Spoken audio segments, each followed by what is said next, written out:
Chapter 1292. Zhang Feng didn't like to gossip behind other people's backs. However, as a brother, he had the obligation to show him all the bad things about his brother. Moreover, Lao Li and Li Gan were Zhang Feng's most indispensable brothers. He cherished all of this. At this moment, Zhang Feng sighed and handed the two of them a cigarette. Then, he personally lit one for Li Qingqian and patted his shoulder. Li Gan, do you still remember what I said that night in the tavern? How could Li Qingqian forget? He nodded bitterly and said, I remember. You said that you would make me the best merchant. Zhang Feng patted Li Qingqian's shoulder and said, then, do you think that as an excellent manager and merchant, he needs to do everything himself? This time, Li Qingqian was completely stumped. He didn't know what Zhang Feng meant by this. However, he knew that the merchant skills that Zhang Feng spoke of could be used in the operation of the empire. However, if he didn't understand this, how could he control everything? Li Shimin somewhat agreed with Zhang Feng's words. Feng Zi is right. Look at your Lao Tzu. You should understand Feng Zi's painstaking efforts now, right? Li Shimin glanced at Zhang Feng and said again, when I agreed to let you follow Feng Zi, I didn't expect you to learn much. However, there is one thing that you must learn. Father has watched you grow up since you were young. Moreover, you have traveled extensively for so many years. However, you are naturally weak, timid, and indecisive. However, you are also competitive in everything. This is a good thing, but it is also a drawback. Just as Feng Zi said, a manager only needs to make a decision and not blindly compete with the people under him. I know that you treat Tainyo and the others as true brothers. This is a good thing for our Lao Li family's business. However, if you act like you want to compete with them in everything, do you think they will do that? What do you think? Li Qingqian was truly dumbfounded at this moment. He had always been opposed by many voices in the imperial court. Moreover, his imperial father's achievements were too dazzling, so he was very anxious to show off and prove himself. However, at this moment, he suddenly had a trace of doubt. Was it really wrong for me to do this? Li Shimin and Zhang Feng glanced at each other. Seeing Li Qingqian's current state, they smiled faintly. Zhang Feng shook his head and said again, it's good to be competitive, but look at the business I'm working with you. Have I ever asked about it? Think about it. If I still spare no effort to go to Chang, an hotel, or the paper mill, or the table salt, and so on, what will happen? The people under me don't know who to listen to, nor do they know what to do. The most important thing is that people's hearts will scatter, and our hearts will also crack. This is the most fatal thing. When you have nothing to do, I suggest that you observe the ants' nest. Go and see how the ants do it, and you'll understand. However, at this time, I only have 4 words for you. As he spoke, Zhang Feng found a brush, ink, paper, and inkstone. Li Shimin also strolled to Zhang Feng's side. He stuck his head out to look at Zhang Feng, wanting to see what this brat wanted to say. However, he saw that Zhang Feng's brush was dipped in ink, and he didn't stop writing 4 words on the paper. Rare confusion. Rare confusion? Li Shimin couldn't help but be a little surprised. Zhang Feng nodded and said, yes. Lao Li, do you still remember the story I told you before? Li Shimin was a little confused. This brat had said too many things. How could he remember? Zhang Feng sighed and said, it's the story of the foreign emperor, He Zhongtang, and Grand Secretary Ji that I told you before. When Li Shimin heard this, he remembered this matter. Zhang Feng told the story again. It was mainly for Li Qingqian. At this moment, Li Qingqian was confused. Looking at those 4 words, and then recalling the story Zhang Feng told him, he couldn't help but slowly freeze on the spot. Li Shimin looked at the dejected Li Qingqian, and stared at Zhang Feng worriedly. I say, Feng Zi, isn't this a little too much? Zhang Feng glanced at Li Qingqian, and pulled Li Shimin out of the villa. He sat in the villa's garden and said faintly, "Give him some time. This brat is spoiled. If he can be taught a lesson this time, then I have to congratulate you." Li Shimin was stunned, but smiled and said, "Congratulate me for what?" Zhang Feng, this brat, had too many ideas. He didn't even know what Zhang Feng was up to. At this moment, hearing Zhang Feng say this, Li Shimin couldn't help but be a little worried. After all, Li Qingxian was the crown prince. Not to mention 10,000, but just in case. If Li Qingxian said something stupid, then wouldn't it be a big loss of face? Moreover, he was his son. Although he usually scolded him, he had never been so harsh. He was a little worried. If Li Qingxian couldn't resist, what would happen? Zhang Feng patted Li Shimin's shoulder and said speechlessly, "This is all because you spoiled him. He should have understood these things long ago. A gentleman is magnanimous, but..." Sigh. Chapter 1293. Zhang Feng had wanted to say this for a long time. After all, Lao Li looked like he was in his 30s, but Li Qingxian was already in his 20s. What did this mean? It meant that Lao Li had married young. For such a child to not be led astray at home, especially in a wealthy family, it was already a blessing from the ancestors. At this moment, Li Qingxian's thoughts had gone astray, and he wanted to show off his awesomeness to gain recognition. There was nothing wrong with this, as it was something that everyone had experienced before. However, for it to happen to Lao Li, who was in charge of the assets of a wealthy family and had close ties with the upper echelons of the royal family, it was not right. After all, if he accidentally gave this brat a chance and this brat made a big mess out of it, he would die. Furthermore, Li Qingxian's personality was extremely prone to going to extremes. He was capable of doing such a thing. If Zhang Feng knew that Li Qingxian's identity was Li Qingxian, he would not be so shocked. After all, in history, Li Qingxian, who was supposed to win, plotted a rebellion with Duke Chen, Ho Junji, because of his impatience. However, Zhang Feng did not know. Thus, Zhang Feng could only make a judgment based on his observations. If this kid was not strictly controlled, he, Zhang Feng, would not have an easy time either. Zhang Feng looked at Li Shimin, who was still somewhat reluctant, and shook his head. You are the one who spoiled him." Li Shimin glared. "Tell me, which Lao Tzu doesn't love their own son? Even old Niu, old Yu, and old Chen, although they look carefree, they are never careless when it comes to protecting their own. You don't know, but once, when Tai Niu caused trouble at Swallow Descent restaurant, this old fellow led a large group of people and directly crippled that fellow." Zhang Feng nodded. "You are right, but didn't you hear what Tai Niu said? Because of this, he was bedridden for half a year?" Li Shimin truly did not know about this. However, he didn't want to continue arguing about this matter. Li Shimin could only sigh. Forget it. Xian has been spoiled rotten by old Chen and the others since he was young. It's time to give him a beating. Zhang Feng had a different opinion and said, "No, it's best to use a sweet date plus a big stick. Scolding is not the best way. Often, encouragement is the best way to motivate a person." Li Shimin was speechless. "I say, Feng Zi, one moment you say you want to beat him, and the next moment you say you want to encourage him. You've made me confused. Tell me properly." Zhang Feng laughed and said, "Actually, that's not the case. When you praise him, just point out his shortcomings. After all, you still need him to inherit your business. As for what you want to do, that's your business. What I can do is to wake him up this time. As for what happens after, I'm too lazy to care. He's your brother. You don't care? Don't you feel embarrassed?" Zhang Feng rolled his eyes and said, "But he's your son. You don't care and want me to care. Are you crazy?" Li Shimin felt a little stifled in his heart. However, he couldn't win against Zhang Feng. He could only sigh and let it go.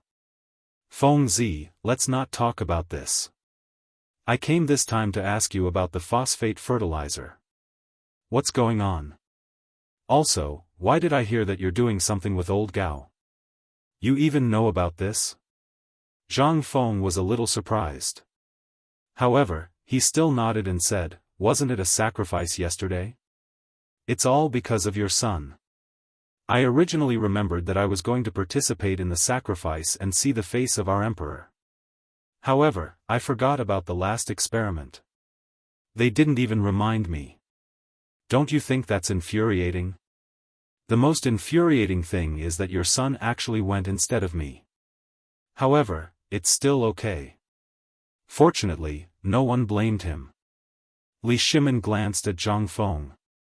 He secretly said, isn't it because you were too sleepy and forgot? Don't think that I don't know. He had planned all of this on purpose. He had taken advantage of Zhang Feng's habit of sleeping too much, so he had secretly manipulated things behind the scenes. However, what Li Shimin couldn't understand was that this kid, yesterday, he heard that this kid came up with something amazing on the mountain. This couldn't help but arouse Li Shimin's great interest. Feng Zi, yesterday, I heard that you scolded all the scholars and Confucians. What's the meaning of this? Zhang Feng's eyelids twitched. Why is it that good things don't go out, but bad things spread so quickly? Zhang Feng hurriedly quibbled, no. Yesterday, I only expressed my own opinion. I didn't scold the world. This matter couldn't be admitted. Once he admitted it, he would really be dead. This would directly offend all the literati in the world. Even if he, Zhang Feng, had 100 heads, it wouldn't be enough to chop off. Therefore, no matter what, Zhang Feng wouldn't admit it even if he died. He didn't know which blabbermouth it was that had spread the news. Seeing this, Li Shimin found it funny and said, you also have times when you're afraid of trouble? This isn't being afraid of trouble, okay? This isn't a big deal, okay? Damn it, where did you hear this from? Chapter 1294. Li Shimin didn't know that Zhang Feng would be so excited. After joking with Zhang Feng for a while to vent the hatred in his heart, he said with a smile, that's enough. This matter hasn't been spread, and Mr. Bo Shi and the others have ordered us to keep it a secret. Besides, this matter isn't that big. Do you think everyone has a problem? Staring at your little problem all day long and not letting go? Zhang Feng didn't think so. After all, they still didn't know who was stirring up trouble behind the scenes. If this thing jumped out this time, although Zhang Feng was not afraid, he would be annoyed. Seeing this, Li Shimin didn't say anything. Fengzi, what did you do in the field yesterday? When they went up the mountain yesterday, the leader of the Imperial Guards on the mountain reported to Li Shimin. But as for what Zhang Feng did in the field, Li Shimin really didn't know. He only knew that Zhang Feng seemed to have made something extraordinary. This made Li Shimin a little excited. What did autumn planting mean? Li Shimin knew better than anyone else. Most importantly, once this thing was really implemented, would the Tang dynasty be short of food? And the most important thing was the phosphate fertilizer. But what Li Shimin wanted to know most was what Zhang Feng said in the hatchery yesterday. Why did it make more than 3,000 students so excited to work in the field? It must be known that although most of these students came from the lowest class of the common people, they had a lot of physical labor from a young age and worked in the fields every day. Naturally, they couldn't be more familiar with these things. However, this labor and the transformation of the student identity made everyone feel that only studying could solve their fate. Even a grand event like the autumn planting ceremony was just for show. However, why was Zhang Feng able to make these people behave in such a manner? Was it because he took off his boots? Li Shimin looked at Zhang Feng and then looked at Li Qingqian, who was still in a daze in the room. He sighed and said, Fengzi, tell me. Did you really make everyone willing to work in the field yesterday because you took off your boots once? Zhang Feng was a little amused. Can taking off my boots make them willing to work in the field? If I took off my clothes, wouldn't they go eat poop if I asked them to? Li Shimon's expression froze. Zhang Feng said, "It's not like that. The most important thing is hope. Everyone has hope, and there's only one reason why these people came to the academy, and that's to make a name for themselves.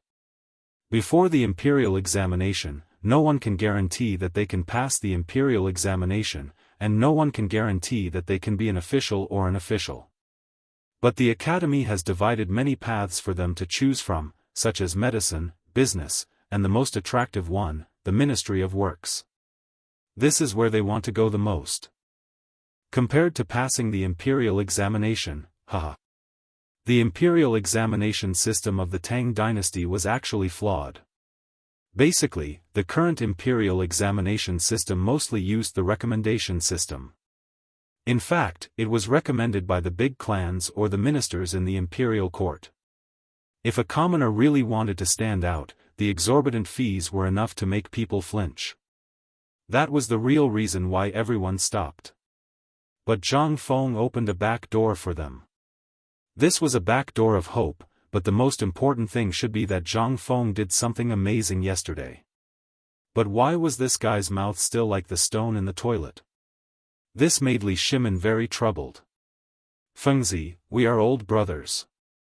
I believe that you have your own plans and ideas, but I believe that you know better than me what this grain means. So, as brothers, Zhang Feng hurriedly interrupted Li Shimon. He knew that this old guy was trying to trick him again. In order to prevent this old guy from setting a trap for him, Zhang Feng said directly, "Okay, after all, this thing is not a big deal. But, let me warn you first. This thing, before the experiment is successful, if you spread it, then we can't be brothers anymore." When Li Shimon heard that, he revealed an expression that said, "At least you know what's good for you." Then he slowly said, "Actually, this matter is not a big deal. What are you doing? This is a good thing that will benefit you for a long time. Do you still need to hide this kind of thing? Am I right?" Li Shimon guided him patiently again. Zhang Feng was also stunned when he heard this. He had no idea that Li Shimon was setting a trap for him again. When he came back to his senses, he saw that Li Shimon gave Zhang Feng a cigarette and sighed. Lao Li was also hot-blooded once. I once fantasized that the people of the Great Tang would be able to eat their fill and wear warm clothes, that their doors would not be closed at night, that every household would be filled with joy and joy. But alas, this old Li's head is empty. I have the hot-blooded desire to serve, but I can't, sigh. Li Shimon did not forget to sigh heavily. Zhang Feng carefully looked at Li Shimon's face. Seeing that Li Shimon was really worried and did not seem to be acting, he said, "Lao Li. I can understand how you feel. The Tang dynasty has just been established. Everything is waiting to be done. I also want to." Seeing this, Li Shimon put his arm around Zhang Feng's neck and said, "Then what can you do? Let's do it together." Chapter 1295. Zhang Feng realized that Li Shimon was setting a trap for him. But it was too late. But this was not important. What was important was that this old guy, although he didn't look like a good person, he had a big heart. Zhang Feng didn't intend to hide it and said, "Actually, I was experimenting with something yesterday." "What is it?" Li Shimon heard this and immediately asked excitedly, "Is it better than phosphorus fertilizer?" Zhang Feng didn't know what to say. He nodded and shook his head. "How should I say it? Actually, this thing is indeed very important, and very important." Zhang Feng pointed to the flower seeds in the flower pot in front of him and said, "Lao Li, look at this seed." Li Shimon curiously stared at the flower seeds that Zhang Feng pulled out. Zhang Feng continued, "Look at these seeds." Zhang Feng spread out his hands and put some of the most plump seeds aside. Then he found some of the more shriveled seeds and said, "What's the difference between them?" Li Shimon touched his beard and said, "Aren't these all seeds? What's the difference? It's just that some are plump and some are shriveled. But they are all seeds." Zhang Feng nodded. "You're right. But have you ever thought that if we cultivate these things, have you ever thought about the law of survival of the fittest? Li Shimin really didn't understand. Zhang Feng continued, take your neighbor for example. You, old Li, were born rich. Your children have enough food all day long and don't have to worry about food and clothing. Your neighbor, on the other hand, is thinking about what to eat next every day, while his children are hungry and full. What do you think is the difference between these two children in the future? This, Li Shimin couldn't help but stare blankly. He really didn't know what the difference was. If there was a difference, it would be the children of these two families. The children of the rich families would definitely go higher and higher, while the children of the poor families would still struggle in poverty. But Zhang Feng shook his head and said, if these two families encountered a famine or bandits at the same time, who do you think will survive? Li Shimin said without thinking, the rich people? Yes. Then look at these seeds. If they are all planted in a pot, the round seeds will definitely grow into a strong seedling. As for the shriveled seeds, no matter how many are planted, they will definitely be damaged in the wind and rain. At this moment, Li Shimin suddenly understood something. The more he thought about it, the more he felt that what Zhang Feng said was very reasonable. He asked excitedly, did you say this to those students? No, I just said it to Mr. Bo Shi and the others.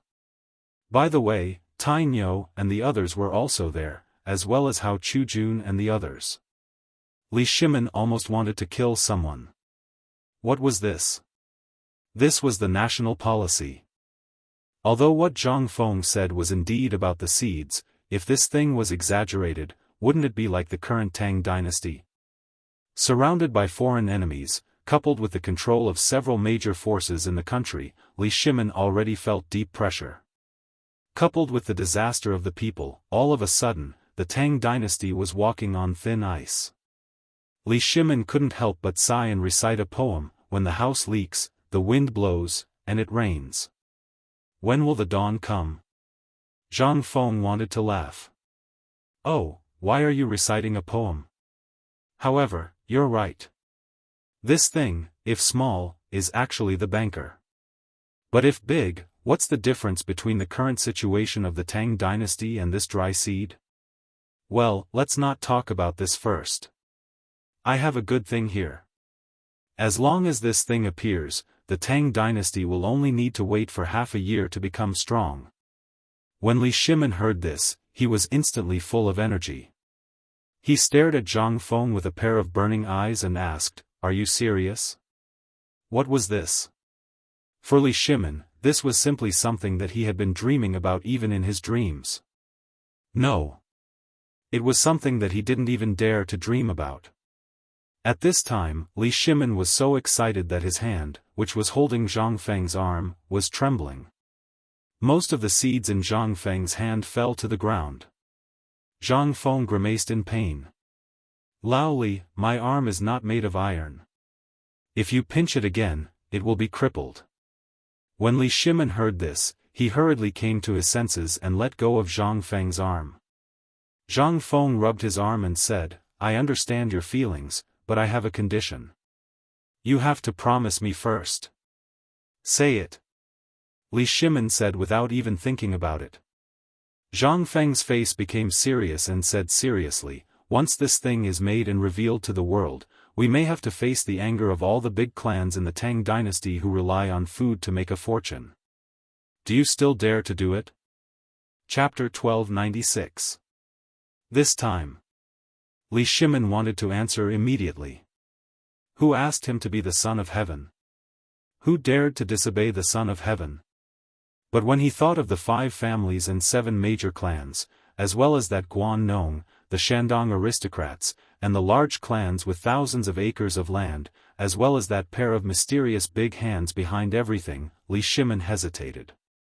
This matter was indeed a big deal, but it was also not a big deal. However, the key problem was that. What the hell was that? I say, Feng Zi, can you tell me what you're talking about? Zhang Feng did not intend to hide it and said without hesitation, it's the selection of seeds. Yesterday, I put wheat seeds, which weighed about 100 caddies of seeds. Do you know how many good seeds I screened out? How would Li Shimin know? He spread out his hands and said, tell me. How would I know these things? Zhang Feng touched his nose and said, out of 100 caddies of seeds, I only screened out 30 caddies of seeds that were full of seeds. This time, Li Shimin understood everything.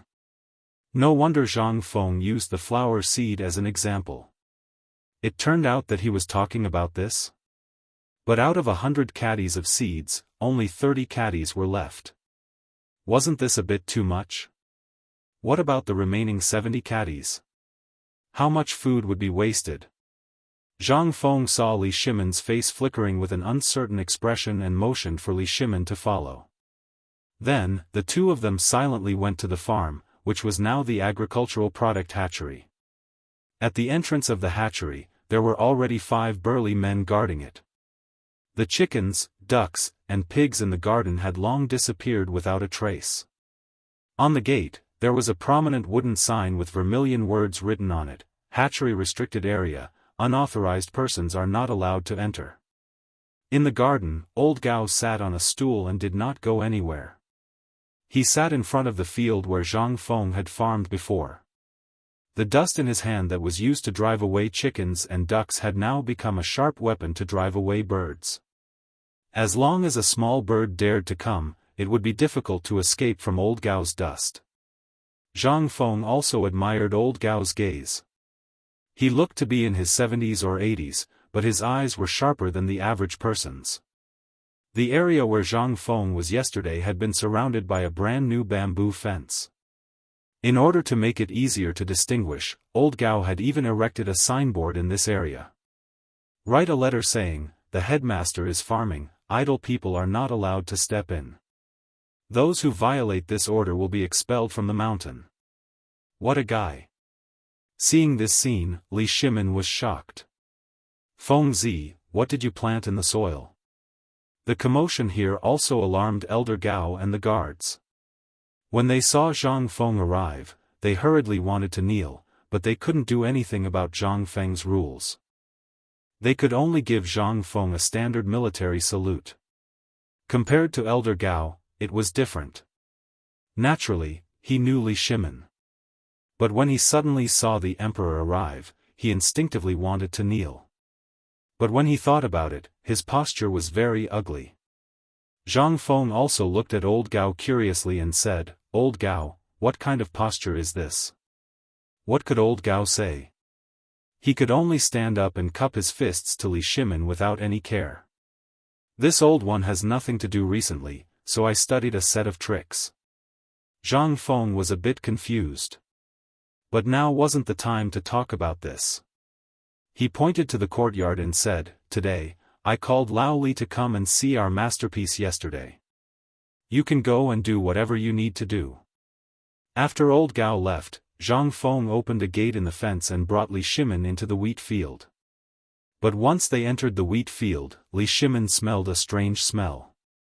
He asked curiously, Did you use phosphate fertilizer in this wheat field? Smart. Zhang Feng nodded and said, I did use this stuff. I saw old Feng before. You don't know, but we went to the farmland outside Chang'an City. Guess, why are the farmers planted in this field? Are they all Guangzhong thin harvest? Guangzhong thin harvest? Li Shimin really didn't know about this. This kind of planting method had been used for hundreds of years, at least thousands of years, and there had never been a problem. But in Zhang Feng's field, how did it become like this? Zhang Feng nodded and said, Look at the soil. Zhang Feng pointed to the soil under his feet and said, The soil here is fine because no one has planted farmers before, and there is not much fertilizer used. It is just the feces of pigs, cows, and sheep, and there is not much ash from burning the leaves of trees. That's why there aren't many acidic substances in the soil. Think about it. If I make you drink vinegar all day long, and I don't stop drinking vinegar, I add it to your food, your dishes, and your wine, will you feel comfortable? That's right. In this case, isn't it the same? What's so uncomfortable about it? Seeing Li Shimon's appearance, Zhang Feng patted his forehead and said, I made a wrong analogy. Let me do it again. Think about it. If I feed you all day long, do you think you can be strong? This time Li Shimon understood, but he still asked, but this is the way passed down by the ancestors. Why not? That's easy to solve. Go to your family's accountant and ask about the annual harvest of the same mu of land for the past 10 years. Remove the ones with the best harvest and the ones with the worst harvest. You can calculate the difference. Chapter 1297. Was there a need to calculate this? There was no need to do this at all. Until now, the imperial plantation had been piled up like a mountain on his desk, as well as the summary of production from the Ministry of Works. Every day, he would read it at least 10 times. How could he not know? However, at this moment, when Zhang Feng said this, he hurriedly did the calculations. He really found a problem. That was, the production of all the fields was decreasing year by year. Although it wasn't a lot, when it was tallied up, it really gave Li Shimon a big fright. How did this thing become like this? Could it be that vinegar grew in the soil? This question left Zhang Feng dumbfounded. He did not know what to say next. This way of understanding was really strange. Zhang Feng thought about it for a long time before he came back to his senses and said, No, I say, Old Li, your way of thinking is really awesome. However, the acidity I was talking about is not this acidity. If I say too much, you won't understand. Go back and ask Old Feng, then ask your son and the others, and they will understand. Now, let's talk about the problem of the land. Basically, the rich families will apply a lot of fertilizer to their fields every year. Ordinary people who have livestock will also apply fertilizer to their fields. But what about those who don't have these things? What will they do? They can only add fire to the fields and treat it as fertilizer. However, in the long run, the fields will slowly produce some things that are not good for the farmers. These things will seriously reduce the yield. As for the phosphate fertilizer I mentioned, its greatest benefit is to reduce the acidity and alkalinity of the soil, allowing the farmers to better absorb the nutrients in the soil. Also, look at this thing. As Zhang Feng spoke, he threw away the wheat seeds that had just been planted in the soil. The wheat seeds were still wrapped in a layer of bran and plant ash, making the originally small wheat seeds look as big as a fingernail. Li Shimon could not help but ask curiously, You are talking about wheat seeds? Zhang Feng didn't say anything. Instead, he motioned for Li Shimon to peel off the thing. When Li Shimon peeled off the bran and the ashes, he was shocked. There really were wheat seeds inside. Didn't you just say that the ash will increase the acidity of the soil? Why did you get this thing again? Zhang Feng was speechless. He pointed at the phosphate fertilizer that had not been completely diluted and said, But I have this. Also, the seeds are wrapped in plant ash. On the one hand, they can kill the eggs and let them escape the sharp teeth of the insects and birds. This is a form of protection, understand? Forget it, you won't understand even if I tell you more. After all, you haven't properly farmed before. When you have time, come and chat with old Gao more. I think he knows more than you. Oh right, there's also that Ma Zhou. That kid is a talent and is competent in this aspect. Hey! Ma Zhou? Li Shimon couldn't help but silently remember this name. After Zhang Feng thoroughly explained the pros and cons of wheat seeds to Li Shimon, he finally couldn't stand the smell anymore. He hurriedly returned to the villa. Zhang Feng seriously doubted how old Gao could tolerate this smell. When he returned to the villa, Jingshu came back with a big basket of wild mushrooms. When Zhang Feng saw the matsutake mushrooms in the basket, he couldn't help but feel hungry. He excitedly hugged Jingshu and kissed her. Ha ha ha, Lao Li, you really came at the right time. Look at our virtuous wife. She went out to play for a while and got us such high-quality ingredients. Li Shimon, Jingshu, all right. Today, we are in a good mood. I will go and cook some dishes. You guys wait, I will be back soon. Oh right, Shiva, quickly get someone to go down the mountain and get me a piece of tenderloin. I want it fresh. Li Shimin was still immersed in the vast and beautiful scenery that Zhang Feng had described. At this time, he could already imagine the scene half a year later even without Zhang Feng's reminder. The more he thought about it, the more Li Shimin felt that this thing was worth promoting. In this way, in half a year's time, would the Tang dynasty still be lacking in food? Food was the foundation of everyone's foothold. Once there was no food, the first to be unable to bear it were the people. Once the citizens were uneasy, what Zhang Feng had said earlier about how water could carry a boat, but it could also capsize it. Moreover, Zhang Feng had also said that there would be a locust plague next year that would be even more serious than this year's. The significance of the autumn planting this time was extraordinary. Not only was it life-saving food, but it was also the key to stabilizing the country. When he thought of this, Li Shimin looked at Li Qingqian, who was standing in the living room.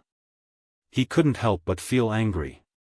With a gloomy face, he slapped Li Qingqian's face and said coldly, "Are you awake now?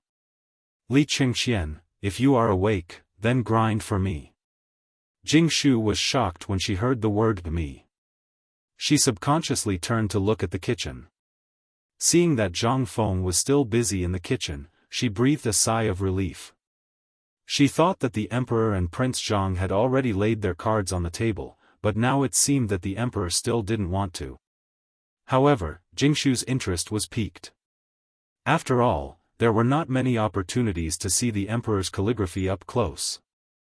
Chapter 1298. Li Qingqian had really woken up.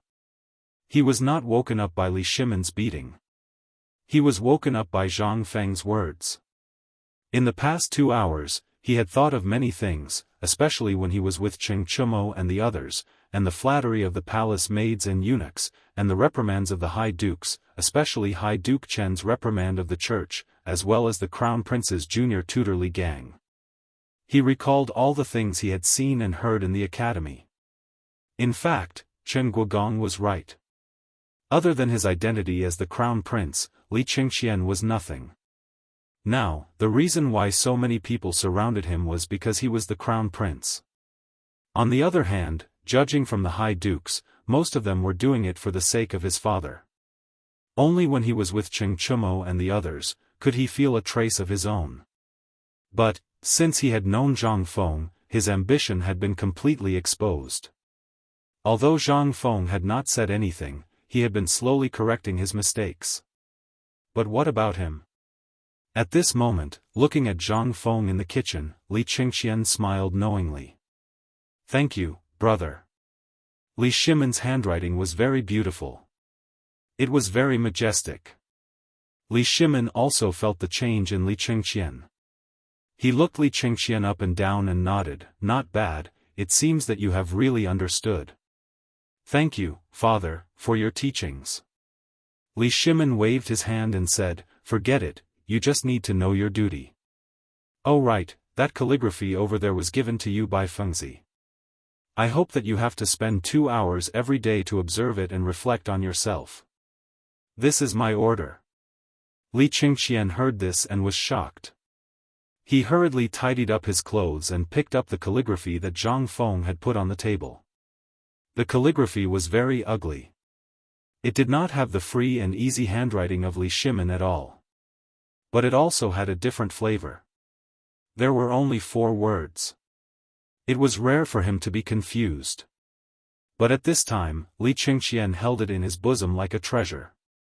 And at this time, Li Shimin changed to a new piece of paper, and in his mood, he wrote down the words, "Water can carry a boat, but it can also overturn it." He looked at the words. Li Shimin couldn't help but stroke his beard and laugh. Glancing at Jingshu, Li Shimin beckoned, "Miss Jingshu." Jingshu hurriedly stepped forward and bowed. "My daughter is here." Li Shimin naturally knew that this clever girl already knew his identity, so he was very satisfied with Jingshu. "Feng Zi, that silly boy, hasn't decided yet. When will he get married? Jingshu blushed. Seeing this, Li Shimin sighed and said, his dog eyes are blind. Later, I will ask for an imperial edict to let the emperor grant you a marriage, okay? What imperial edict? Isn't this something you can do with one sentence? Jingshu was shocked and hurriedly said, Second Master, you don't have to worry about this.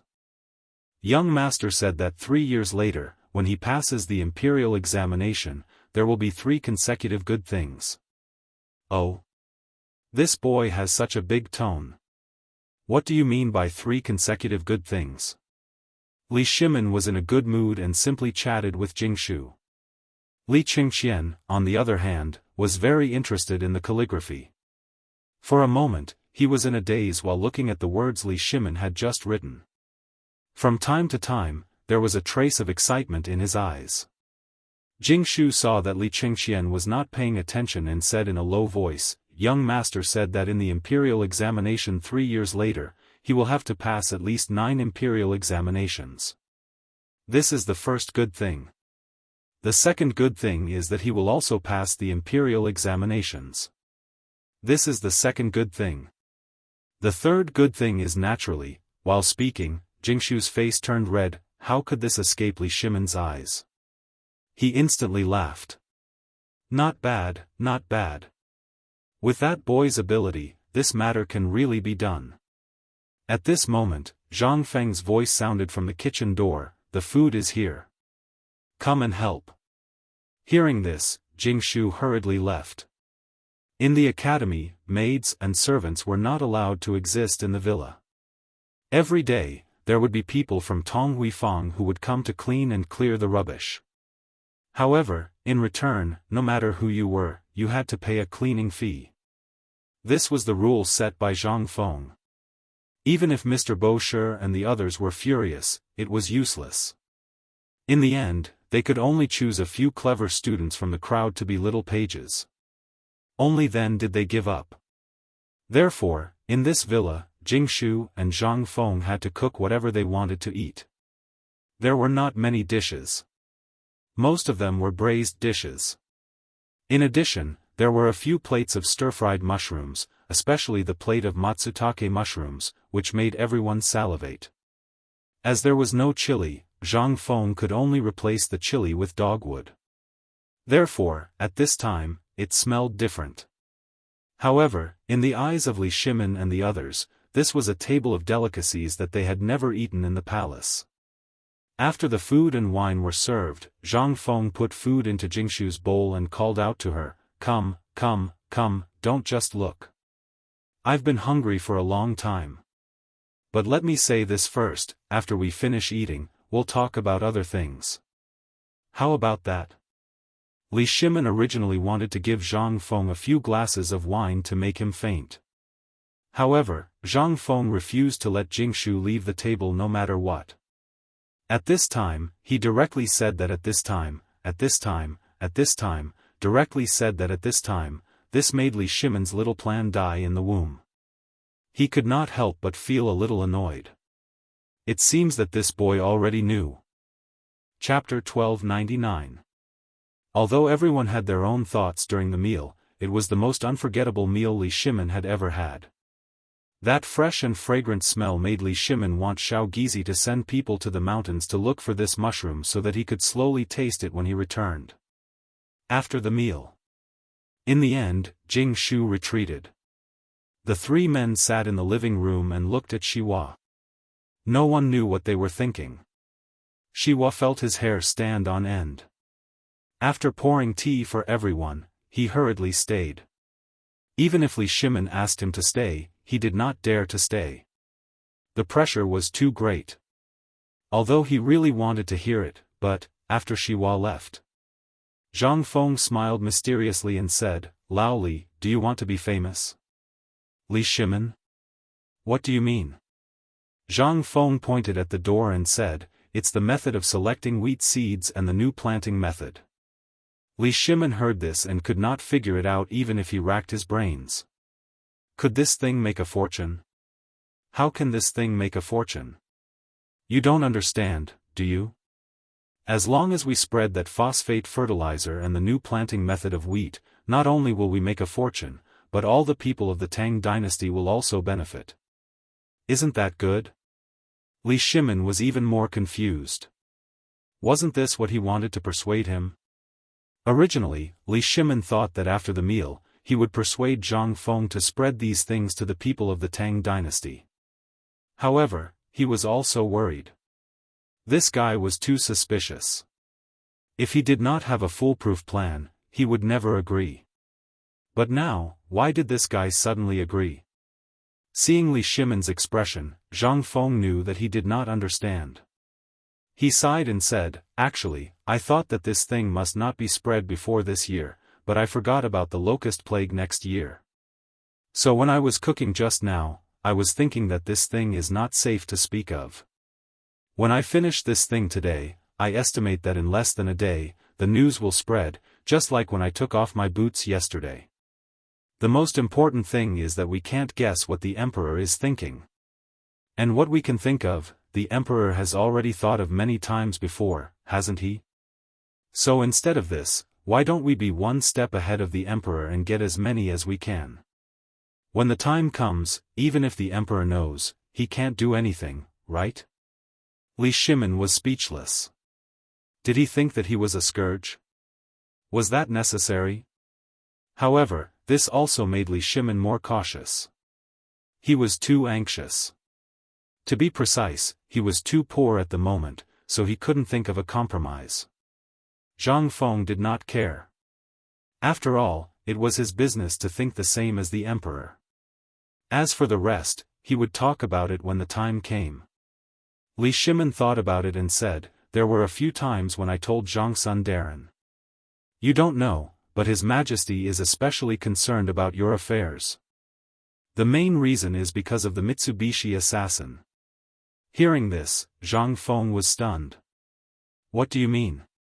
The emperor knows about the Mitsubishi assassination?" Li Shimin nodded. "What do you think? We are all under the emperor's nose. How can we hide the things that the emperor wants to know?" Zhang Feng sighed. "Damn, it's true. The higher the rank, the more powerful the emperor is. Let's not talk about it. I didn't want to hide this thing in the first place. It's fine as long as we don't let the people of the 5 surnames and 7 Wangs and Guanlong people know about it. As for the rest, I think the emperor will help us hide it, right?" Li Shimin was a little speechless. Think about it. The emperor has been wanting to get rid of them for a long time. Moreover, this kind of magic weapon is the magic weapon of the border area. Do you think the emperor will tell outsiders? I believe that as long as the emperor knows, it will be the safest because the emperor will eliminate those spies who are watching us as soon as possible.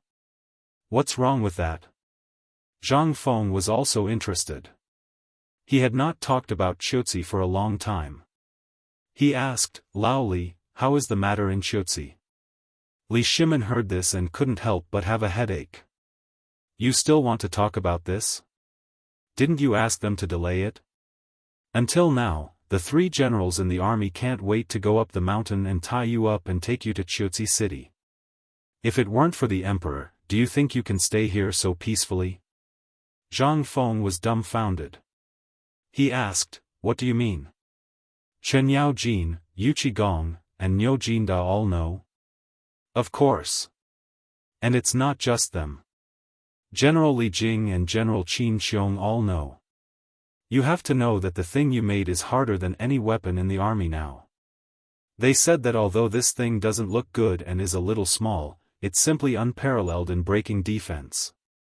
Therefore, the main reason why Lord Zhangsun came to me yesterday was to pass on a message to you." Zhang Feng looked at Li Shimin suspiciously and asked, "What is it?" "His Majesty has given you a secret order, telling you to do all you can to deal with those things you mentioned. Qiuzi can only hold out for a month at most, because the great Tang spies have already ascertained that Xieli and Tuli have already gathered all the Turkic elites." Chapter 1300. It was a bolt from the blue. Good heavens! Are they trying to take advantage of the Tang dynasty? Zhang Feng knew the current situation of the Turks. After the snow and ice disaster, the locust plague, and the civil strife, a large number of war horses in the Turks were secretly brought to the Tang dynasty by the small tribes to exchange for food. At this time, winter was about to arrive. To be more precise, in the Turkic lands around Lake Baikal, wasn't it already snowing? Zhang Feng, who was familiar with the map, realized the seriousness of the problem at this time. At this time, the Turks were basically running out of ammunition and food. If they pushed him too far, he could really do anything. 1 month? Did this mean that they would be able to finish gathering in a month's time? At that time, the 100,000 soldiers of Chutsi?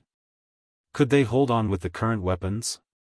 When these 100,000 soldiers retreated or were defeated and surrounded, the west gate of the Tang dynasty would have no protection at all. Zhang Feng couldn't help but feel a sense of crisis. What does Lord Zhangsun mean? We haven't found the iron yet. I can't do anything about it. Li Shimin waved his hand and said, Lord Zhangsun said that this time, His Majesty is going to dismantle the iron boat, and His Majesty has begun to negotiate with the people of the Wang clan. Aren't the people of Mount Longsho looking for iron now?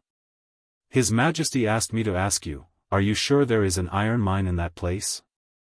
If there is, His Majesty has prepared an imperial edict to give that land to. At this point, Zhang Feng couldn't help but open his eyes wide. Mount Longsho. That place was a good place.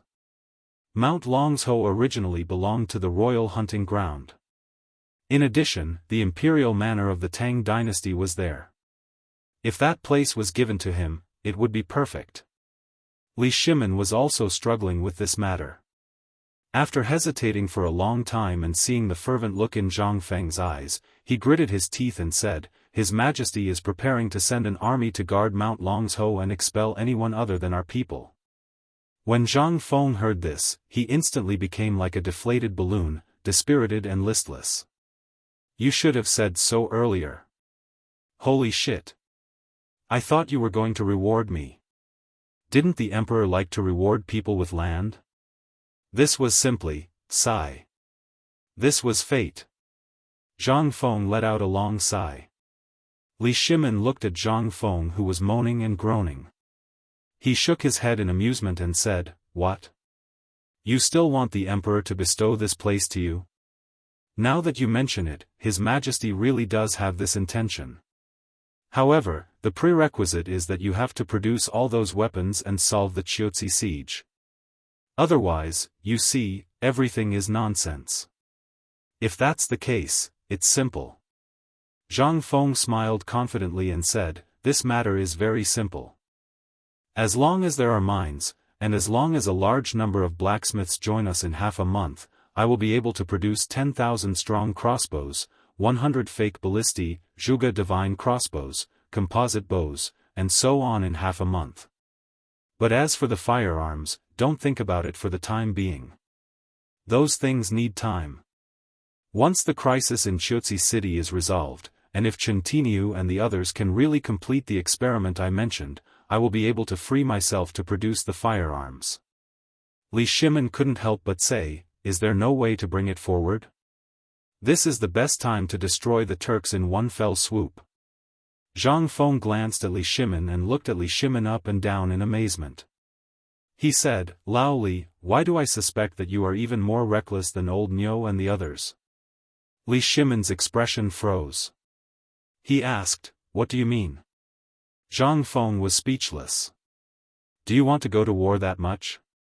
I thought you were quite refined, but I didn't expect you to be such a restless person deep down in your bones. What are the benefits of going to war? What do we fight for in war? What if we lose in war? Answer these 3 questions of mine first. If you can answer them, I will personally make you a full steel armor. How about it? Li Shimin was stumped by the questions, but this was not the time to talk about this. However, Li Shimin wanted to wear it. If it was something that Zhang Feng could say, how could it be bad? But Li Shimin also suddenly had a kind of alarm. Previously, in the imperial court, people had been scolding him, saying that he was a reckless person. He had been dissatisfied, but now that Zhang Feng had said the same thing, Li Shimin could not help but pay attention to this problem. He asked, "Feng Zi, you said that I am restless? How can you tell?" Zhang Feng rolled his eyes. "Is there a need to see? Look at you chatting with me. What are you talking about? When we talk about war, you are so excited. Isn't it obvious?" Li Shimin only noticed that something was wrong with him. However, he still asked, "Then tell me, what do you need to go to war?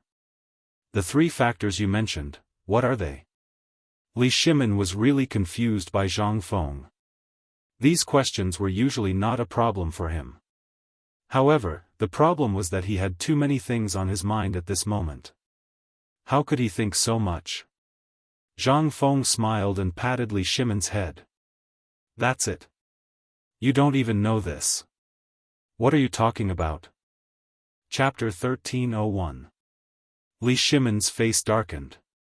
He slapped away Zhang Feng's devil claw and asked speechlessly, "Why don't you tell me?"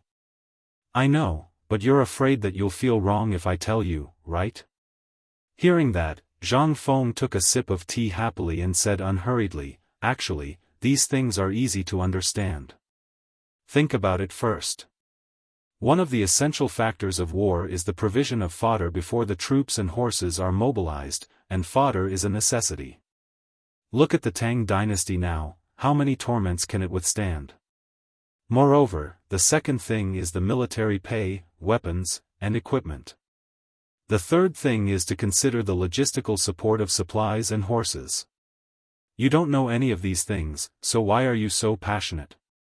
Li Shimin heard that. He was so angry that his nose was crooked. "Damn you. If I say so, you'll probably say that I'm wrong. My goodness, it's all right in your mouth. Can't we have a good and pleasant chat?" Seeing that Li Shimin was about to lose his temper, Zhang Feng hurriedly said, "That's enough. You want to go to war? You'd better be a businessman. As for weapons, as long as there are iron, I, Zhang Feng, will do what I say. But I advise you to tell Lord Zhangsun that you'd better forget about the counterattack." Li Shimin couldn't help but be stunned when he heard that. "Why? At this time, once your weapons join in, we'll definitely be able to defeat this group of useless things. When the army's morale is slack, it'll be the best time for our army to pursue and attack. At this time, Xieli and Tuli's men are joining forces. Once they finish, we can form a large-scale joint attack camp. If we miss this opportunity, we won't have another chance." Zhang Feng seriously suspected that this guy was a war maniac or a hardcore military fan. If he chased after him at this time, he wouldn't even know how he died. First of all, you don't have enough food to rely on. In a long-distance raid, you definitely won't be able to carry those heavy weapons. Second, are you familiar with the terrain of the grassland?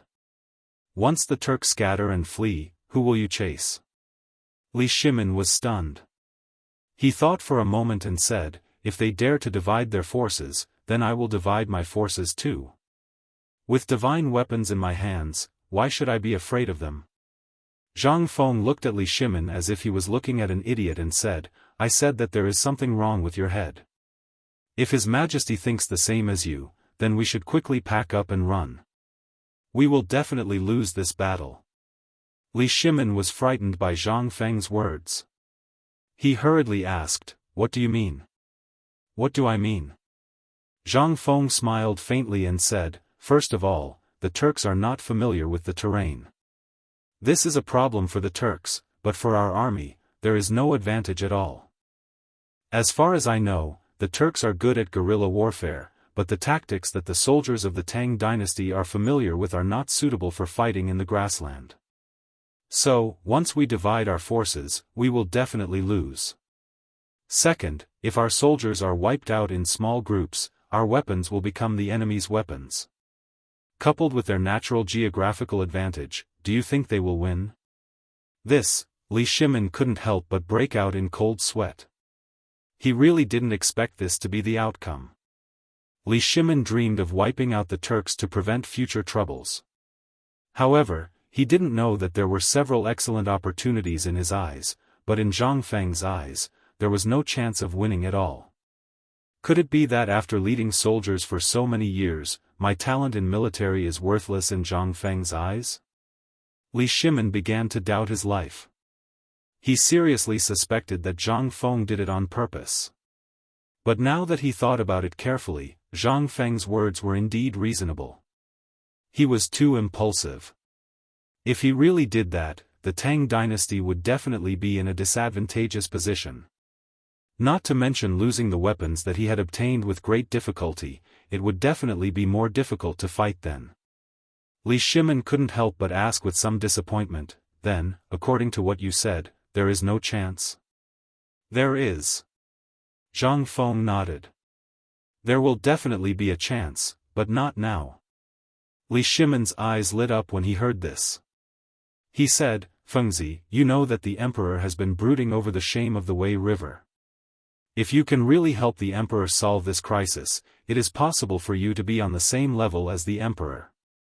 Really? Zhang Feng was stunned. But when he looked at Li Shimin, he was instantly discouraged. You speak as if you are on the same level as the emperor. I almost believed you. Come on, if you are the emperor, then I will find a way for you now. But you don't have the final say. Li Shimin saw that there was hope, so he hurriedly said, Fengzi, think about it. Do you still remember the matter of the Wei River Alliance? Zhang Feng nodded, I remember, but, Li Shimin waved his hand and said, isn't that enough? Since you know it, you should also know that this matter has always been a hurdle in His Majesty's heart. Once you can really do it, His Majesty will not let it go. If you can really help the Emperor solve this troublesome matter, then tell me, what will the Emperor do? You think that being on the same level as the Emperor is unreliable, but the Emperor will definitely summon you in advance and reward you with an official position. Zhang Feng sighed and hurriedly stopped Li Shimin, brother, you are too much. Chapter 1302. Zhang Feng was indeed tempted. Zhang Feng had been thinking about this matter since he had nothing to do before. No one would be at ease if this matter happened to him. But now was not the time to send troops. Thinking that he could meet the Emperor in advance, and this matter was so big, plus he had done so many things before, the Emperor should agree to let him become a third-grade official, right? At this moment, Li Chengqian had unknowingly sat down beside Zhang Feng. He used his elbow to nudge Zhang Feng and said, Feng Zi, I also know about this matter. Last night, I also saw Lord Zhangsun. He asked you about it. I feel that the Emperor seems to be very anxious. If you really have a way, do you want to? Okay. Zhang Feng also had to spend a lot of effort talking. The most important thing was, he was sleepy. Zhang Feng thought for a while and said, actually, it's not that there is no way. As long as the autumn planting is perfectly resolved, then once we have a bumper harvest next year, let alone the Turks, even if His Majesty wants to fight, he'll be able to fight all the way to the Mediterranean. The Mediterranean Sea? Where is that? Li Chengqian and Li Shimin were stunned. This was the first time they had heard of this new place. Zhang Feng's mouth opened wide and he was so excited that he blurted it out. At this moment, he hurriedly said, that place is actually Dashi. You know Dashi, right? As long as you take Dashi, you will be able to see that place. They knew about Dashi, but even if they did not count the nights, it would still take them a year to get there. Moreover, this did not include the snow and rain. Only then would they be able to reach Dashi. Such a long journey, Zhang Feng continued, like I said before, the yield of grain now is only a few dawn per mu. But once the seeds are selected and the method I mentioned is used, as well as the fertilizer, it won't be a problem for the yield to reach 10 dawn per mu. Are you serious? Li Shimin suddenly stood up and stared at Zhang Feng. 10 dawn. He didn't even dare to think about it. In other words, the yield per mu could reach 1,000 caddies. Oh my God, even a storyteller wouldn't dare to say that. Although Zhang Feng had always said so, they had always treated it as a joke. However, since today, Li Shimin saw the grains that Zhang Feng planted in the soil, he couldn't stay calm anymore. In addition, Li Qingxian was the one who personally participated in the experiment to extract the phosphate fertilizer. No one knew the power of this thing better than him. At this time, Zhang Feng said this again, which was why the two of them were so excited. Zhang Feng seemed to be a little speechless. He looked at the two of them and gestured for them to sit down.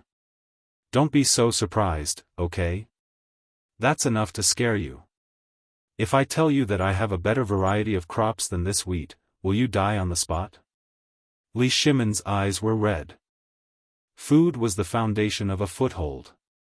With food, what couldn't he do? At this time, Zhang Feng said, Lao Li, do you remember how I used Tubo and Jinla to deal with the Turks? This is a strategy, and what sustains this strategy is food. Now that the Tang dynasty is short of food, this relationship is almost on the verge of collapse. But have you thought about it? Once next year, every family will have a bumper harvest, and no one in the Tang dynasty will be short of food. Instead, we will worry about the problem of food sales. What do you think about the Turks and Tubo? Zhang Feng smiled coldly and said, at that time, we will buy a wave of food and wine. When Tubo is completely squeezed dry, only the Turks will be left. I think, in half a year next year, when the warhorses and even lambs of the Turks are all gone, do you think the Turks will still be a match for the Tang dynasty? Without warhorses, what's the difference between the Turks and those damn cows and lambs? Li Shimin listened to Zhang Feng's description and couldn't help but tremble with excitement. Yes, yes, yes, yes, why didn't I think of it? We've talked about this before. Yes. Zhang Feng patted Li Shimin's shoulder and said again, think about it again. What else can we do with our food? This, Li Shimin was thinking about how to destroy the Turks at this time. As for what Zhang Feng said at this time, he really didn't have time to think about it. He waved his hand and said, Fengzi, tell me. Zhang Feng looked at Li Shimin speechlessly and shook his head. In fact, this matter is very easy to understand. Think about it, why did I choose Qiuzi as the target of this besieging way to save Zhao? And His Majesty will think so too? Li Shimin really couldn't think of this. So at this time, he was too lazy to think about it. He gestured to Zhang Feng. Zhang Feng smiled and said, because Qiuzi city is an important trade center that connects the Tang dynasty to the western regions. Once the position of Qiuzi city is stabilized, if we can eliminate the people of the 5 surnames and 7 clans and other forces in Guanlong, then this trade lifeline will fall into our hands. Do you feel good? Chapter 1303. Li Shimin was really scared out of his wits. When Zhang Feng said this, Li Shimin finally reacted. You mean, we can kill 2 birds with 1 stone by choosing Qiuzi? Zhang Feng nodded. You finally realized it. That's right. For the time being, only the goods of the Tang dynasty can be transported out of the Tang dynasty on the water route. However, if foreign merchants want to come to the Tang dynasty, they will still take the land route. As for the water route, you have seen their ships. They can't compare with the ships of the Tang dynasty at all. Therefore, the land route is their first choice. What would they choose in the past? They would choose to sell some precious goods nearby. Qiuzi city is basically where nearly half of the important trade of the Tang dynasty gathers. This time, as long as we act fast enough, even if they realize what we are doing, what can they do? Do you think they'll eat us? We are helping the soldiers of the Tang dynasty eliminate the spies in the city. As long as we capture Qiuzi, our food will not only be sold to the surrounding small countries, but we can also take it to places farther away, such as Persia and Arabia. Think about it carefully. When the time comes, what will the emperor think when he sees Chang'an city 10 times more lively than it is now? When the emperor's treasury is full, what will he think? Don't worry. So, don't worry. We're doing this for the sake of His Majesty. Besides, didn't you just say that this is His Majesty's sore spot? As long as we help the Emperor get rid of his sore point, will the Emperor care about the reactions of the 5 families and 7 clans? When the time comes, I'm afraid that the people of the 5 families and 7 clans won't be able to sit still and will come to talk to us. Looking at the smile on Zhang Feng's face, Li Shimin could not help but tremble. He suddenly had the illusion that he was being targeted by a fox. Isn't Zhang Feng that fox? What the F***ck, however, Li Shimin was still somewhat worried. He asked, "What you said is very good, but the Turks, Indians, and Tubo people aren't fools. If we really take Chiotsi, won't we be attacked from both sides?" Zhang Feng pointed to his head and said, "As long as the soldiers guarding the city don't have pig brains, the city won't be lost. Moreover, it will become the strongest fortress other than the imperial city. Because we have an endless supply of ballistae. There was also the indestructible crossbow and crossbow bolts. As long as he had these things, let him come. The more that come, the more that die." This time, Li Shimin no longer doubted Zhang Feng's words. In fact, they could not wait any longer. "Then, let's do it now." Zhang Feng was confused. "What? Isn't it just the matter of getting the seeds and phosphorus fertilizer?" Zhang Feng spread his hands. "The seeds are too simple. I'm too lazy to do it. If you want to do it, ask Tai Nyo and the others. It's a foolproof operation. It's simple and worry-free." Li Shimin seriously suspected that Zhang Feng was scolding him, but he had no evidence. However, this matter was too big, and he didn't dare to make a decision on the spot. He rubbed his swollen head. At this moment, Zhang Feng yawned and said, Okay, it's getting late. I have to go to sleep. This is 2F***king troublesome. You guys are really too much. Don't you think it's too big of a deal?" Li Shimin also had the intention to leave. However, when he heard Zhang Feng's words and looked outside, he mistakenly thought that it was already dark. However, when he saw that the sun was still above his head, he thought that this kid was going to sleep. Could it be that he was going to Jingshu? At this thought, Li Shimin laughed and revealed a knowing look. "Then I won't disturb your mood. I'll get someone to send you a card of velvet next time. However, as someone who has been through this before, I still have to remind you that you have to restrain yourself." "Zhang Feng? Velvet? Restrain? I'll restrain your second uncle." Watching Li Shimin laugh as he left, Zhang Feng waved his fist fiercely.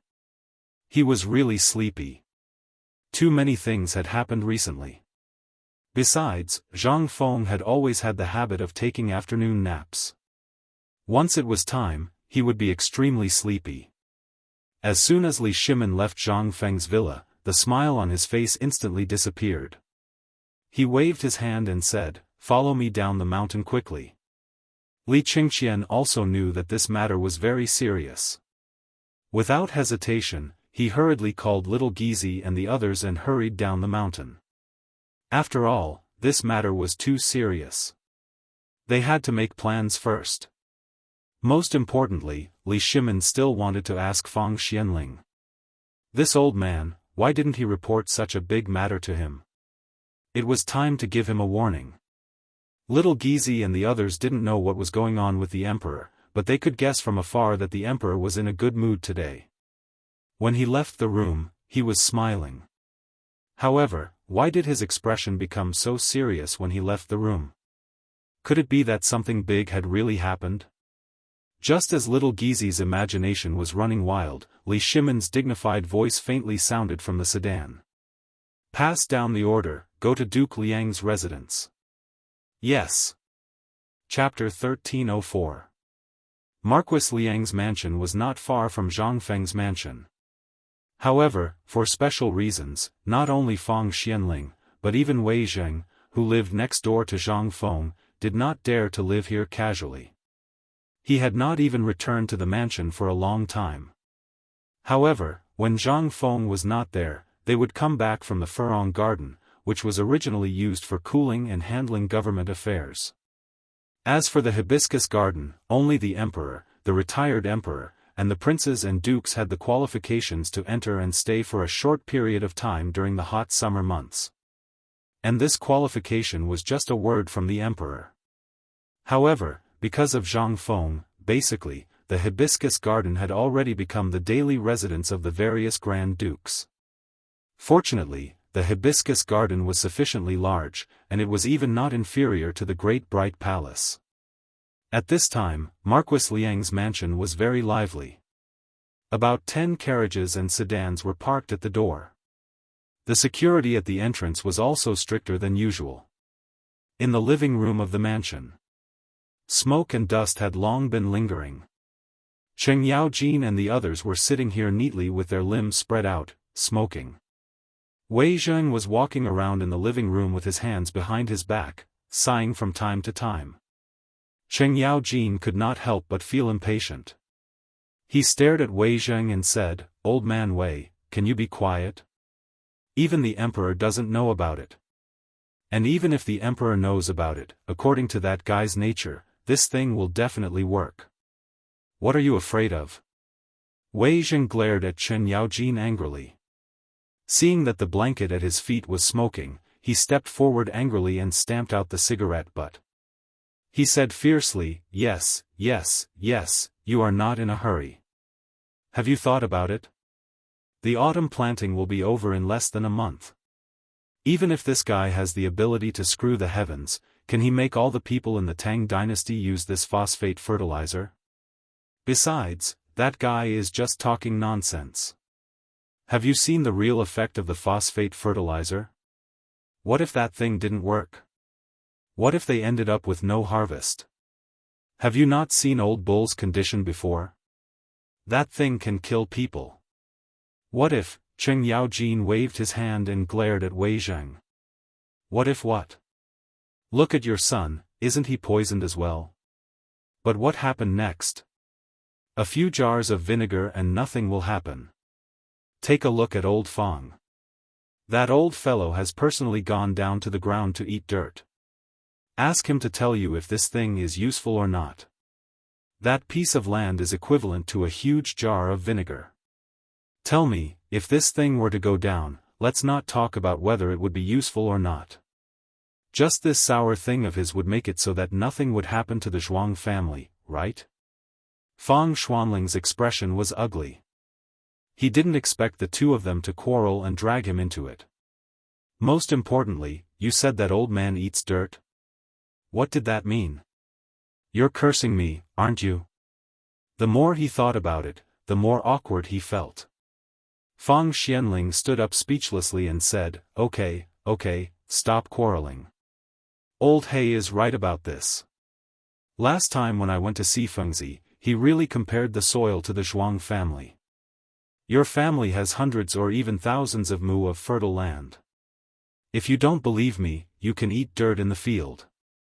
Once you eat it, you'll know. Li Shimin was very generous. However, because the national treasury was empty, it was difficult to reward these dukes every time he wanted to. The official rank would be full, but the reward from the national treasury was not much. What should he do? In the end, the emperor and the empress discussed in bed and immediately thought of an excellent solution. What did they lack the most? Land. And it was a large piece of land. Because of the years of war, the Tang dynasty was simply vast but sparsely populated. Therefore, Li Shimin waved his hand. He directly and generously rewarded them with land. In order to show the emperor's kindness, he rewarded them with hundreds of mu of land. If they only received a few mu of land or dozens of mu of land, they would be too stingy. Li Shimin felt that he could not afford to lose face like that. As a result, although all the ministers now were looking forward to a promotion day and night, they could not do anything about it. The land in their family kept skyrocketing, but their official rank did not change at all. His mother couldn't help but feel distressed. It was a good thing to have more land, but it was not entirely a good thing. The tax had to be taken into account. Every year, the tax had to be paid as much as possible. Otherwise, the emperor would be unhappy. Therefore, the emperor was more diligent in giving out land. Anyway, he had a lot of land. Moreover, the land was uncultivated. If he gave it to these people, not only could it generate income for them, but more importantly, the tax burden of his national treasury would gradually be replenished. It was simply a continuous money-making machine. But in this way, all the ministers were worried when they heard that the emperor was going to reward them. How was that a reward? It was simply increasing their burden, okay? This thing. Who did not have hundreds of mu of land? Sometimes, they did not even know how much land they had. They only knew that every year, the granaries of their families did not increase by much. That was not a big deal. The most important thing was. The saddest thing was. The emperor was still rewarding them with land. It was really Tesco.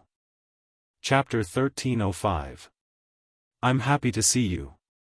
The emperor waved his hand and rewarded you with 100 mu of fertile land full of thatch. You're pleasing to the eye. Reward. You've done a good job.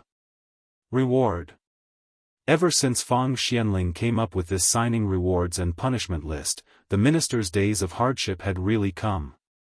As long as the ministers showed up on time every month, from the Minister of Internal Affairs to the small county magistrate of Chang and City, they would all receive one word. Reward. Although the national treasury was now abundant. Don't expect the emperor to reward you with money. That's just a dream. The emperor waved his hand. Reward. 500 mu of fertile land. This was the most painful thing for them. What was this? This wasn't a reward, this was a punishment. Especially this year, when the locust plague arrived, it was simply a disaster for them. But what could they do? They had to accept the reward from the emperor even if they had tears in their eyes. Otherwise, they would be defying the emperor's edict. If the group of civil officials saw this, they would talk about it again. That wouldn't be worth it. Who knew the pain in their hearts? But now it was okay. After the worship ceremony yesterday, Fang Xianling found a few people and whispered about it. Everyone couldn't help but be angry. This was equivalent to finding a way for them to survive. Therefore, when they got off work today, they came together to ask Fang Xianling if this matter was true. If it was true, then they would really be rich this year. But the most important problem at this time was that Niu Jinda's precedent was there. What if the food grown from this thing was poisonous? After all, this thing had never existed before. At this time, everyone's face was full of hesitation.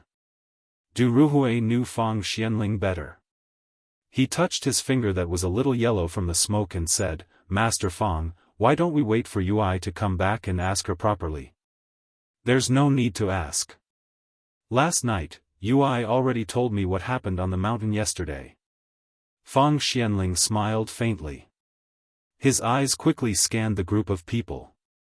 Only then did he leisurely smoke his cigarette, stroke his beard, and stop talking. But at this time, Cheng Yaojin and Zhangsun Wuji stood up almost at the same time and asked in unison, what are they doing on the mountain? Fang Xuanling's expression froze. He asked, why didn't your family come back last night? But Ai said they went down the mountain together. Hearing this, Zhangsun Wuji looked at Cheng Yaojin in confusion and asked, Old Hey, your virgin didn't go back. Everyone instantly realized something and looked at each other. Instantly, they were so angry that their beards were about to explode, damn it. This group of little bastards, for such an important matter, they actually dared to stay out all night last night for this daddy? Needless to say, at this time, Wei Zheng and the others didn't know. What did that mean? It meant that these little bastards didn't come back last night. However, everyone suddenly looked at Du Ruhui. Du Ruhui sighed and said, Don't look at me. That little bastard of mine didn't come back either. At this time, everyone felt very balanced. They scolded Cheng Chumo and the others for a while, but no one said anything harsh. After everyone sat down, Zhang Sun Wuji said, "Master Fang, I think it's better for you to talk about this matter. Your son is still the best." Seeing this, Fang Xianling laughed and said with emotion, "It's not that my son is good, it's that my son is honest to begin with." TSK. Everyone rolled their eyes in unison. It was considered that they agreed with Fang Xianling. Fang Xianling coughed and said without blushing or panting, "Actually, the matter is simple. Yesterday, didn't the emperor deliberately let Zhang Feng not attend the ceremony? In the end, this kid finally realized it and went up the mountain. In the end, guess what happened? How could everyone have the leisure to guess?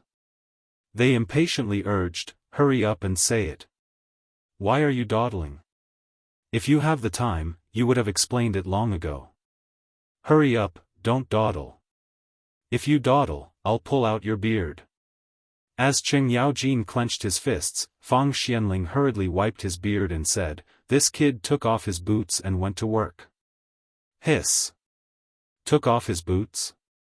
Zhang Feng took off his boots?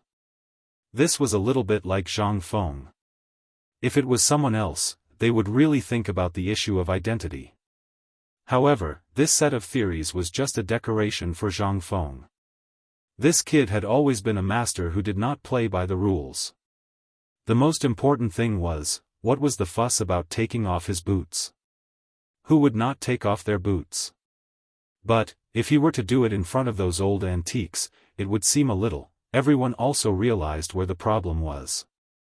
They curiously urged again. Fang Xianling said unhurriedly, "This kid not only took off his boots, but also scolded all the Confucians in the world, saying that all the Confucians in the world are just superficial guys. Most importantly, this kid said it in front of Mr. Bashi and more than 3,000 students in the academy." This, Wei Zheng and others could not help but be confused. At this time, they looked at each other and did not know what to say. In the end, they just gave a thumbs up and said, "Awesome." Chapter 1306. Fang Xianling said unhurriedly, "That's not all. The most important thing is that this guy not only did that, but also did a great thing. If old man is right, once this thing is done, your burden will become your biggest treasure bowl." This time, Zhang Sun Wuji and others were all shocked. What was their biggest burden? No need to think. No need to say. They all understood. At least this was what they were talking about now. Land. The most important thing was that they were basically the biggest landlords in the Tang dynasty. It was nothing in normal days. However, in a disaster year like this had become their biggest problem. If this kid could really solve this problem, then he would definitely be able to do it. What was that? That was something that would benefit the future. Everyone in the imperial court was grimacing over this matter. Everyone was worried and looking forward to the autumn planting, but at this critical juncture, Zhang Feng had announced that he could use a wondrous method to resolve the imperial court's greatest problem and turn the Great Tang's greatest problem into its greatest advantage. How could they not be excited? At this time, Zhang Feng was simply everyone's great benefactor. Looking at everyone's expressions, Fang Xianling took a sip of tea, smacked his lips, and happily lit another cigarette. At this time, his mood was better than anyone else's. No. Since that day when he went to the field with Zhang Feng, Fang Xianling seemed to be 10 years younger. All of this was attributed to Zhang Feng's words. He could make the Zhuang family, who originally could produce 5 or 6 dawn per mu, more than double in an instant. What was this? This was not only Fang Xuanling's savior, but also the meritorious minister of the entire Tang dynasty. Fang Xuanling's salary was not much, plus the expenses of the whole family. Without the support of the profits from the salt, braised meat, and other industries last time, Fang Xianling did not dare to imagine the current situation. What was this? This was all thanks to Zhang Feng. If it were not for Zhang Feng, he did not dare to imagine what kind of life he would have at this time. Eating meat and drinking wine every meal? It was good enough to be full. And the most important thing was, once this phosphate fertilizer that could increase the yield of crops was really successful, or it could really have an effect, look, what kind of horrible scene was that? At this time, when Feng Xianling thought of the prosperous scene that Zhang Feng told him, it could still make his blood boil. Everyone would no longer lack of food and no longer be afraid of food. This was something he dared not to dream.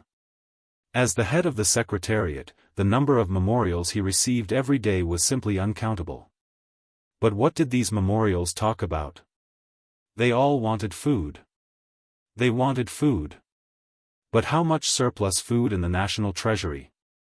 He knew it better than anyone. To put it bluntly, the amount of grain stored in the national treasury was not even as much as what he had in his residence. How horrible was this? In addition, it was the autumn planting season. It was also the time for the officials to open the warehouse and release the seeds. But at this time, what could the emperor give? These were all things. But as the head of the secretariat, he looked forward to Zhang Feng's good news every day. But what did he receive in these few days? At this time, he was looking at Zhang Sun Wuji and the others. Feng Xianling laughed even more happily. He even laughed out loud. Zhang Sun Wuji saw this and said speechlessly, "I say, Master Feng, if you want to say something, just say it. Why are you looking at me and laughing?" When everyone saw that Feng Xianling was really laughing at this time, they could not help but want to beat him up. This old guy was not like this usually. Did he learn bad things from Zhang Feng? They could not help but have red eyes. Feng Xianling also felt that danger was approaching and hurriedly said, I'll say it, okay? I just thought of a funny thing. Look at how anxious you are. Old man, let me give you a heads up. Don't get too excited later. The old man only prepared one set of longevity materials. F***ck, old man, are you cursing us in a roundabout way? To think that I've always said that you're upright, but it turns out that you're such a bad person. Seeing that everyone was really angry, Feng Xianling was not afraid. Instead, he said lightly, I remember that your mansion seems to have more than 600 mu of farmland, but almost half of it is abandoned, right? If it were me, I would advise you to go back now and plow your idle fields. Wait for Feng Zi's news. Next year, the old man guarantees that you will have so much food that you will have to sleep on it. Cheng Yaojin's claws were 3 inches away from Feng Xianling's beard, but after hearing this, he could not help but be stunned. He asked, what do you mean? Zhang Sun Wuji and the others were also stunned. Living on a pile of food? Was this a joke? When they dreamed, they did dream about it. But in reality, could it be? Feng Xianling smiled faintly and stared into Cheng Yaojin's eyes and said, because Feng Zi improved the planting method yesterday. If you really do as he said, I guarantee that your food will really double, and this is just a conservative estimate. Chapter 1307. What? Was it true? Zhang Feng, that little bastard, was not one to brag. When it came to serious business, he never lied. What he said was a conservative estimate, but it was basically a done deal. If the phosphate fertilizer was true, how much wheat could be harvested from 1 mu of land? Gulp. Cheng Yaojin swallowed hard and asked excitedly, is what you said true? When has old man ever lied to others? If this old man's guess is correct, His Majesty should already know by now. Moreover, based on Feng Zi's character, do you think that Feng Zi won't bring His Majesty to see the wheat fields he planted? Hearing this, only then did everyone remember that after they finished their morning exercises, when they saw the emperor, they found that the emperor seemed to have something on his mind. Moreover, he seemed to have a lot on his mind. After he hurriedly finished his morning court session, he hurriedly left the court session. And who were these people? Everyone had been out with His Majesty. How could they not know that His Majesty was going to see Feng Zi? If that was the case, wouldn't this matter be set in stone? Thinking that His Majesty would know about it, they became even more anxious. The first thing that came to their mind was whether the emperor would take back their land. After all, they had told the emperor many times that it was difficult to grow crops in a roundabout way. Thinking of this, they became even more anxious. Even Wei Zheng was a little anxious. He hurriedly asked, "Master Fang, tell us, what is this new method?" Fang Xianling was very comfortable at this time. Looking at everyone's anxious eyes, he said with a smile, "Don't worry, don't worry, my ass. Believe it or not, if you continue to waste time with Lao Tzu will punch you. Do you think you can stand it?" Yu Qigong couldn't sit still. He was the same as Cheng Yaojin. Not only did he have to support his family, but he also had to support the entire military camp. He also had to help those veterans who were disabled because of their injuries. Originally, they didn't need to worry about this matter. Every year, the imperial court would distribute large amounts of food and money, but this year was different. This year, not to mention them, even the military camp did not have enough food. Where would they find the spare money to feed these people? However, they were generals. What they saw was definitely not worth it. If these people were left alone, where would the morale of the army be? Would they still need to recruit soldiers in the future? These were all things that they needed to consider. How could the grain and money distributed by the imperial court be enough? Although Zhang Feng could stuff some of them in, that was the academy, not a shelter. If that guy was driven to a corner, he would be in trouble. Cheng Yaojin came to his senses at this time. He grabbed Fang Xuanling's collar and asked in a trembling voice, "Tell me. How could Fang Xianling withstand this?" His face instantly turned pale. When Du Ruhui saw this, he hurriedly slapped Cheng Yaojin's hand away and scolded, "Old He. You better know your place. Do you really want to take Master Fang's life?" Seeing this, Cheng Yaojin's face froze. He hurriedly let go and laughed, "Isn't this urgent? You also know that I have thousands of people to feed. That's why." Fang Xianling calmed down for a long time before he recovered. He waved his hand and said, Forget it. Old man can understand how Old He and the others feel. But, this matter, I'm just talking about it here. Once you leave this door, you all know, right?" Everyone nodded. Wasn't this nonsense?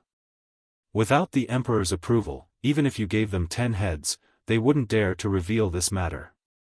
That was not something as simple as losing their heads. Even more seriously, it might cause a riot among the people. Just as Fang Xianling was talking about the screening method that Zhang Feng mentioned, on the other side. In Niu Jinda's residence. 2 strong men, one big and one small, were lying in the courtyard. One of them was holding a jar of vinegar in his hand and kept burping. The other one had one of his legs wrapped tightly and was resting on a tree branch. His snores were deafening. And at this moment, a servant suddenly whispered in Niu Jinda's ear.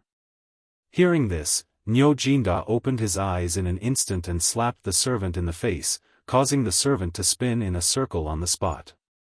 "You said that those old things went to Liang Guogong's residence?"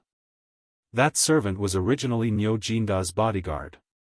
Because he was injured, he stayed in Niu Jinda's residence. He had long been used to this. He laughed and covered his swollen cheek. "Master, this lowly servant dares to lie about this matter? This lowly servant saw it with my own eyes." Niu Jinda heard this and narrowed his eyes slightly. He asked, "That old man Yuchi and Old He, those 2 fools, didn't they leave behind any instructions?" "Yes." The personal guards of the 2 generals told this lowly one that they said that the Duke went to Duke Fang's estate because of something that could increase the harvest of grain. What? When Niu Jinda heard this, he instantly sat up. This angry shout scared Niu Jianhu so much that his whole body trembled. He also got up and subconsciously kicked the ground with his legs, but the next moment, the pain from his broken leg made him howl loudly. Niu Jinda was so angry that he slapped him on the head, perhaps because of his broken leg. When Niu Jinda's palm landed on his head, it became a gentle caress. Lower your voice. After scolding Niu Jianhu, Niu Jinda looked at the servant again and asked, "Is what you said true?" "It's absolutely true." This lowly one personally inquired about it. Moreover, the guard of the Duke of Wei estate is from the same hometown as this lowly one. After drinking 3 cups of wine, this brat confessed everything. He said that after Master Feng secretly went to see young Master Zhang Feng last time, he was overjoyed. When he returned home, he immediately plowed the several hundred mu of land that had been abandoned for a long time. Chapter 1308. That was quite a rare sight. Feng Xianling had always regarded the land given by the emperor as a burden. Moreover, he had a lot of food at home, but the emperor would reward him with dozens or hundreds of mu of land every year. However, Feng Xianling had always planted as much as he could. But this time, what exactly happened? What made this old guy suddenly change his personality? Niu Jinda hugged the jar of vinegar and took a big gulp.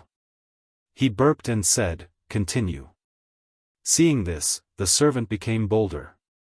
He stood up and said, "And I heard that Master Feng took out all the savings in the family to buy land. What's more, Master Feng secretly went to the treasury to borrow money to buy land." This was a strange thing. This old man had always been an honest man and treated money like dirt. Something big must have happened for him to go and borrow money. Niu Jinda was not stupid. After a series of things, he could not help but think of an important person. That was Zhang Feng. Could it be that this was because of what Zhang Feng said? That made this old guy change his personality? Moreover, land was the biggest pain in the heart of every minister. But, when he thought of this, Niu Jinda waved his hand and said, "Quickly send people to investigate." Yes. Hearing this, the servant was ready to run. But Niu Jinda looked at the jar of vinegar in his hand and said, "This jar of aged vinegar is for you. Drink it all before he goes. When he comes back, Lao Tzu will reward each of you with a jar of aged vinegar." In an instant, the servant was not calm. The smile on his face gradually froze. He held the vinegar in his arms and wanted to slap himself. When Niu Jinda burped, he dodged. Why did Lao Tzu dodge? This was great. A jar of vinegar, but seeing Niu Jinda looking at him, and even Niu Jianhu looking at him with a playful expression, he could only force a smile that was uglier than crying. Bracing himself, he tilted his head back and gulped down the wine. He didn't want to drink either. But if they made Master unhappy, it would be fatal. Instead of lying down for a whole day, he thought that it would be more practical to drink a jar of vinegar. After all, the old master had been drinking it for so many days, while the other person drank it every day. Why didn't anything happen to him? After seeing that the servant was done being jealous, Niu Jinda pouted and said, "Go to the accountant's office and withdraw 100 strings of money. If it's not enough, just withdraw more. But you have to do this well for me. If you mess it up, you know the consequences." When the servant heard this, it was as if he had been granted amnesty. He nodded repeatedly and slipped away. When the servant ran away, Niu Jianhu asked curiously, "Father, what happened?" Niu Jinda looked at Niu Jianhu's right leg on the ground and asked with some emotion, "Your leg is fine, right?" Seeing that Niu Jinda didn't answer his question, Niu Jianhu quickly moved his right leg and said, "Although I can't do any big exercise for the time being, I can still walk a few steps." When Niu Jinda heard this, he nodded excitedly, "This is all thanks to Feng Zi. Haven't you thought about how to repay Feng Zi?" "I have." Niu Jianhu's eyes instantly turned red and said, "After I retire, I will never leave Feng Zi's side. I will only be loyal to Feng Zi for the rest of my life." "Pa!" Niu Jinda gave Niu Jianhu a slap on the head and said, "Don't tell me you want to follow that bastard Feng Zi's surname. Repayment is guaranteed, but under the fate of our military family, there can only be one loyal minister. That is the emperor. This was their mission and also their destiny. Although they now had great power, there were many lessons learned from the mistakes of others. There were also many eyes watching them from behind. He was grateful to Zhang Feng for saving his life, and he would not hesitate to go through water and tread on fire.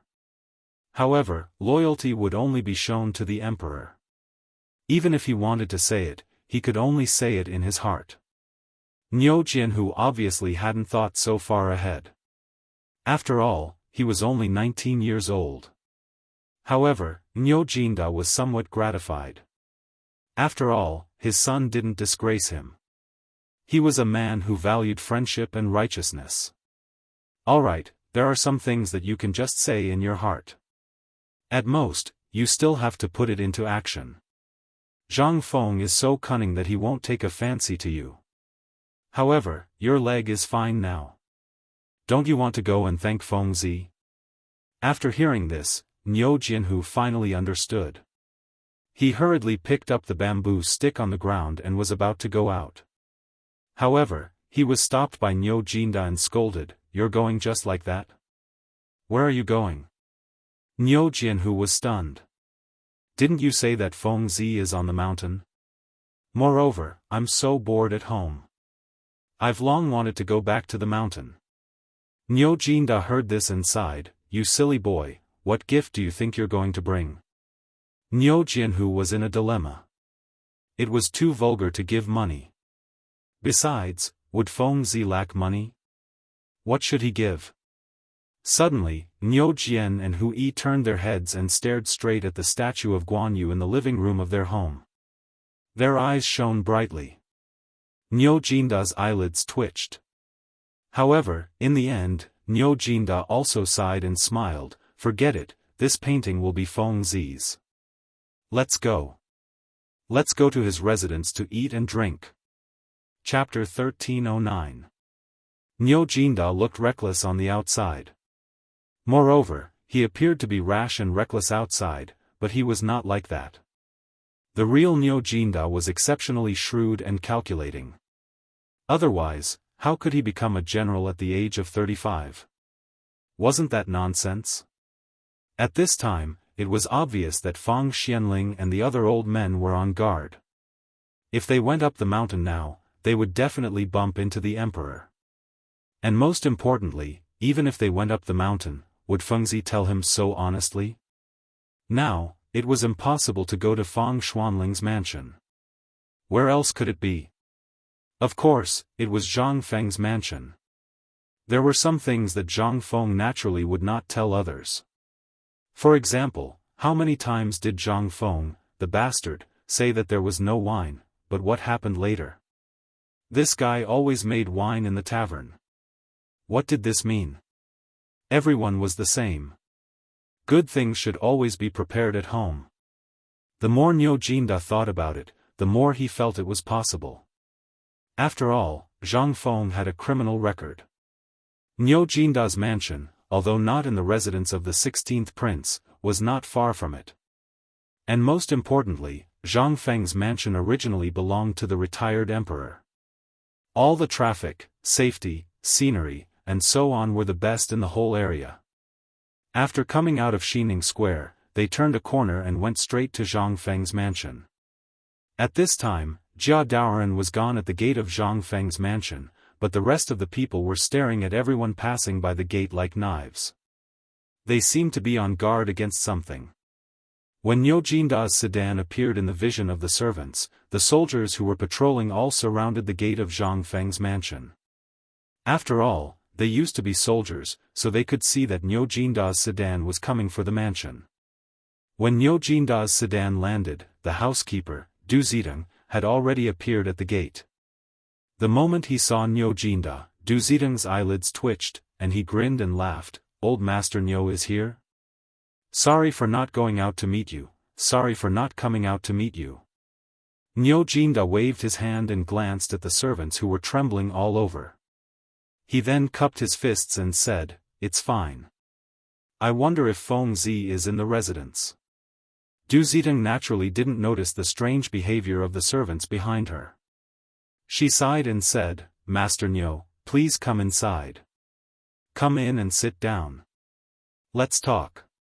Niu Jinda laughed and said, good, good, good. While speaking, he walked side by side with Du Ziteng. However, after Du Ziteng saw Niu Jianghu, her eyes couldn't help but pop out as she exclaimed, young noble Niu's legs are healed? Niu Jinda glanced at Niu Jianghu, who was trembling on crutches, and said, he hasn't recovered yet. He can only walk a few steps. However, this kid couldn't sit still and insisted on coming to see Feng Zi, wanting to thank Feng Zi in person. Otherwise, he wouldn't be able to eat or sleep early. I had no choice but to bring him to pay Feng Zi a visit. It just so happens that I also wanted to thank Feng Zi. Ayaya. Master Niu, you've come at the wrong time. Niu Jinda pretended to be surprised and said, what's wrong? After Du Ziteng welcomed Niu Jinda and his son into the yard, she said, my master didn't come back at all yesterday. He went directly from Chang'an University to White Deer College. Even yesterday morning, second madam was picked up by someone sent by Mr. Bosher to the mountain. I see. Niu Jinda pretended to sigh, however, he was already overjoyed in his heart. Wasn't it better if they weren't here? However, he still had to put on a show. He slapped his thigh and said, let's go to the academy. Son, let's go. Niu Jianghu didn't cower. He glanced at Niu Jinda's face and suddenly said, Father, my legs hurt again, what? Niu Jinda was shocked. He hurriedly squatted down to hold Niu Jianhu's legs and asked, come on, carry the young master to the carriage. Du Ziteng was also shocked. Old Niu and his son were the old master's brothers. If the old master heard about this, wouldn't he offend someone? At the thought of this, Du Ziteng hurriedly said, Master Niu, don't be impatient. Come on, quickly carry young Master Niu to the guest room in the mansion to rest. Master Niu, don't be anxious, how can I not be anxious? My son studied the books of the saints. He naturally has to learn to be grateful. At this time, he must go up the mountain personally to thank his teacher. When Niu Jinda heard this, he started to talk noisily. As he spoke, Du Ziteng's forehead was covered in cold sweat. Master Niu, this is also the old master's mansion. Moreover, you and the old master are brothers. Why don't you wait for the young master to rest for a while before going up the mountain? If the young master's legs are injured again, this old man can't bear the blame. Just take it as giving this old man some face, how about it? Seeing this, Niu Jinda sighed and pretended to be struggling in his heart. He said, all right then. Since you've said so, if I don't show you kindness, then I really can't come again. When Du Ziteng heard this, she beamed and said, then, please take a seat in the living room, Master Niu. Come on, quickly prepare the best wine and dishes. Chapter 1310. Niu Jinda was so happy. At the table, Zhang Tai told Du Ziteng about how he looked for phosphate ores, what he heard from Feng Zi and Long Yu Dao, and what he heard about the war in the outer space. He even made Du Ziteng, who was still in a daze, fall to the ground. This time, Niu Jinda looked at the butler who was snoring on the table and said, Brother Du? Old Du? Du Ziteng? Seeing that Du Ziteng was really drunk, Niu Jinda then shouted, someone. The maid who had been waiting at the door hurried in. Seeing the butler like this, she was also flustered. Niu Jinda said, quickly carry your butler away. He's drunk. Oh. A few little maids hurriedly carried the butler out of the living room.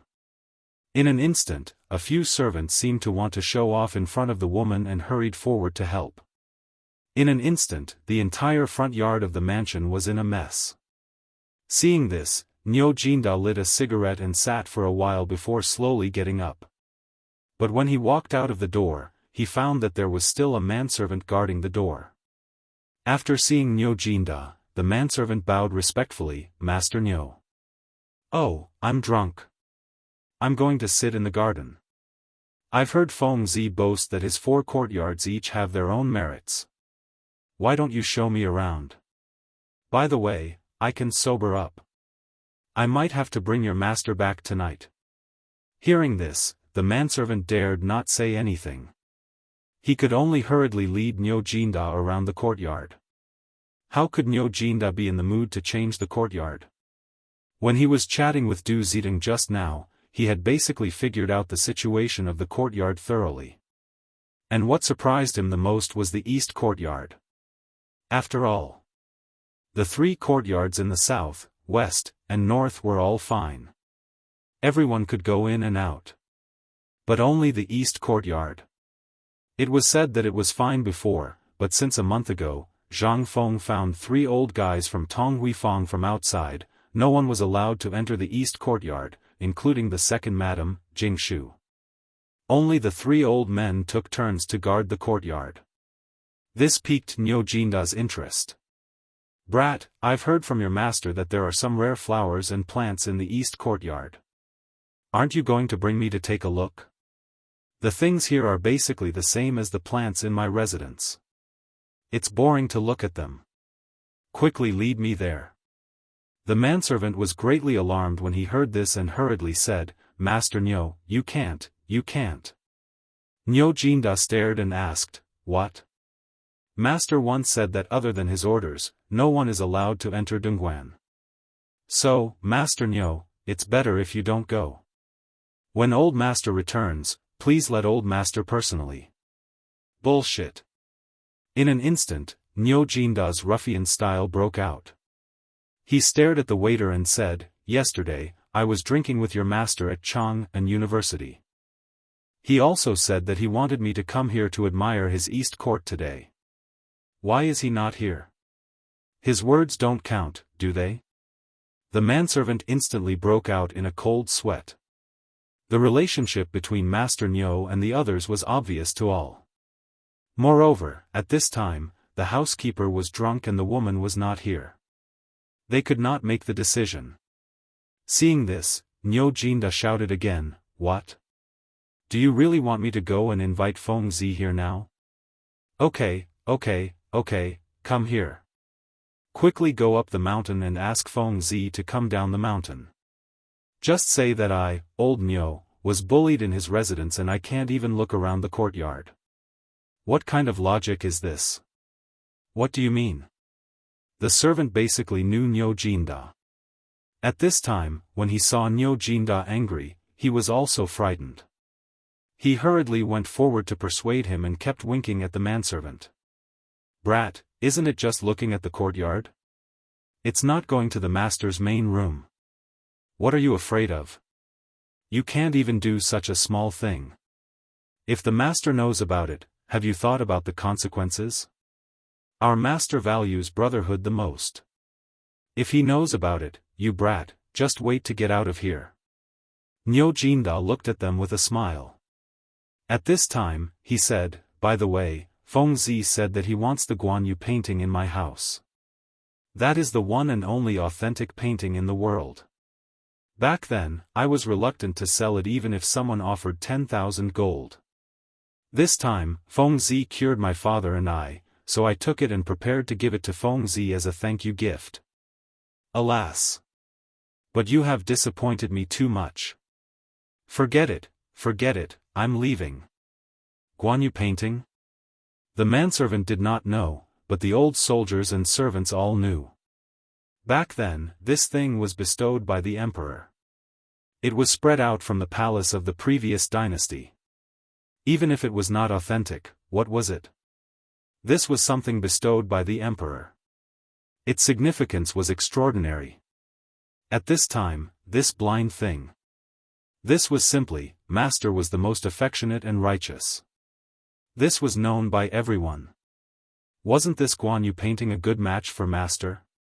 The servants hurriedly surrounded Nyo Jinda and apologized, Master Nyo, you must calm down. This little thing has just come to the residence and he doesn't know many things. Isn't it just going to the east courtyard to take a look? Go, go, go, I will go with you. Yes, yes, yes, go, go, we will all go with you. Whoever doesn't let you in, I will be the first to beat him. Surrounded by the servants, Niu Jinda breathed a sigh of relief. Forget it, if I say too much, Feng Zi will think that I am a little narrow-minded. Let's go around. Father, wait for me, I want to go too. Chapter 13:11. Niu Jinda turned his head and saw Niu Jianhu running towards them with only one leg. Behind him, there were also a few young maidservants with red faces following closely behind him. Niu Jinda scolded them, don't run around if your leg is not good. What if you make Fengzi worried? It's okay. I want to see Fengzi's courtyard. Besides, Fengzi is here. Even if it's broken, we can just reconnect it. Besides, we're in Fengzi's mansion. Nothing will go wrong. The servants felt ashamed when they heard that. They hurriedly asked someone to find a bamboo pole and tied it to the leg of Zhang Feng's favorite recliner. They lifted Niu Jianhu up and went to the east courtyard. Seeing that, only then did the father and son smile knowingly. The east courtyard was not big. However, the arched door of the east courtyard was blocked by a few wooden planks. An old man was taking a nap at the door. However, when the old man heard the clamor, he didn't wake up from his stupor. However, after glancing at the few of them, he continued with what he was doing, not even sparing them a glance. He had been in Zhang Feng's mansion for a month. During this month, everyone in the mansion knew about this place. No one dared to barge in.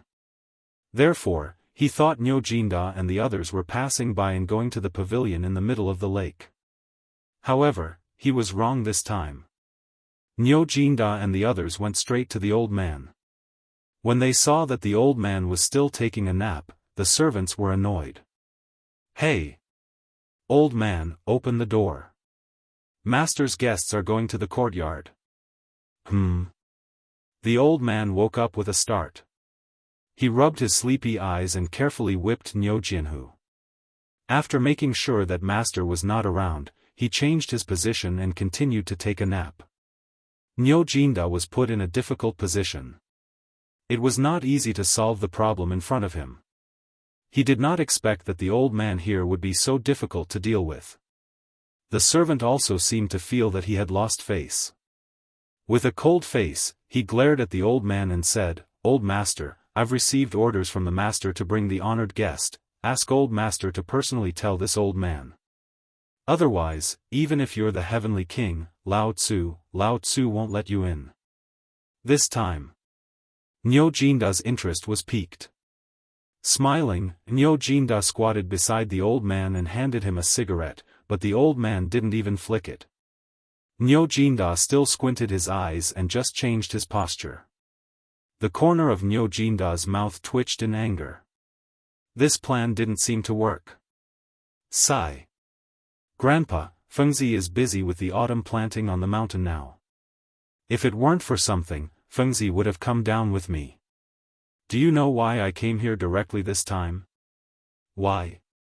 The old man's interest was also piqued. He wanted to see what kind of lie this guy was going to weave. Back then, Feng Zi had said that other than him, no one was allowed to enter. What was this? This was an order. This old man had lived for more than half his life. What kind of battle had he not seen? Just this? He wanted to lie to him? This was all rubbish. He had played with the leftovers. After all, he had been at the bottom for his whole life. If he couldn't learn this, he could only starve to death. Niu Jinda was also in a dilemma. Why was this old guy so stubborn? Out of desperation, he was about to use force. After all, this was the last step. However, at this moment, Niu Jianhu sighed sadly and said, "Aya. Fengzi, you should come back. Look at how we've been bullied when you weren't at home.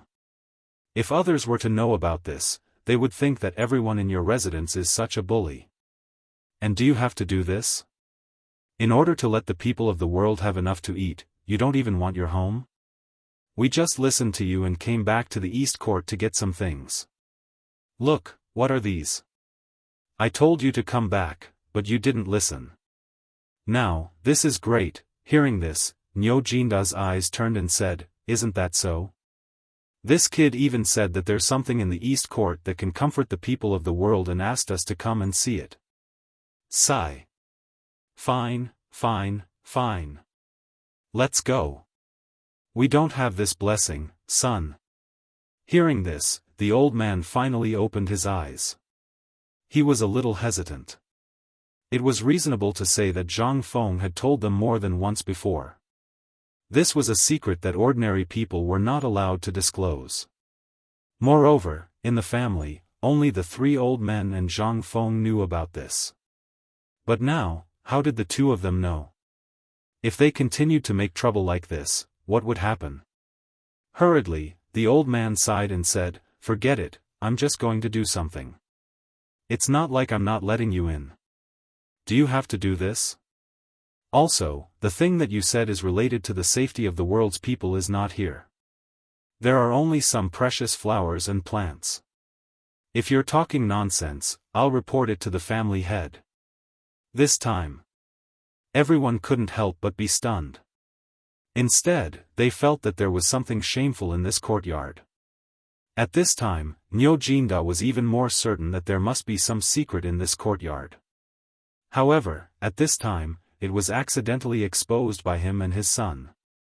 He hurriedly said, "Oh, this is not a joke. Don't think too much, this is a joke. Ha ha ha, a joke. Let's go in and take a look. What's wrong with that?"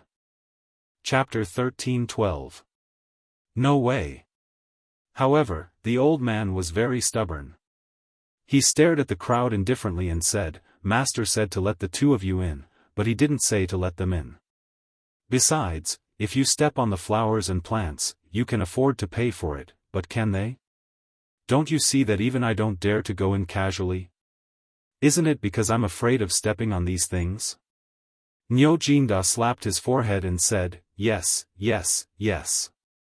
Fengzi said that the reason why he didn't let us in was that he was afraid of stepping on the snow lotus that only exists on Tianshan Mountain. Fengzi also said that this thing was given to Xiaohu to treat his leg. I was in a hurry just now and forgot about it. Ha ha ha, sorry. Everyone. Niu Jinda clasped his fists. Only then did the crowd leave in shock. Seeing this, the old man heaved a sigh of relief. With trembling hands, he opened a small gap to let the two enter. After that, he didn't forget to remind, "Old Master Niu, although I don't know what exactly you want to do, you are Old Master's brother. I hope that you can keep this secret.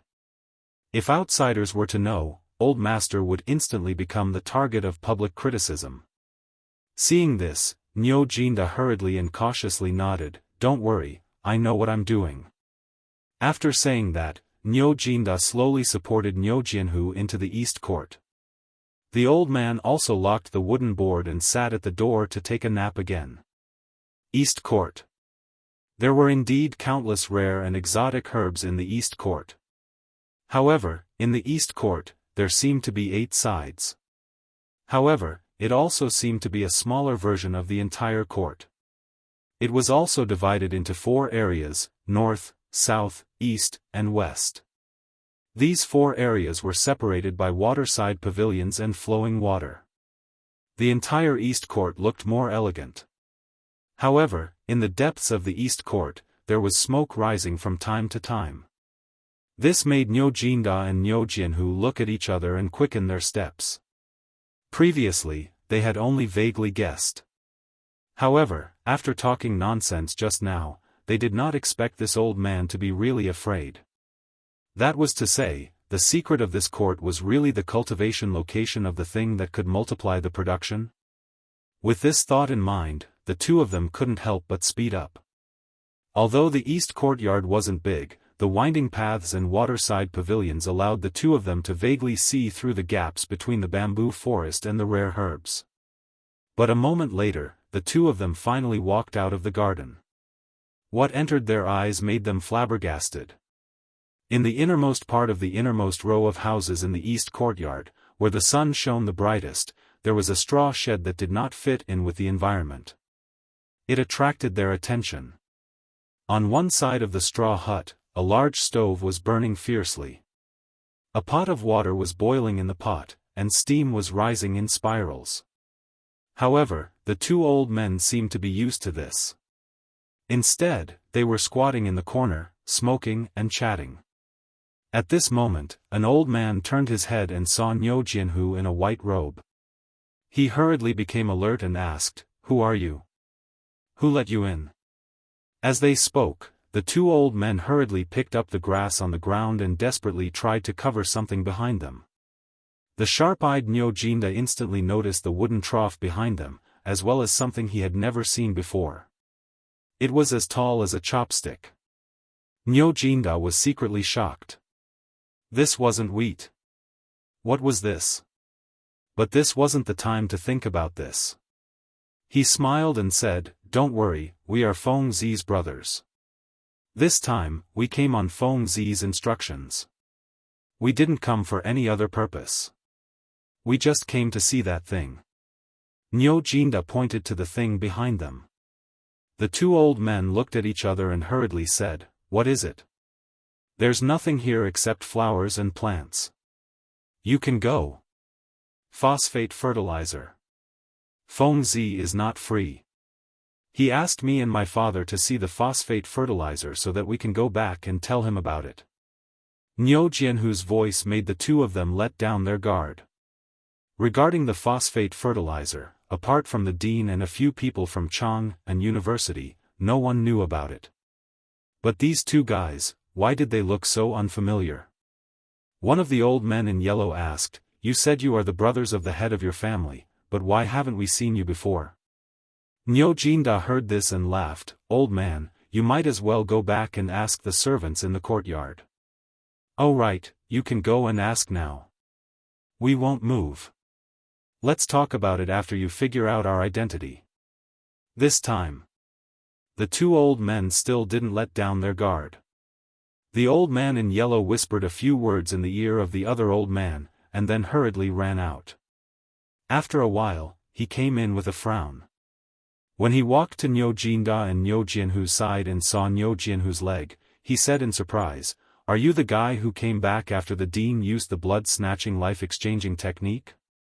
Jianghu heard this and pointed to his right leg, saying, "Thanks to Feng Zi.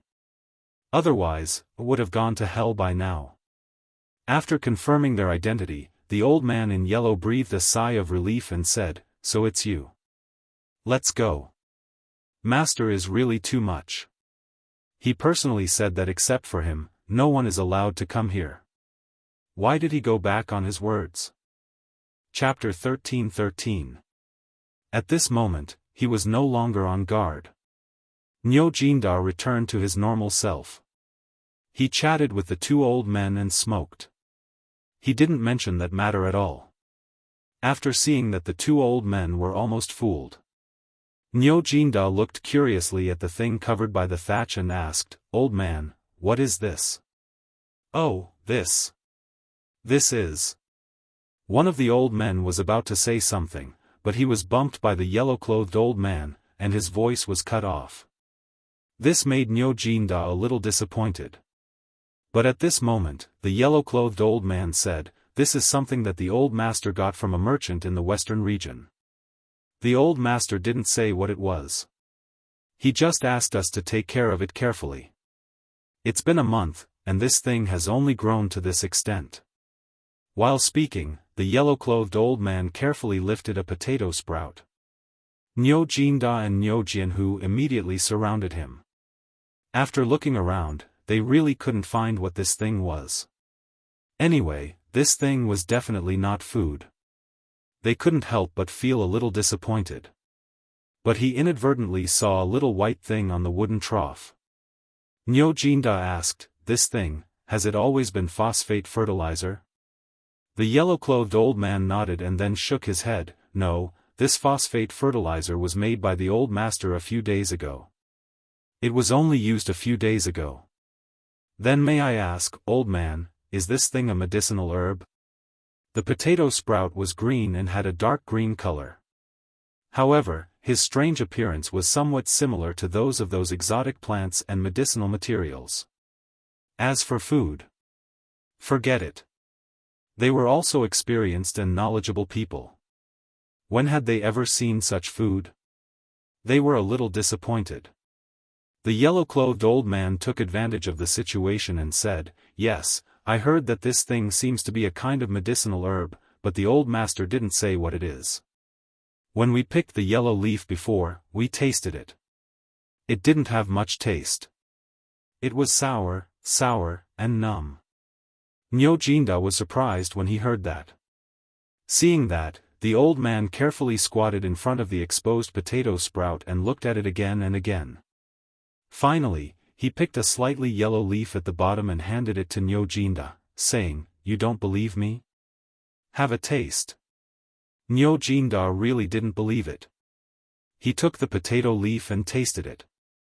It was really a little numb, and there was a bitter taste. What kind of food was this? This was clearly a medicinal ingredient, all right?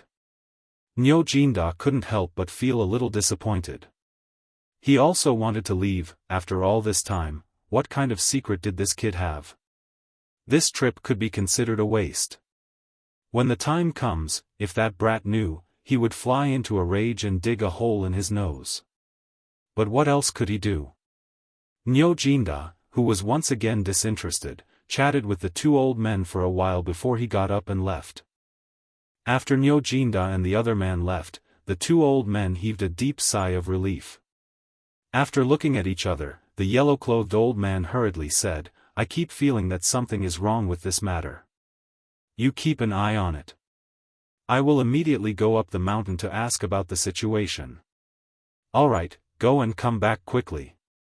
I'm afraid that I won't be able to deal with those two if they come back later." Just now, the old man had almost told them about the potatoes.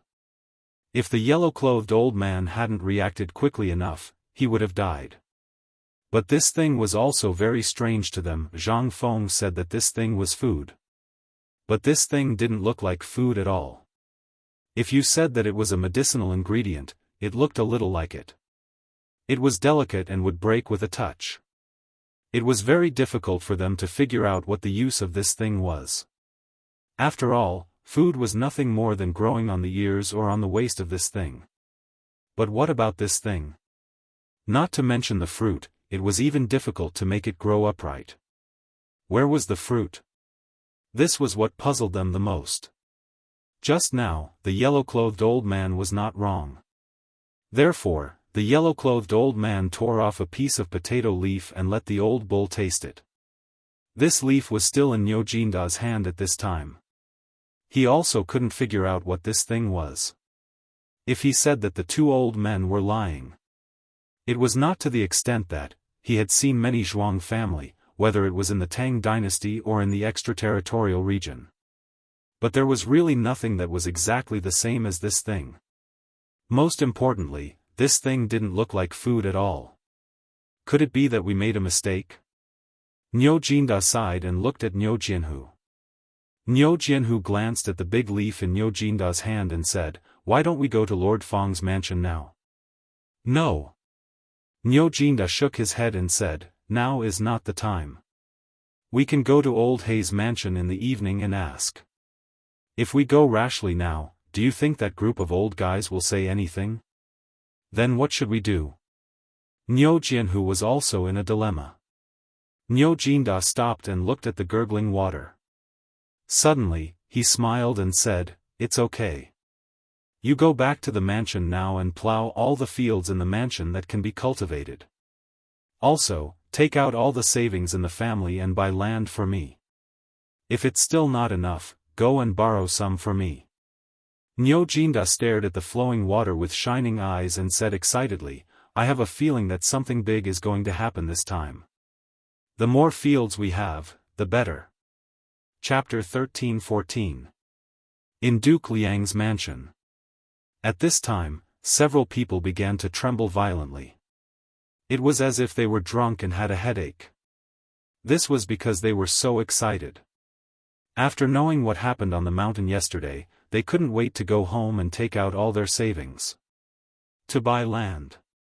This time, Zhang Feng was really generous.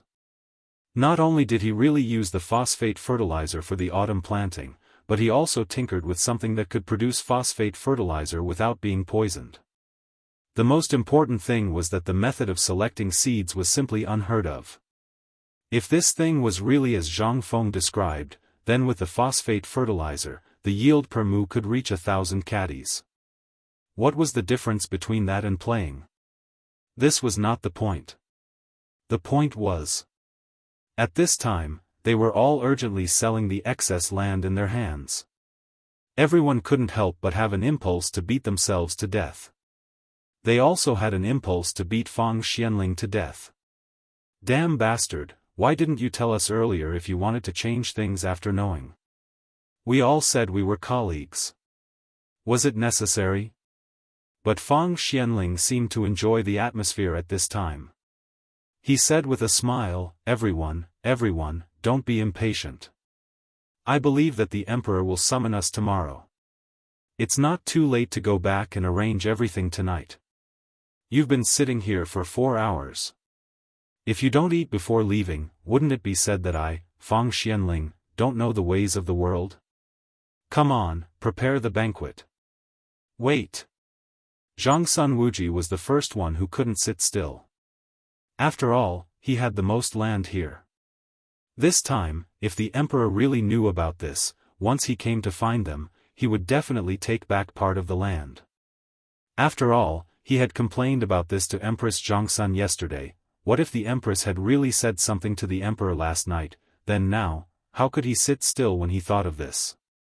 Fang Xianling and the others naturally knew about this. They smiled and said, "This is easy. Someone, quickly bring me a brush and ink. Brother Zhangsun, why don't you write a letter and send it home first? Isn't it the same?" Zhangsun Wuji thought about it and agreed. He sat down with a clear conscience. When everyone saw this, they picked up their brushes and ink and sent a letter back to their families. Just as everyone was preparing for the banquet, there was a sudden commotion at the entrance of the Duke Liang's mansion. A moment later, Fang Xuanling's servant hurried into the living room. Fang Xianling frowned slightly. "Didn't I tell you? I have important matters to discuss with the dukes, can I not disturb you?" "Master, His Majesty. His Majesty is here." "What?" Hearing this, everyone stood up in unison. He looked at the servant in shock. When Fang Xianling heard this, he asked in disbelief, "Are you telling the truth?" "Yes. Now little Gizi's father-in-law is at the door. He said it himself." This time, everyone couldn't help but change their expressions. What should we do? The few of them couldn't help but wonder why the Emperor came here at this time. However, there was no need to think about it. It must be because of this matter. They didn't dare to delay. They hurried out of the living room and went to the yard to meet the Emperor. When they arrived, Li Shimin, who was wearing a purple robe and waving a folding fan, had already entered the mansion. When they saw this, they hurriedly bowed. Li Shimin said lightly, "That's enough. You don't have to do that outside. Let's go in and talk." After that, Li Shimin went straight to the living room. As soon as he entered the living room, Li Shimin couldn't help frowning slightly. He asked, looking at the smoke and dust in the room, "You seem to have been here for a long time?"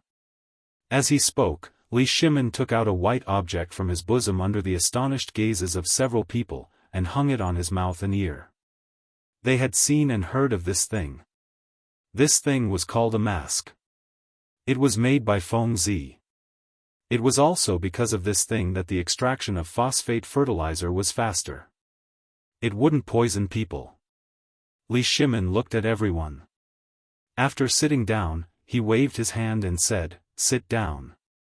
After they sat down, Li Shimin looked at the cigarette butts all over the floor. He originally wanted to smoke, but after thinking about it, he didn't. He asked, I think you all should know what happened on the mountain, right? They didn't know what to say. They just giggled. How could Li Shimin not know? He just sighed and said, originally, I wanted to reduce your burden when I came back this time. Last night, the Empress told me that you were under too much pressure and asked me to reduce your burden. Zhang Sun Wuji's face froze. He didn't dare to speak. Speaking at this time was completely asking for death. How could Li Shimin not see through their thoughts? There were no fools here. The moment Li Shimin saw them, he understood a lot. At this time, when he saw their expressions, how could he not know that they knew everything? Alas! Forget it, forget it. Let's talk about this matter. Minister Fong, what do you think of this matter? Also, I heard from Feng Zi that you went to the field outside the city to eat soil with him. Is this true? Chapter 13-15. It was inevitable that Feng Xianling would be embarrassed to talk about this at this time, but Li Shimin did it on purpose. He was a little angry about it. After all, such a big thing had to be hidden from him. How many things did he not know? Moreover, he had bumped into him today, causing his wishful thinking to fall through. How could he not vent his anger? Feng Xianling and the others were very clear about it. At this time, hearing the Emperor's question, he had to say, Your Majesty, I was going to report it to Your Majesty. But on the one hand, the ceremony is coming soon, and Feng Zi is just talking about it. So, I didn't take it seriously. I thought that after everything was clear, I would report it to Your Majesty. We have come here precisely to discuss this matter. After all, this matter concerns the fate of my great Tang, and any mishap would be a disaster for the people of the realm. After all, although I heard my son speak of this matter last night, it is simply too absurd. Thus, this old subject has come today to ask my lords about it. But I didn't know that you didn't return to your mansion last night because of other things. Feng Xianling also cried out in grievance. What else could Li Shimin do? He could only twitch his mouth. Well, it's true. When I was on the mountain today, I saw Feng Zi do it myself. But at this time, the food is not enough. If we really do the seed selection at this time, the people will inevitably have a shortage of seeds. You all know the situation of my treasury. So, my dear ministers, I'll leave this matter to you. What could they say? They couldn't say anything. As long as the emperor didn't take back their fields, this was the lightest punishment. Li Shimin asked at this time, Minister Feng, I want to ask you.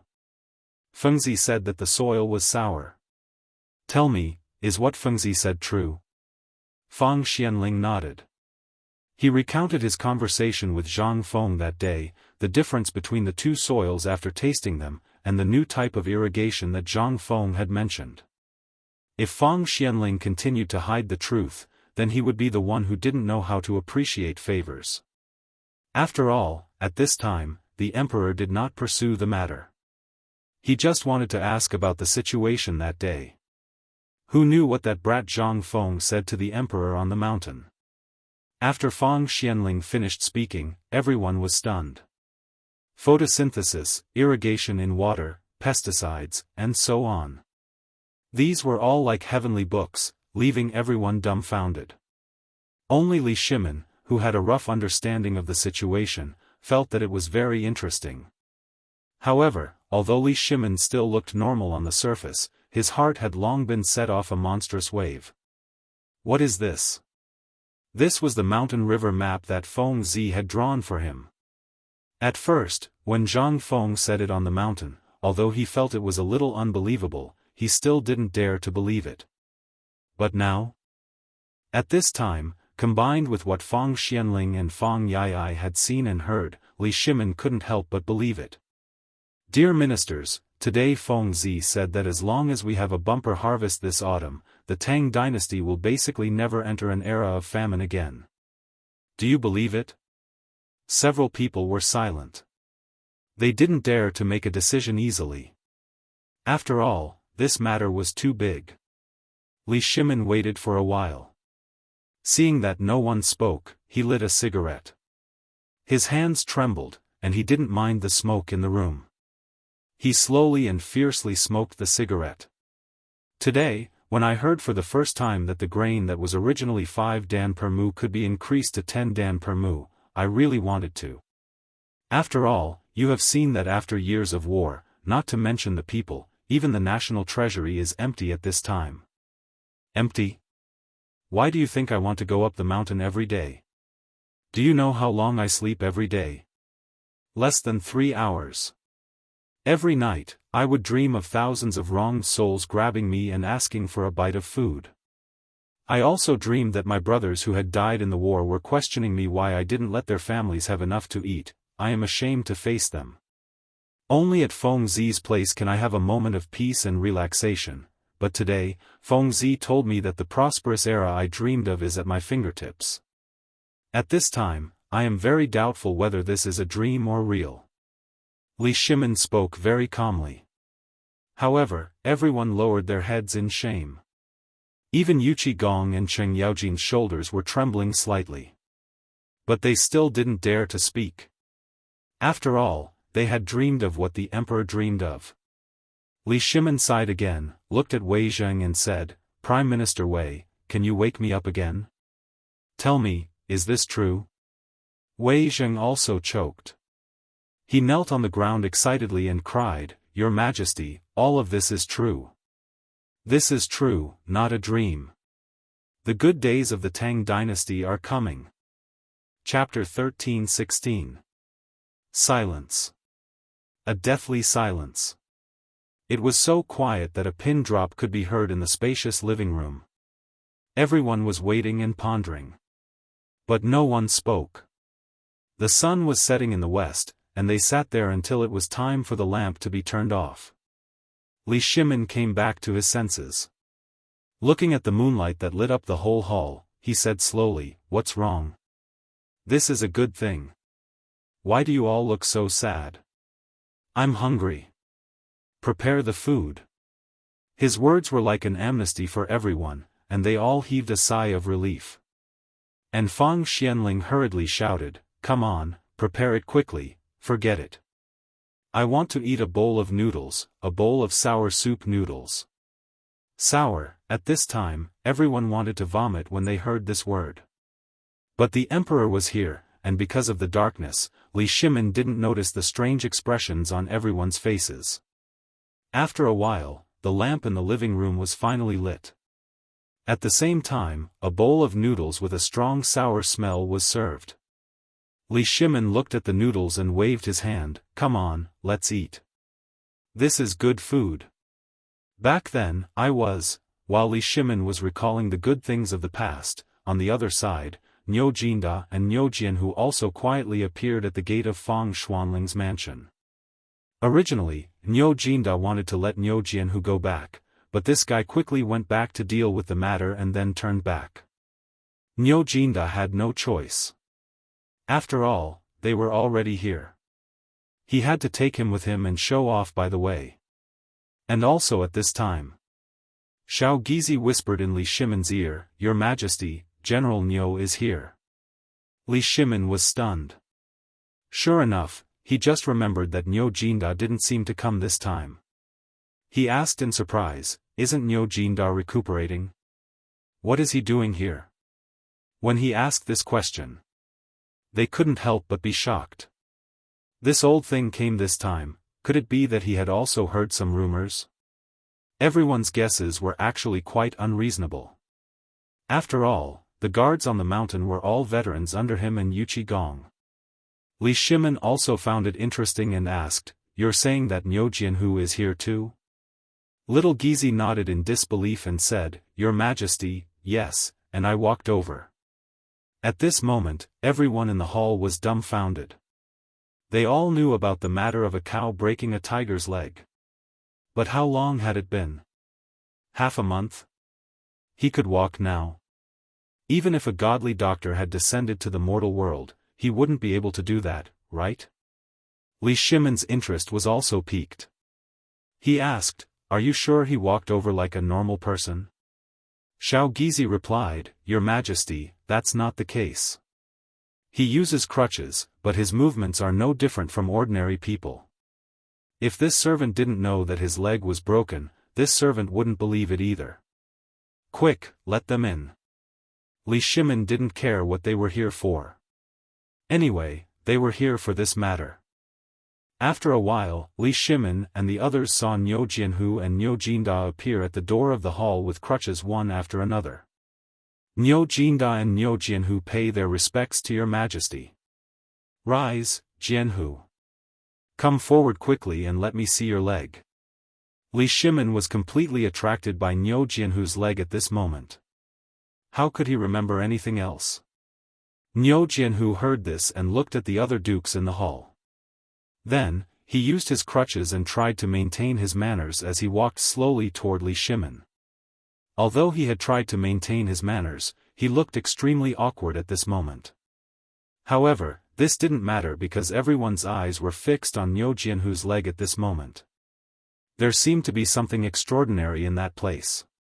This was indeed extraordinary. After all, once this matter was confirmed, it was conceivable that the era of amputated limbs being sawed off or waiting for death would become a thing of the past. When Niu Jianhu stood beside Li Shimin lifted Niu Jianhu's robe and looked at the leg wrapped in bandages and exposed bamboo clips under his robe. He pointed to a chair next to him and said, Sit down. Little Gizi, let him lie down as much as possible. I want to take a closer look at his leg. Your Majesty, you can't, Your Majesty. Your Majesty, this is a great disrespect. My son can't bear it. How about Your Majesty move to the guest room? Everyone turned pale with fright when they heard this. After hurriedly dissuading him, Li Shimin gave up and said, Let's go to the guest room. Li Shimin was already inexplicably excited at this time. On the way to the guest room, he hurriedly said, By the way, quickly go and ask Imperial Dr. Zhou to come. He should have seen Jianhu's bone with his own eyes. Let him examine Jianhu and see how the bone is. Yes. Little Gizi hurriedly accepted the order and left. The rest of the people turned and entered the guest room. The guest room was very dark, but when Li Shimin and the others entered the room, the oil lamps were already lit. In an instant, the whole room became as bright as day. At this time, under Li Shimin's insistence, Niu Jianhu lay on the bed. However, Niu Jianhu, who was lying on the bed, was extremely nervous. But at this time, his right leg had already appeared in Li Shimin's hands. Chapter 13-17. At this time, Wei Zheng was about to say something when he saw this, but he was stopped by Zhangsun Wuji. Prime Minister Wei, you may be able to understand His Majesty's mood at this time. Every year, because of such things, the people who lost arms and legs, or the soldiers, can only wait for death or have their legs cut off. Those who are dead are better. At most, they suffer a little. But have you ever thought that those who are alive suffer more than death? You'd better let His Majesty confirm it. Indeed. Wei Zheng knew these things. After all, the annual supplies for the disabled in the country basically went through him. He also knew that if such magical medical skills could really be developed, it would be very beneficial to the Tang dynasty. But, did His Majesty need to check it himself? That would be a loss of His Majesty's dignity. But at this time, Wei Zheng opened his mouth, but held himself back in the end. Alas! In the end, he sighed. However, Li Shimin and the others did not notice this. Everyone's eyes were fixed on Niu Jianhu's leg. Li Shimin gently knocked on Niu Jianhu's leg, and then asked, Is there anything unusual about the wound? Or is there any pain? Niu Jianhu scratched his head, glanced at Niu Jinda first, and then said, Your Majesty, my leg is basically fine. When I woke up, I did feel a little pain, but after lying in bed for 3 days, my leg felt limp and numb as if there were ants gnawing on it. But with Fengzi and Dr. Sun's magical medical skills, there is no abnormality at all now. It's just that when the legs touch the ground, there will be a slight numbness and pain. If you walk, it won't be a big problem for the time of a cigarette, but if you walk for a long time, it will still be a little sore. Everyone was in an uproar. Niu Jinda, on the other hand, felt that his back was straighter at this moment. He took over the conversation and said, "Your Majesty, this Fengzi is also amazing. He said that every day, he has to cook a big bone for the tiger. Moreover, besides a little bit of salt, he doesn't put anything else in the soup. You see, if this kid didn't have a walking stick, even this old official would think that this kid is slacking off." Li Shimin asked in surprise, "Tell me, is this his daily medicine?" Li Shimin thought that there was some magical medicine and prescription in it.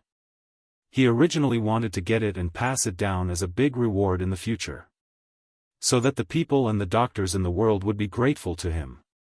But how could he know that it was so simple?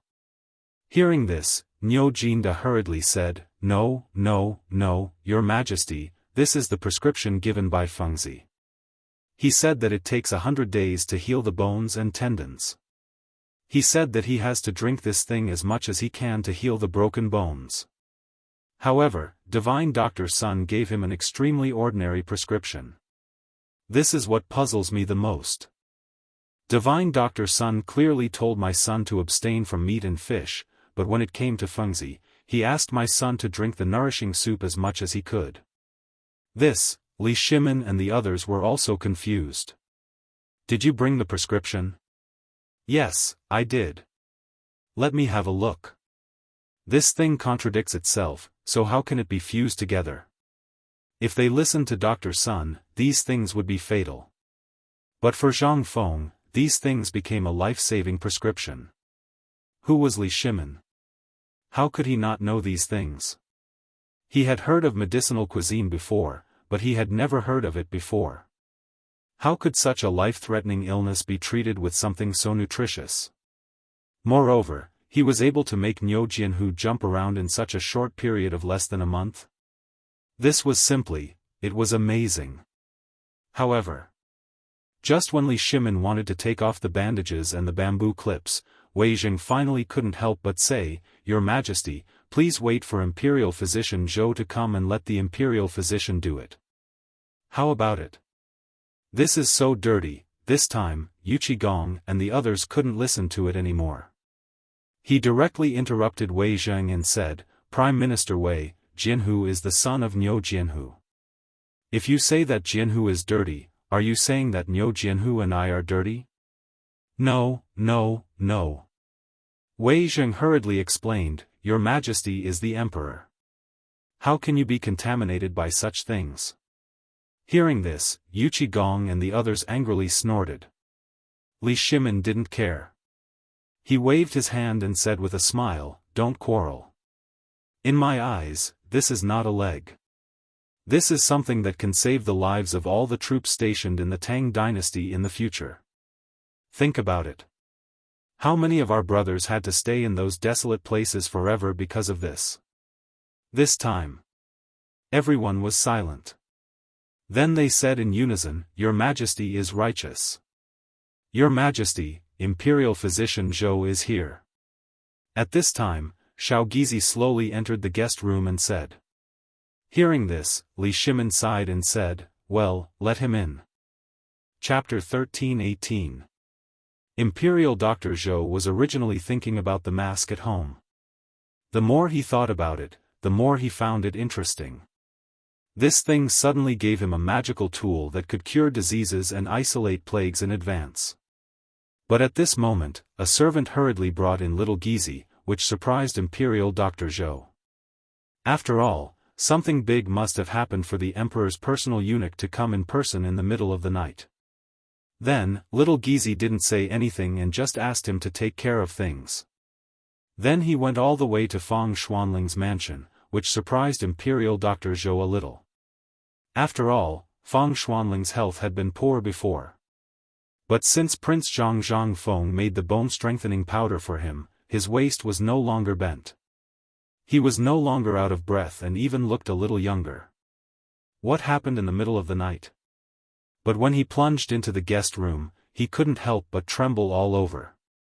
He hurriedly bowed and said, Zhou Hongru greets your majesty and all the dukes. Okay, Imperial Dr. Zhou, come and take a look at Jianghu's leg. Li Shimin couldn't wait any longer and waved his hand directly. At this time, Imperial Dr. Zhou had time to look around the room seriously. He knew about Niu Jianhu's incident. After all, who didn't know about such a big thing? Moreover, this matter had alarmed all the great Confucians of the medical world of the Great Tang, but the mountain was too heavily guarded, and no one was allowed to go up. They could only send letters to Divine Dr. Sun to ask for advice. But, even so, everyone wanted to know whether Niu Jianhu's leg was really broken and exposed on the street or it was a lie. After all, the bone was crooked and exposed. Moreover, it had been exposed for 3 days. Even if a pig's bone had been exposed for such a long time, it would have rotted long ago, let alone a living person's leg. Although he had witnessed everything with his own eyes and participated in it, even so, he still felt that it was a dream. In the blink of an eye, almost a month had passed. Since Niu Jianhu returned to the mansion, there had been no news about him. This made everyone mistakenly think that it was a rumor.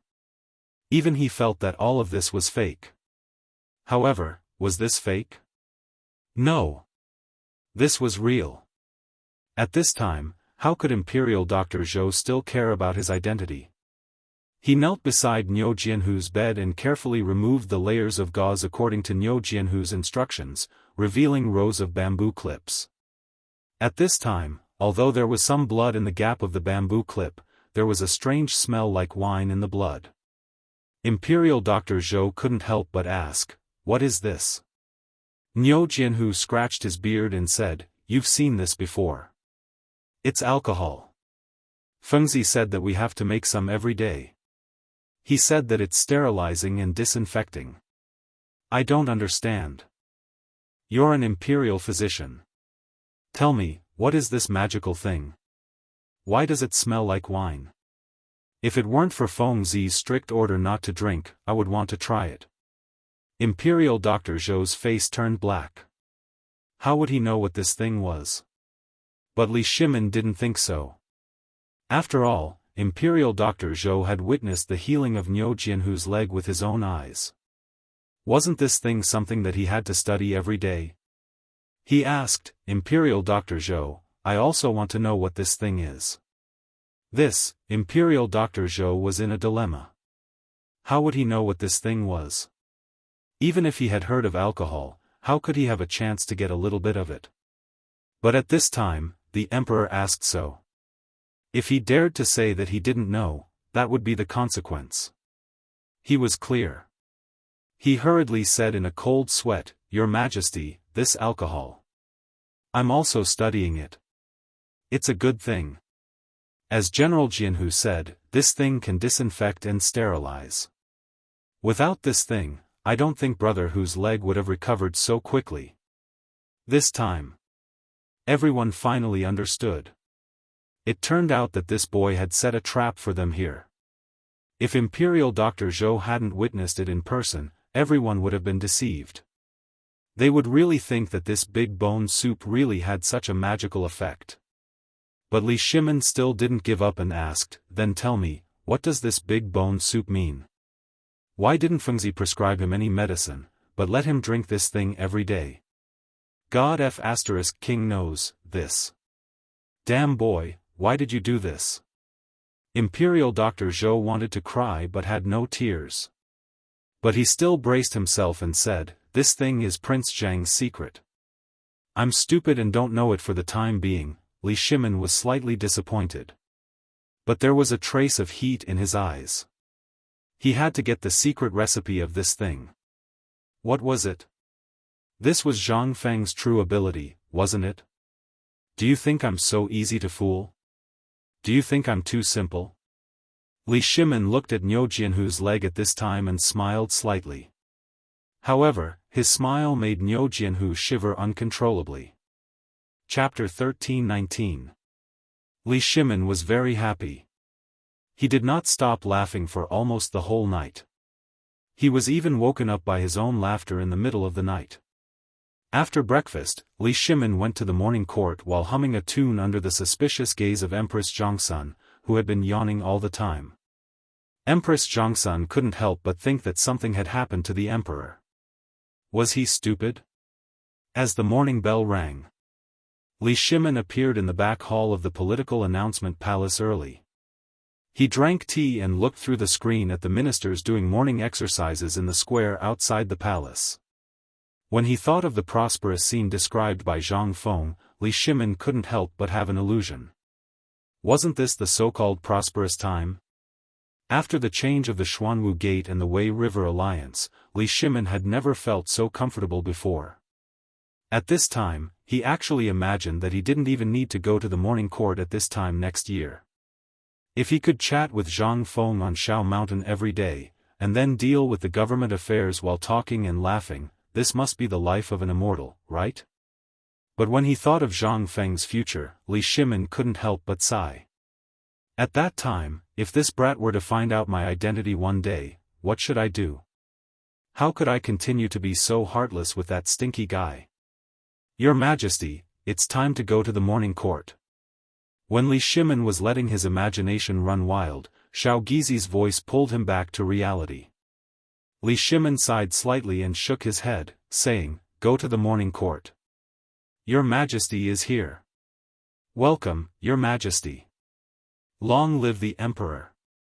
On the 8-step ladder to heaven, Li Shimin couldn't help but stop.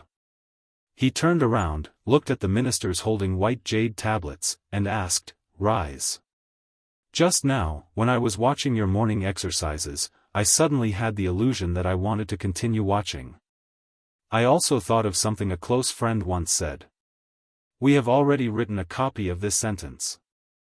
Little Gizi, bring it up. Li Shimin waved his hand. 2 eunuchs hurriedly walked into the main hall with a word carved from red sandalwood. Then, under Li Shimin's instructions, they looked at all the ministers. Did you see that? It was this saying that water can carry a boat, but it can also capsize it. 8 words. Today, I'm thinking, if I were the emperor, for example, if all the people of the Tang dynasty were water, would this lone boat be able to hold on? None of the ministers knew what the emperor wanted to say. But to be able to be here, which one of them was easy to deal with? The moment they understood this, many ministers hurriedly knelt and turned pale with fright. Your Majesty, we don't dare to say this. Our Tang dynasty will always be strong, and you are the emperor. How can you be a lone boat? It must be a big boat that stretches as far as the eye can see, Your Majesty. Li Shimin waved his hand. Indeed, if this small boat goes against the current, it will definitely capsize one day. That's why I need a group of helmsmen, and you are my helmsman, the helmsman of our Tang dynasty. We obey the emperor's order. Everyone loudly said in unison. No one understood what the emperor wanted to do. Even Wei Zheng and the others didn't know what the emperor wanted to say today. Li Shimin waved his hand and said, Later, Minister Fang, you are responsible for asking the Secretariat and the Ministry of Works to make 100 copies of this calligraphy and give them to each of you. Before, everything in our Tang dynasty was proceeding in an orderly manner, and we could even see a trace of a prosperous era. But it was an insignificant drought. Who would have thought that such a plague of locusts would break out? And there was such a serious famine after the plague of locusts? Although this matter has passed, you should have seen that the Achilles heel of our Tang dynasty is food. You should have heard about what happened to General Niu earlier, right? Someone deliberately embezzled the ironware that the people urgently need for autumn planting. What is this? Although it seems to be targeting the people, in fact, each of you here has at least hundreds of acres of fertile land in your family, right? This time, Wei Zheng and the others seem to have realized something. But at this time, even he dared not say anything. If the emperor used him as an example, then, so at this time, they all closed their mouths tightly and pretended to be contemplating. Li Shimin glanced at the crowd and then said, The night before the autumn planting worship ceremony, Empress Zhongsun received several people who wanted me to take back the fertile land that I had previously rewarded. I won't name names here because I know your pain. But today, I will give you one more chance. After I finish this matter, if anyone still wants to take back the land, I don't care who it is, I will allow it. At this time, everyone was dumbfounded. At this time, the fertile land had long been a sore point for all the ministers. But why did the emperor say such inexplicable words as soon as he came to court today? At this time, an old minister in a purple robe stepped forward and said, I, Kong Ingda, have a report to the emperor. Li Shimin smiled slightly. He waved his hand and said, My dear minister, don't be impatient. Wait for me to finish, okay? Chapter 1320. Who was Kong Ingda? He was an important official of the Shandong landowning households in the imperial court. He was deeply trusted by Li Shimin, but because of the mysterious hand behind the scenes and the current situation, Kong Ingda became suspicious.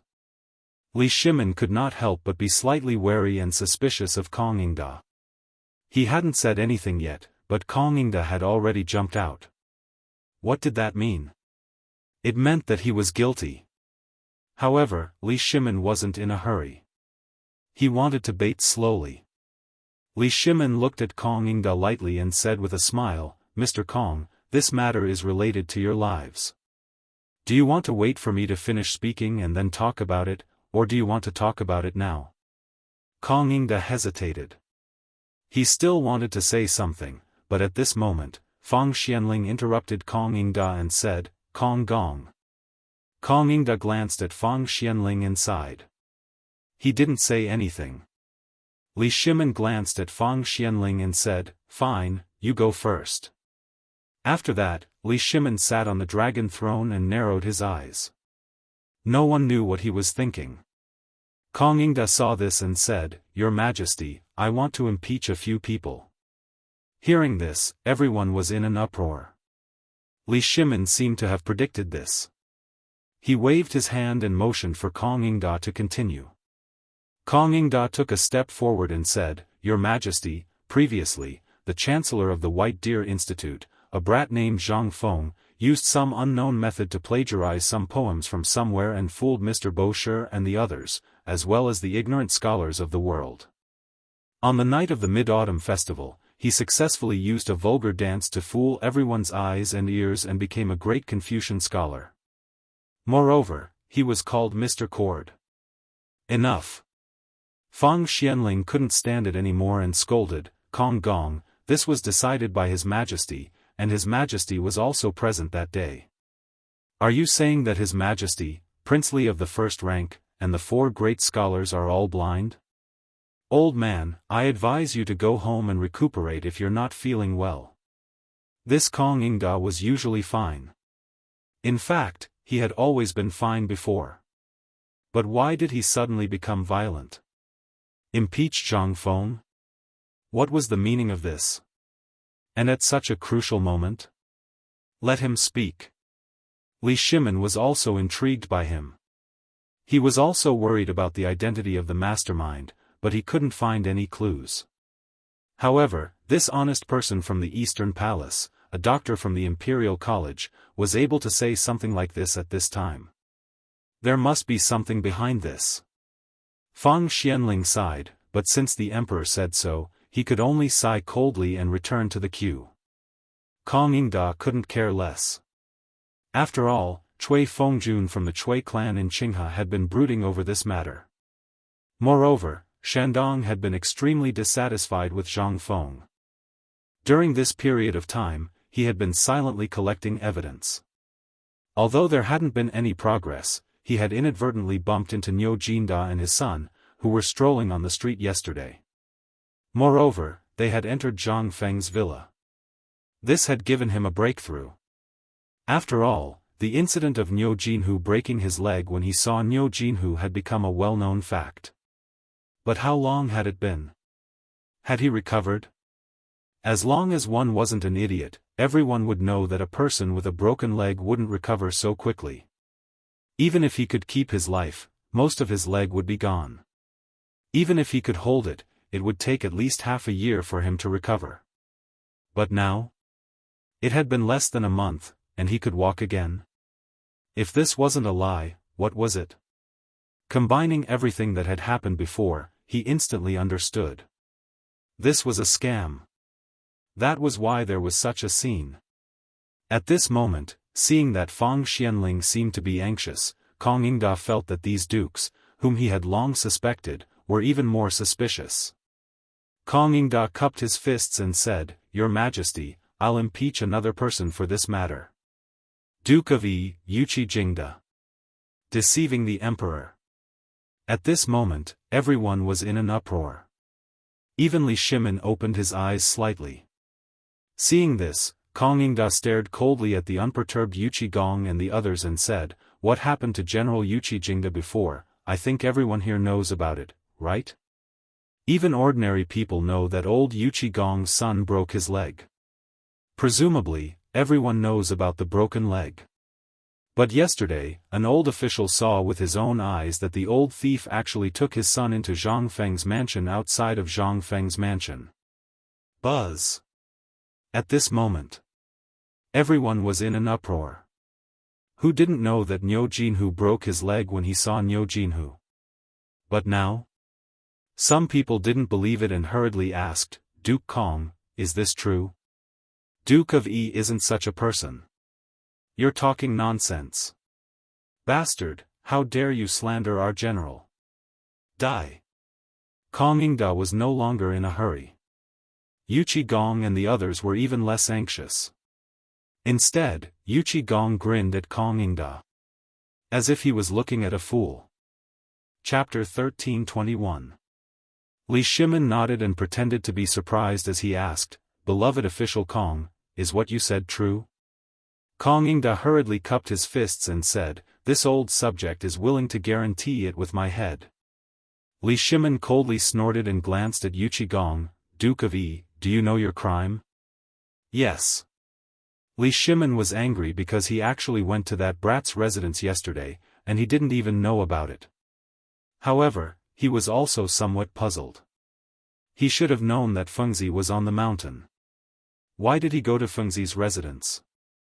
Wuxia Gong bowed and said, "Your Majesty, there are other secrets to this matter. Please allow this old subject to report to you later." Li Shimin coldly snorted again, "Beloved official Kong, who else do you want to impeach? Let's see how many of my helmsmen are slacking off for me." Kong Yingda had received the imperial edict and was now even more confident. He didn't notice Fang Xianling, who was constantly shaking his head and sighing. The next person this old subject wants to impeach is Fang Xianling. Everyone was in an uproar when they heard this. Not even Master Fang was let off. At this moment, even Li Shimin couldn't stand it anymore. His face was terrifyingly cold. Everyone couldn't help but tremble when they saw this. Kong Yingda continued, "Also last night, all the dukes had a secret meeting in Fang Xuanling's residence. Moreover, Fang Xuanling's residence has been wantonly purchasing land during this period of time, even borrowing money to buy it. Not only that, all the dukes who participated last night also wantonly purchased land last night and this morning. The third person this subject wants to impeach is Imperial Physician Zhou of the Imperial Hospital. As we all know, this white thing can only appear in funerals, but since Imperial Dr. Zhou went to the Crown Prince's mansion a few days ago, his mouth has been covered with this thing. Even in such a big event like the autumn planting ceremony, he has to bring this thing with him. What is this? This is a disgrace to the heavens. Your Majesty, do you think this person's intentions are worthy of execution?" Yes, Imperial Dr. Zhou is also the person who was rumored to have witnessed the exchange of blood and life. Has anyone here seen such a thing? Even the four great Confucian scholars and divine Dr. Sun are deceiving the people of the world at the same time. This old subject would like to ask, what crime do you all commit? As a general of the Tang dynasty, you, Niu Jinda, don't think about the national affairs. Instead, you conspire with those people to deceive the whole world. What crime do you think you deserve? I heard that you went to Mount Longsho and were mysteriously poisoned. May I ask if the poisoning was fake and the crime was covered up? This time, even Wei Zheng couldn't stand it anymore. He looked at Kong Yingda coldly and said, "Kong Yingda, have you caused enough trouble?" Kong Yingda was stunned. He looked at Wei Zheng in surprise and said, "What's wrong, Prime Minister Wei? Are you angry from shame?" Although you usually have an upright image, the old man saw it clearly last night. Wei Zheng sighed and said, "Kong Yingda, since you have seen it, don't you think of something? How can you make such a fuss here? This matter." At this time, it had already caused an uproar in the court. Kong Yingda represented the power of Shandong, and what he said was too shocking. But who were Wei Zheng and the others? They were all the favorites of the current emperor. At this time, all the ministers shrank their necks and didn't dare to speak. Some of them even kept silent, only hoping that Kong Yingda wouldn't bring trouble to himself. At this time, Li Shimin just looked at them coldly.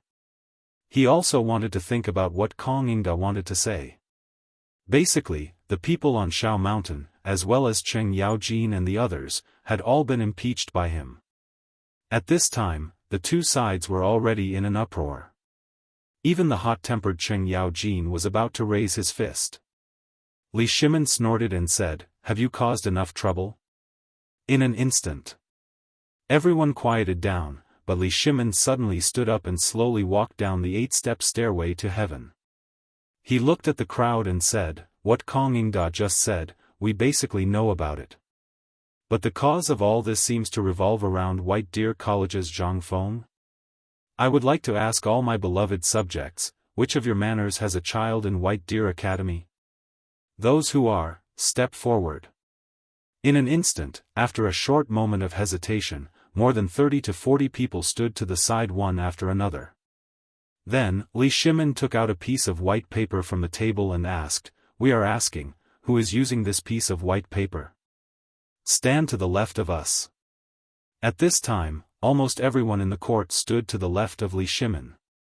Then, Li Shimin said again, "Who is eating the braised meat, fine salt, beer, white wine, barbecue, and bone-strengthening powder from Chang and Hotel?" At this time, the entire hall instantly became silent. Li Shimin stared coldly at Kong Yingda and said, "Kong Yingda, on our table, there is still the memorial you gave us yesterday. It seems that thing is also a piece of white paper." At this time, Kong Yingda faintly felt that something was wrong. His face suddenly turned pale. Li Shimin clasped his hands behind his back and stared at Kong Yingda, saying, "Then we are asking you, are you still satisfied with the bone-strengthening powder? Are you still satisfied with the white wine, beer, barbecue, and braised meat? How much of the banknotes in your pocket and the fine salt in the kitchen do you still have? We can tell you that these things were all made by Zhang Feng and Lord Zhangsun on the mountain. And we have tacitly approved of these things. Are you going to impeach us next?" Yu Qigong couldn't help but shout, "How dare you, Kong Yingda, do you know your crime?" Chapter 13:22. Kong Yingda panicked. He was aware of all these things. It was rumored that what happened on the mountain was approved by the emperor and arranged by the crown prince. He even knew about the imperial edict last time. But he always thought that it was the young masters who fooled the emperor and that the emperor should be displeased with it. Besides, there was nothing on the mountain that was taught by sage Confucius.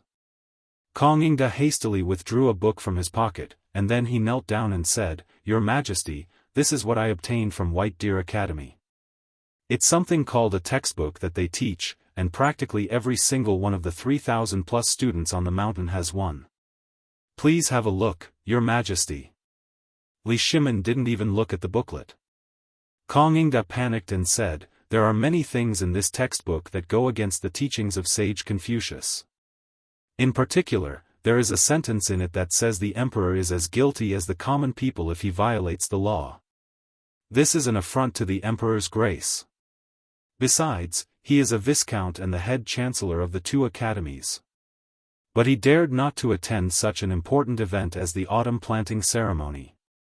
This is contempt for the emperor's power. Your Majesty. Your Majesty, think about it. In today's world, who can let a broken bone stand on the street? Besides, there is also the blood exchanging technique. This is simply witchcraft. Your Majesty, enough. Kongyingda, are you still so stubborn? Fang Xianling was so angry that his whole body was trembling. How can you be so blind to such an obvious thing? Can't you see it clearly? Does it even need to be said? How can you be so foolish at this critical moment? Fang Xianling could roughly guess the emperor's intention at this time. He also knew about the invisible black hand that shrouded the Tang dynasty at this time. But how could he know that the emperor would jump out at this critical moment? After all, he had some interactions with Kongyingda in the past, so he couldn't bear to do it. But at this time, seeing that Kongyingda didn't know what was good for him, Fang Xianling couldn't help but get angry. This was clearly the instruction of the Shandong nobles.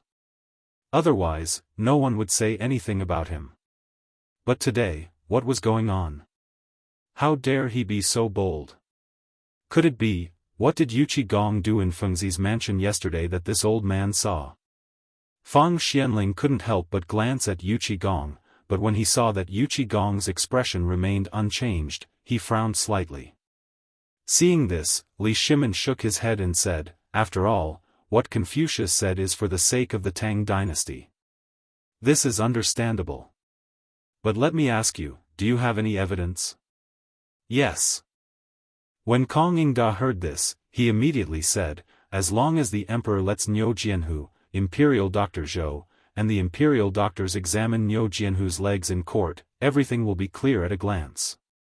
"Good."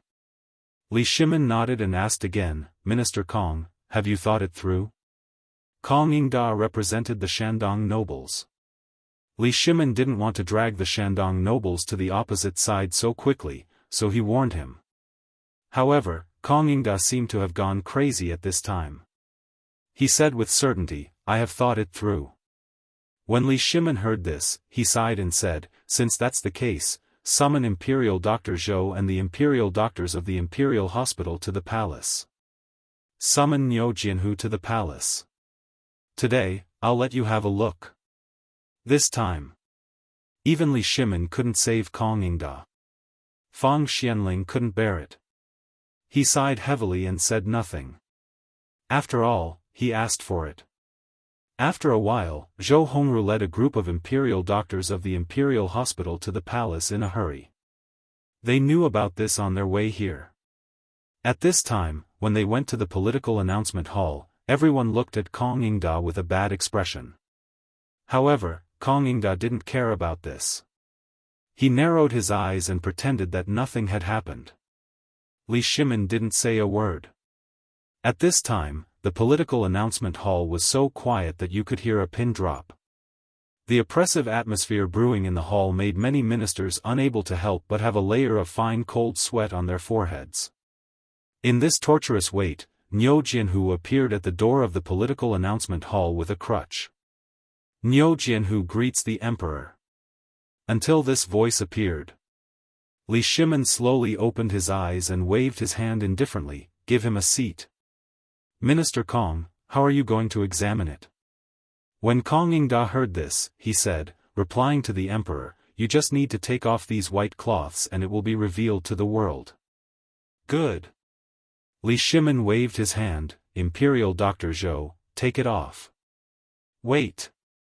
Kongyingda hurriedly interrupted Li Shimin's words and said again, in order to prevent them from acting, this old minister thought. Li Shimin waved his hand impatiently, "Then I'll let you take it off personally, how about it?"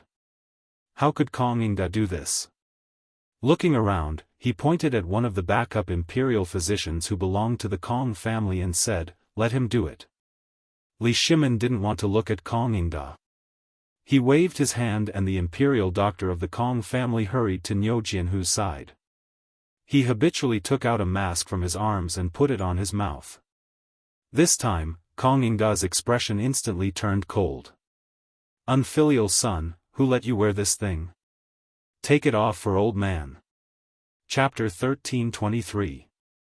The imperial doctor of the Kong family did not expect Kongyingda to say this.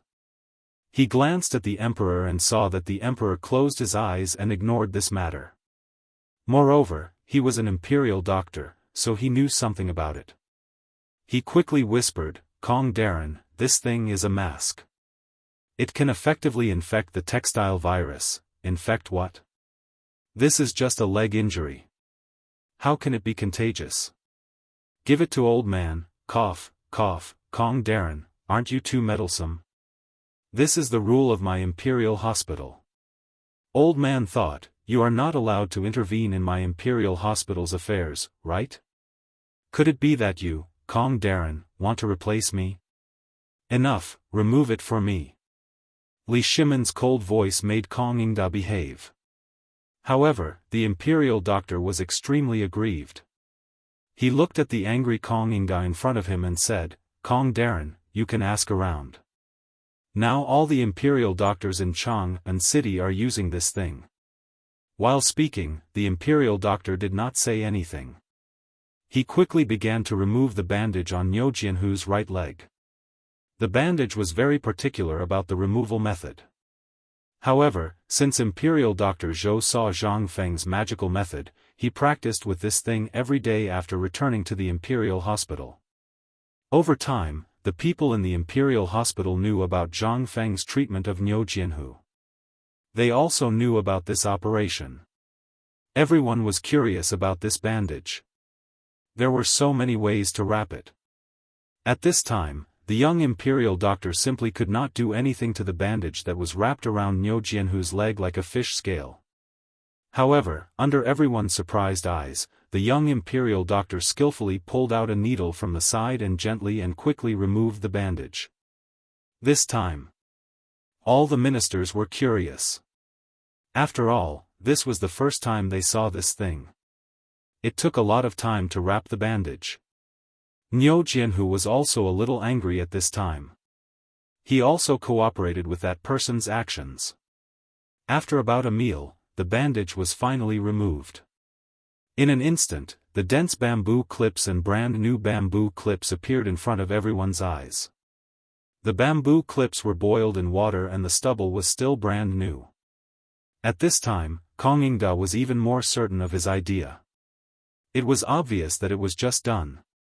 At this moment, the officials looked at Niu Jianhu and Niu Jinda in confusion. They were not fools. Naturally, they could tell that it seemed to have been put up last night. Besides, didn't Kong Ingda just say that Niu Jianhu and Niu Jianhu went to Fang Xuanling's mansion in the end? Could it be that they had created this in Fang Xuanling's mansion? This was a great crime of deceiving the emperor. But when everyone looked at the emperor, they found that the emperor's expression remained unchanged. What was the meaning of this? At this time, the young imperial doctor glanced at Kong Ingda. After all, Kong Ingda was his elder. Although he was an elder, he was also from a side branch. However, because of Kong Ingda's status in the court, his status in the family had also risen. Moreover, he was able to come to the imperial hospital because of his relationship with Kong Ingda. However, Kong Ingda glanced at him coldly. It was this glance that made the young imperial doctor somewhat unable to bear it. But at this time, the emperor was also present. If he went too far, he would be dragged into the water. He could only endure it and dismantle the bamboo clips. Fang Xianling originally wanted to remind him, but at this time, seeing Kong Ingda's appearance, he couldn't help but be a little angry. Dear Minister Kong, are you sure you want to continue? At this time, Li Shimin reminded him again, last night, Zhen, Imperial Dr. Zhou and the others personally saw Jianhu's leg. Are you sure you want to continue? Li Shimin also couldn't bear it. But at this time, when Kong Ingda saw such a temporary bamboo clip and the white cloth strip, he really wanted to expose it immediately. How could he give up? He cupped his fist and said, Emperor, this official understands. When Li Shimin heard this, he sighed and said, Fine. In that case, let's dismantle it. There were 3 layers of bamboo clips. Each layer was separated by a layer of gauze, but after the first layer of bamboo clips was dismantled, traces of blood suddenly appeared on the leg. and there was a strong smell mixed in the blood. Of course, this group of people couldn't bear the smell of alcohol, they just thought it was white wine. Kong Yingda's eyes lit up, as if he saw the hope of victory. At this time, all the officials in the field were frightened. Without waiting for the crowd to say anything, Imperial Dr. Zhou frowned slightly. It seemed that he disliked the young Imperial Doctor's slow hands and feet. Jianghu also hurriedly went to the field and quickly tore off the things on his leg. After the last layer of gauze was taken off, a 3-feet-long scar on Jianghu's leg and a leg that was still swollen suddenly appeared in front of everyone. At this time, without waiting for Kong Yingda to speak, Li Shimin waved his hand and said, "All the Imperial Doctors, personally check Jianghu's leg and see if it was broken. If anyone dares to lie, Zhen will not forgive them." This time, everyone's heart skipped a beat. Was His Majesty really angry? At this time, even Kong Yingda had belatedly discovered the problem. But it was already too late. By the time he reacted, how could all the Imperial Doctors dare to disobey the Emperor's decree? And it was obvious that the Emperor knew about this matter. At this time, which one of the people who could get into the Imperial Hospital wasn't a wily old fox? Which one of them didn't have good eyesight? At this time, who didn't know the Emperor's meaning? The Emperor's meaning was very clear. Learn to be smart. If you dare to mess around, be careful of your head. Chapter 1324. Your Majesty, Jianghu's leg does have signs of fracture. I'm good at grinding bones. There are obvious signs of fracture 3 inches above the belly of Jianghu's right leg. Everyone present can feel it. Your Majesty, it's indeed so. We all feel it. Your Majesty, look. The silver needles can easily penetrate the bone. It's impossible that there are no cracks. At this moment, an old imperial physician couldn't wait to hold Jianghu up. He raised Jianghu's right leg high and pointed at the 3 silver needles on it. As he spoke, he pulled the 3 silver needles back and forth in Jianghu's grimacing mouth. Then he changed the direction of the needles, sticking them in and pulling them out. Jianghu was in so much pain that he almost fainted. Seeing this. At this moment, there was no need for anyone to say anything. Li Shimin waved his hand and said, "Okay, bandage him." Dear Minister Kong, do you still think that his broken leg is fake? If you still think his leg is fake, do you want me to break your leg now and let Zhang Feng fix it for you? What else could Kong Yingda say at this moment? He had already collapsed on the ground and fell into a daze. He was already in a daze at this moment. He couldn't figure out why.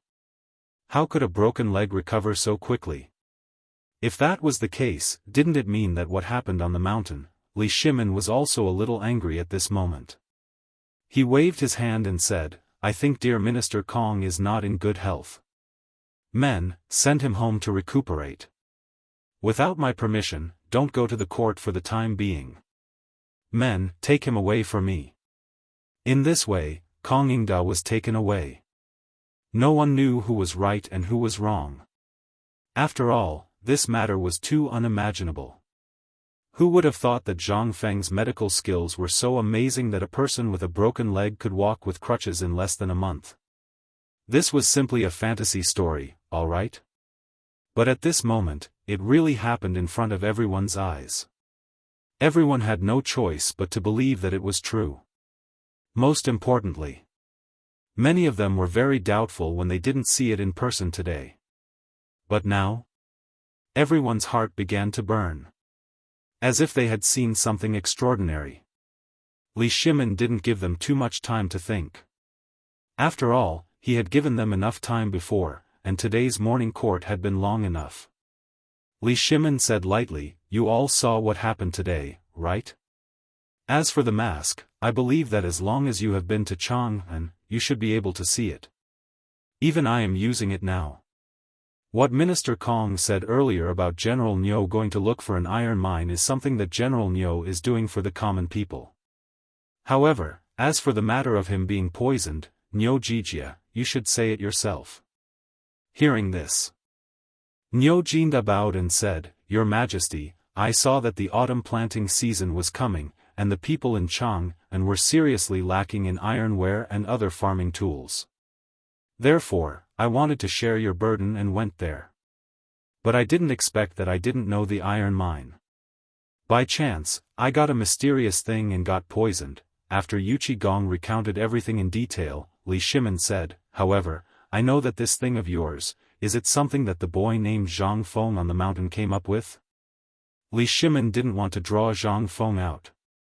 But at this time, the situation was not optimistic. The autumn planting couldn't be delayed any longer. And if the phosphorus fertilizer and seeds were delayed, how could it be promoted? Therefore, today, Li Shimin had already pushed everything to Zhangsun Wuji, as well as that old Li. He, on the other hand, had removed himself completely. After all, although he didn't want to hide his identity, it wouldn't be good if he exposed Fengzi like this. However, this matter must be spread out. Thinking of this, Li Shimin said, Yesterday, I also went to Minister Feng's mansion. And it was because of this. Minister Zhangsun and the others, in order to solve the food shortage problem, actually used some unknown method to create something called fertilizer. Of course, I heard that this thing was also created by Zhang Feng, right? How could Zhangsun Wuji not know the emperor's meaning? He hurriedly replied, Replying to your majesty, it is indeed like this. This matter was told to this lowly official by a merchant surnamed Li. I heard that this brat named Zhang Feng has developed a fertilizer that can double the yield of all the fields. Moreover, I've carefully investigated White Deer Academy, and I've indeed discovered that one of the textbooks in the academy is something called physics. So, I've made a bold decision and tacitly agreed to this research. Li Shimin heard this. He nodded and said, Minister Zhangsun has done well. This is a great merit that will last for 1,000 years. Minister, think about it. What do you need? I will reward you one by one. Reward, they wanted fields. But would the emperor give them? And most importantly, they wanted food. But the national treasury was even poorer than them. What did they want? Money? Forget it. They had a lot of that stuff too. Zhangsun Wuji pretended to be righteous and selfless as he said, To be able to share your majesty's burdens is this subject's duty. How would I dare to ask for any reward? Li Shimin heard this and nodded with a smile, Since that is the case, when this thing is really created, I will reward you all together. Li Shimin waved his hand and said, Give the order to reward Chancellor Zhang Feng of White Deer College with 100 mu of fertile land. Chapter 1325. Today's morning court session lasted for 6 hours. By the time the court session ended, everyone was already dizzy from hunger. However, the court session this time caused ripples in the hearts of all the officials, especially after they learned that Zhangsun Wuji had mentioned that Mr. Li had a close personal relationship with Zhangsun Wuji. Moreover, the emperor really knew about Zhang Feng's matter. This was what shocked all the officials the most. Previously, they had vaguely heard from the imperial astronomer that the North Star had descended in Chang'an city. Moreover, they were all officials in the court. How could they not know about the matter in a small place like Chang'an city? Especially after the barbecue and beer were served, everyone heard a name. Zhang Feng. Previously, they had only vaguely guessed this. However, now that the emperor had vaguely mentioned it, and Zhangsun Wuji had said it in the court session today, everyone was enlightened. Everyone was instantly enlightened. This man was none other than Zhang Feng. No wonder the emperor valued White Deer College so much. This was the real North Star descending. And this time, the most important thing that could benefit all of them was not the white paper, nor the braised meat, nor the new dishes, but the miraculous knowledge of White Deer Academy that Zhang Feng had created, as well as the miraculous medical skills that they had now. Furthermore, there was the land that the emperor had bestowed upon them previously, which had caused them so much pain. Today, if it weren't for that damned Kongingda, the emperor would probably have taken back some of their land without them knowing. However, Kongingda was a good person. He had helped everyone. As for himself, he was willing to be driven back by the furious emperor. No one would feel comfortable if this happened to him. After all, this was the emperor's private matter. The emperor was also a human and wanted to have some private property. Moreover, the emperor had originally wanted to take back some land from everyone. However, with Kongingda's interference, everything was ruined. It would be strange if the emperor wasn't furious. Therefore, the emperor decided to tell him about it directly. At this time, everyone was so excited, but the emperor had also given a strict order. If anyone dared to wantonly hoard land, all of their land and property would be confiscated. Although this only started after today's morning court session. Anyone could see that the emperor was favoring Zhangsun Wuji and Fang Xianling, but what could they do? After all, he was a duke and had put in a lot of effort into this matter. If it weren't for them, they would still be worrying about the land in their hands. At this moment, all the officials were happily returning home to digest the good news. In the imperial study, Yu Qigong and the others were in trouble. Especially Yu Qigong. They watched the emperor slowly eat and drink. They were so hungry that they swallowed their saliva, but what could they say? He didn't even dare to fart. They all knew what the emperor was feeling at this time. They also knew why they were here. Let alone speaking now, anyone who farted first would be the target of the emperor's wrath. The emperor was waiting for this. Although everyone knew at this time, these officials knew the emperor's mentality very well. How could they not know what the emperor was thinking?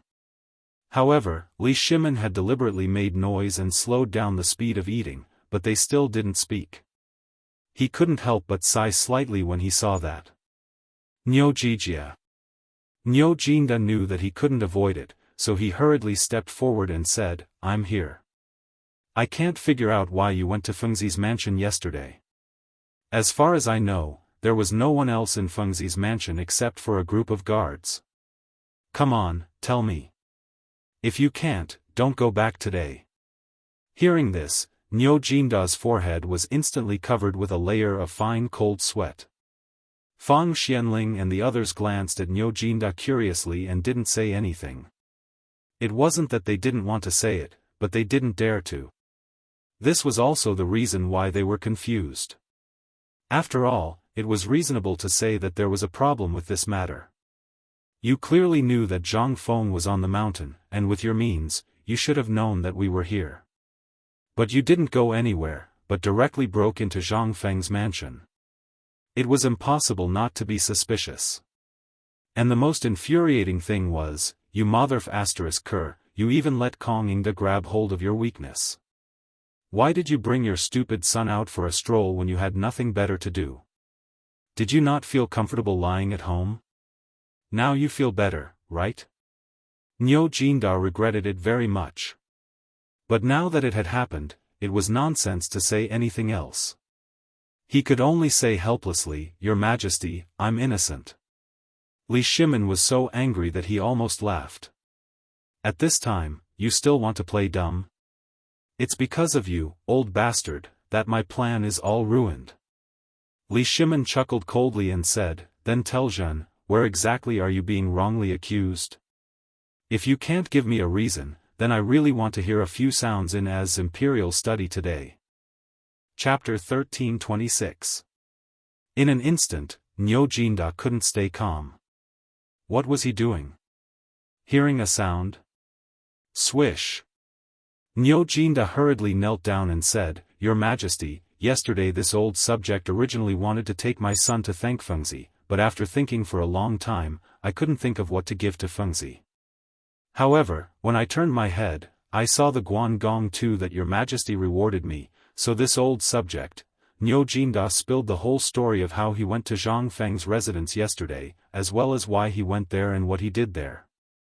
The sound really scared him. After all, being hit by a plank was also a sound. The head falling to the ground was also a sound. He couldn't tell what the emperor was thinking, and this time the emperor was really angry. What's more, Kongingda, this old guy, basically exposed everything. No one would feel good if this happened to him. At this time, he didn't know whether the emperor was really angry or something else. This was what scared him the most. At this time, Li Shimin heard this and said with some surprise, "You mean, you extorted the Guangongta that you have been hanging at the gate?" "Yes, that's right. This is a life-saving grace. Moreover, it saved both our lives. But this old minister can't think of what to give. Money? That's too cliché. You can say that it's something else. There's nothing that Fengzi would like. So I thought about it and gave it to Fengzi. After all, Fengzi is a good brother, and this painting is suitable for him." Li Shimin was a little dizzy. He was thinking about taking advantage of this opportunity to get the Guangongta back. Now, it was in Fengzi's pocket. It was completely impossible to get it back now. He could only sigh and say, "Fine, fine. You gave it to him, but why did you give him this thing? And the most important thing is, why did you go to his mansion? You didn't really go there to give this painting to Fengzi, did you?" Fang Xianling and others were a little bolder at this time. Seeing the emperor's tone soften a little, they plucked up the courage to look at Niu Jinda with doubts. Hearing this, Niu Jinda couldn't calm down and said proudly, "Your Majesty knows me best. Yesterday, I was thinking about it. Fengzi has been doing this phosphate fertilizer for a long time.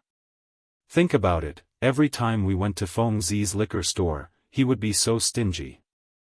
He said that he didn't have it, but every time, he would be able to get some out. What does this mean? It means that Fengzi is too stingy. He hid all the good stuff at home. And I was thinking, this guy should have made Fengzi's Fengzi long ago. Otherwise, he wouldn't have dared to tell Master Fang about it, and wouldn't have dared to use it on the fields in the mountains. And he did it in front of so many people." Li Shimin pondered and felt that Niu Jinda was right. After all, this matter was indeed such a matter. If Zhang Feng wasn't certain of something, he wouldn't do it. Li Shimin couldn't help but walk up and down in the imperial study with his hands behind his back. After a while, he waved his hand and said, "Don't just stand there. Sit down. Xiao Gizi, prepare the meal. Dear Niu, tell me in detail. Did you find anything in Fengzi's mansion?" "Yes."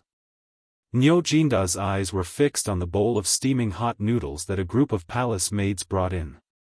Li Shimin sighed and waved his hand, saying, "Let's eat and talk." Oh. When Niu Jinda heard this, he rubbed his hands together and took a large bowl of noodles from a palace maid before wolfing it down. Yu Qigong and the others had long since fainted from hunger. When they saw this, they didn't wait for the emperor's orders and picked up their bowls to slurp down the noodles. After a while, Niu Jinda touched his belly.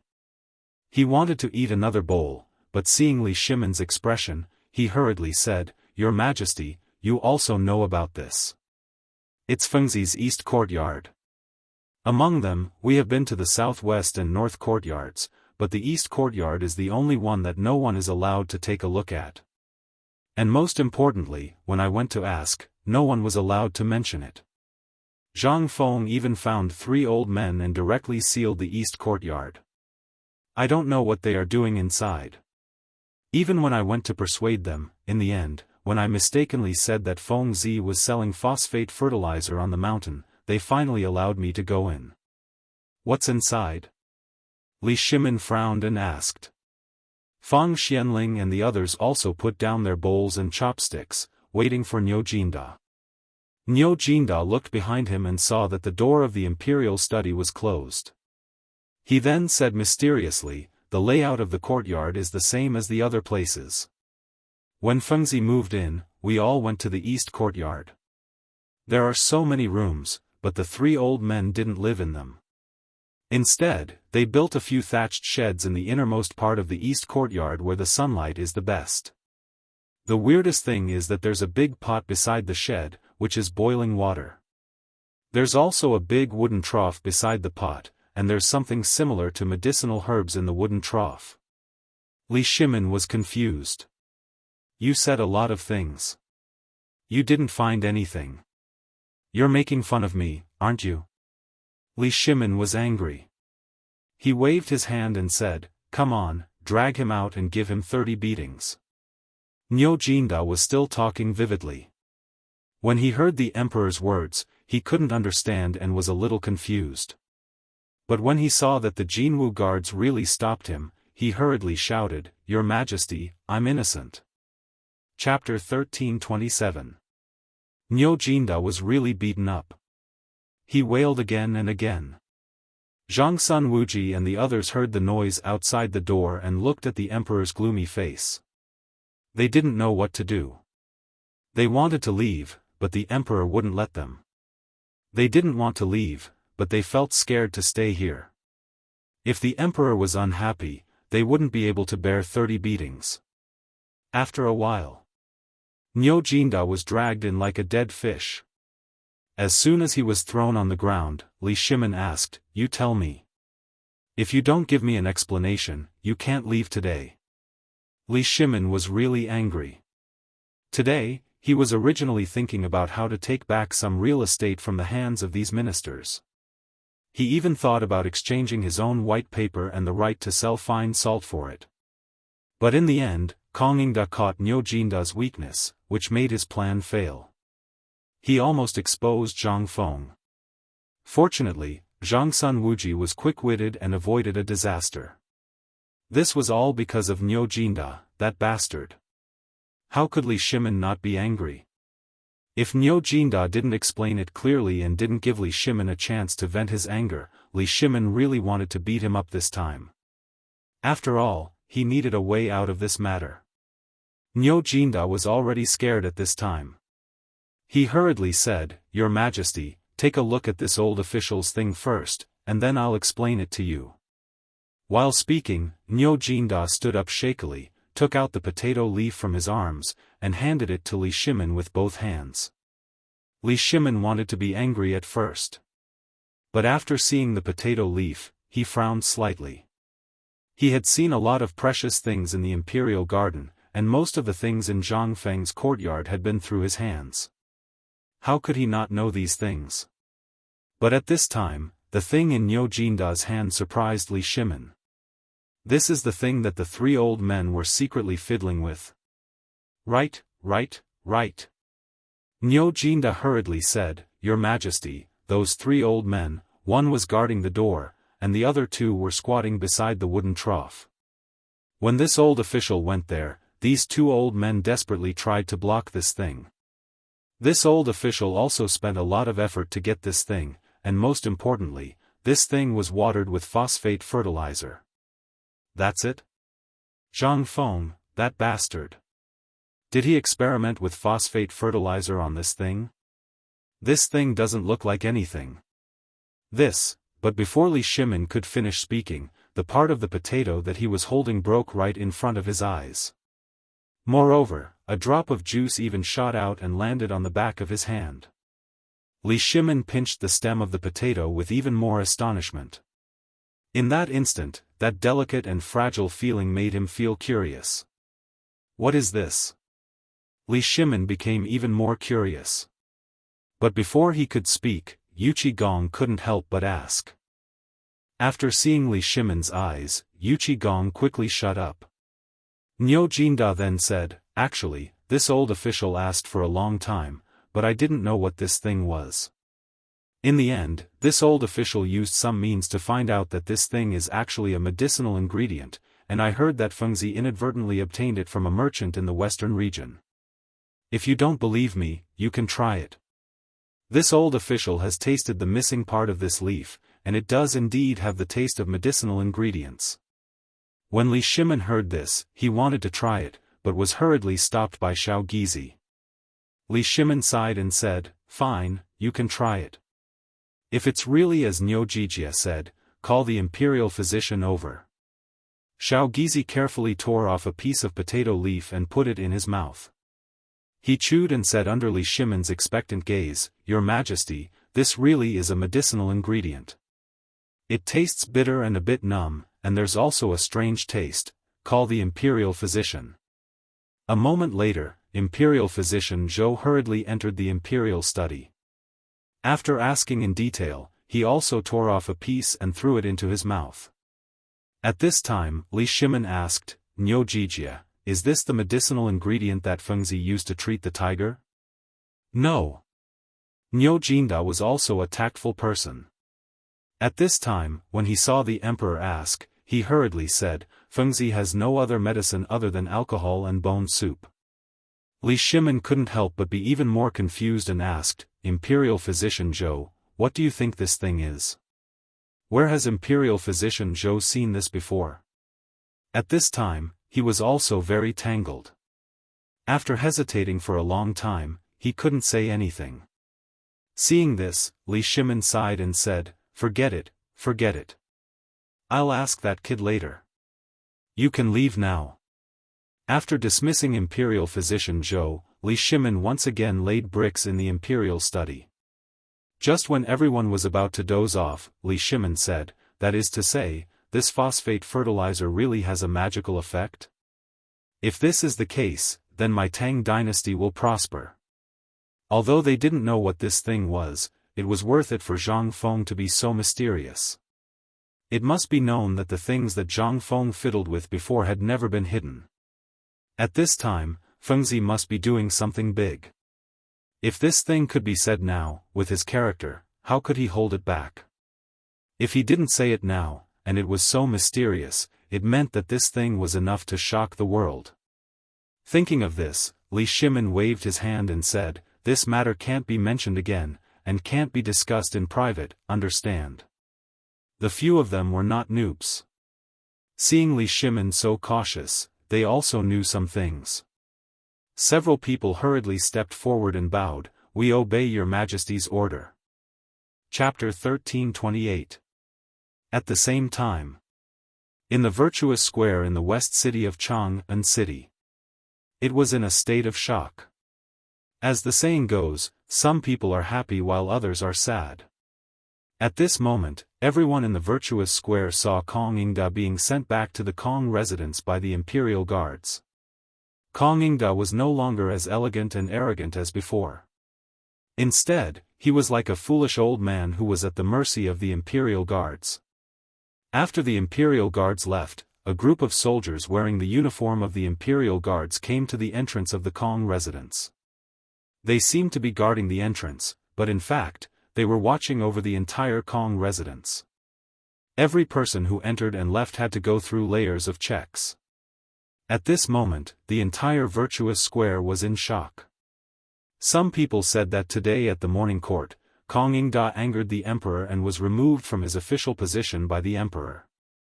Others said that Kong Yingda was plotted against by a scoundrel and the emperor sent people to protect Kong Yingda. As the saying goes, good news never leaves the house, but bad news travels 1,000 miles. In less than 2 hours, Kong Yingda's incident had spread throughout Chang'an. It had even become a household name. But, no one in the Kong residence came out to say anything. Even the servants and maids who came out to buy groceries came and went in a hurry. The officials who had always been on good terms with Kong Yingda, as well as the ministers who lived in the virtuous square, did not say a word about this matter. Even the Kong residence, which used to be as busy as a marketplace, was deserted. Everyone who passed by hurriedly ran away, fearing that they would not be able to avoid the place. The Kong residence instantly fell into a gloomy fog. The Kong residence was not the largest or the most gorgeous in the virtuous square, but it was the most exquisite and the most famous. This was because Kong Yingda was known as the son of sage Confucius. But now? The son of sage Confucius was lying on the bed with a sallow face. His eyes and mouth were wide open, and he did not listen to anything anyone said. It seemed that he had really lost his mind. Kong Yingda's so-called 100 students were only a few dozen people at this time. They were kneeling in front of Kong Yingda's bed with the family members of the Kong residence. Beside the bed, An old woman with a head full of white hair was holding a walking stick. While wiping Kong Ingda's cheeks with a rag, she was narrating the situation outside. A moment later, the young imperial physician surnamed Kong from the Imperial Institute of Medicine hurried over. As soon as everyone saw him, it was as if they had seen their savior, and they hurriedly went forward to ask. The old woman who was sitting by the bed slammed her walking stick on the ground and said, "Kong Chao, kneel down for me." In an instant, the entire room fell silent again. When the imperial physician heard this, he helplessly put down his medicine box and respectfully knelt beside the old woman. He kowtowed and said, "Nephew Kong Chao pays his respects to the old woman. This old one asks you, what's the matter with master?" The old woman was naturally the matriarch of the entire Kong family, and was also Kong Ingda's official wife. Kong Chao opened his mouth to say something, but when he thought of what Kong Ingda had done, and the fact that the emperor had not really dismissed Kong Ingda today, he said, "Matriarch, Lord Kong was just provoked in the court today. It's nothing serious. The emperor did not say that he was going to dismiss Lord Kong. It's just that Lord Kong took some things too hard and got angry." In the end, Kong Chao could only compromise and say it out loud. After all, if he really said it, it would cause a lot of trouble. Once the news spread and the emperor found out that he was the one who spread it, it would be hard to say if he could even keep his head, let alone keep his current position. Seeing that they did not speak, Kong Chao sighed helplessly and went forward to take Kong Ingda's pulse, give him acupuncture, and even patted Kong Ingda's body to check. Kong Ingda's expression slowly returned to his senses. Kong Chao glanced at everyone. He didn't want to say anything, but this was the Kong family after all. Half of the reason why he could be in such a high position was because of Kong Ingda. Today, Kong Chao knew that the reason why Kong Ingda asked him to come out and check Niu Jianhu's leg was to create an opportunity for him. He wasn't an ungrateful person. However, there were some things that he really could not say at that time. At this moment, Kong Chao shook his head and said, "Matriarch, it's best if you don't go out and walk around as much as possible during this period. Also, tell the people in the residence not to say anything. If it reaches the emperor's ears, then, I really can't say anything more. I hope that matriarch can understand my difficulties. This is the prescription, you just need to follow this prescription. Get out of here for old man. Guards, from today onwards, beat old man to death if anyone in the Kong residence sees this person." At this moment, Kong Ingda had already regained consciousness, but his voice was not as loud as before. It was as if something was stuck in his throat, and when he spoke, it would be gurgling. It sounded extremely uncomfortable. However, the fact that he could wake up made everyone heave a sigh of relief. Seeing this, Kong Chao hurriedly knelt and said, "Lord Kong, there were many things that I could not say in the hall at that time. I hope, get out of here for old man. Guards, beat him out of here." How could Kong Ingda listen at this time? He was panting heavily. Seeing this, the old woman hurriedly hugged Kong Ingda and patted him on the back, scolding, "Why aren't you leaving? Are you trying to anger your master to death?" Kong Chao had no choice but to sigh helplessly. The emperor did not dismiss Lord Kong. He only asked Lord Kong to rest at home. After a while, the emperor will issue a decree for Lord Kong to return to court. However, Kong Chao could only sigh helplessly amidst the violent panting. Sigh. I will take my leave. Chapter 1329. The emperor would definitely issue an edict in the future. What did this mean? This meant that even if he, Kong Ingda, could return to the imperial court, he would only be treated as heir. This was something he did not want to see. Niu Jinda. Old man and you are irreconcilable. In the end, Kong Ingda vented all his anger on Niu Jinda. If he had not suddenly brought his son out for a stroll and happened to be seen by him, how could such a big mistake have occurred? No. Kong Ingda suddenly thought of an extremely terrifying thing. That was, why did Niu Jinda go out yesterday? And why did he let him see him? Why did no one else see him? Why was this? Could it be, the emperor had wanted to get rid of him for a long time? At this thought, Kong Ingda could not help but tremble all over. Everyone was frightened by his excitement. Old Lady Kong hurriedly called for the estate's physician to massage Kong Ingda's philtrum and massage his tendons. After a long while, Kong Ingda finally calmed down. Looking at the room full of crying people, Kong Ingda angrily waved his hand and said, "Old man is not dead yet, and you are all crying at his funeral? Get out of here for old man." Seeing this, no one dared to say anything. They hurriedly pushed him out.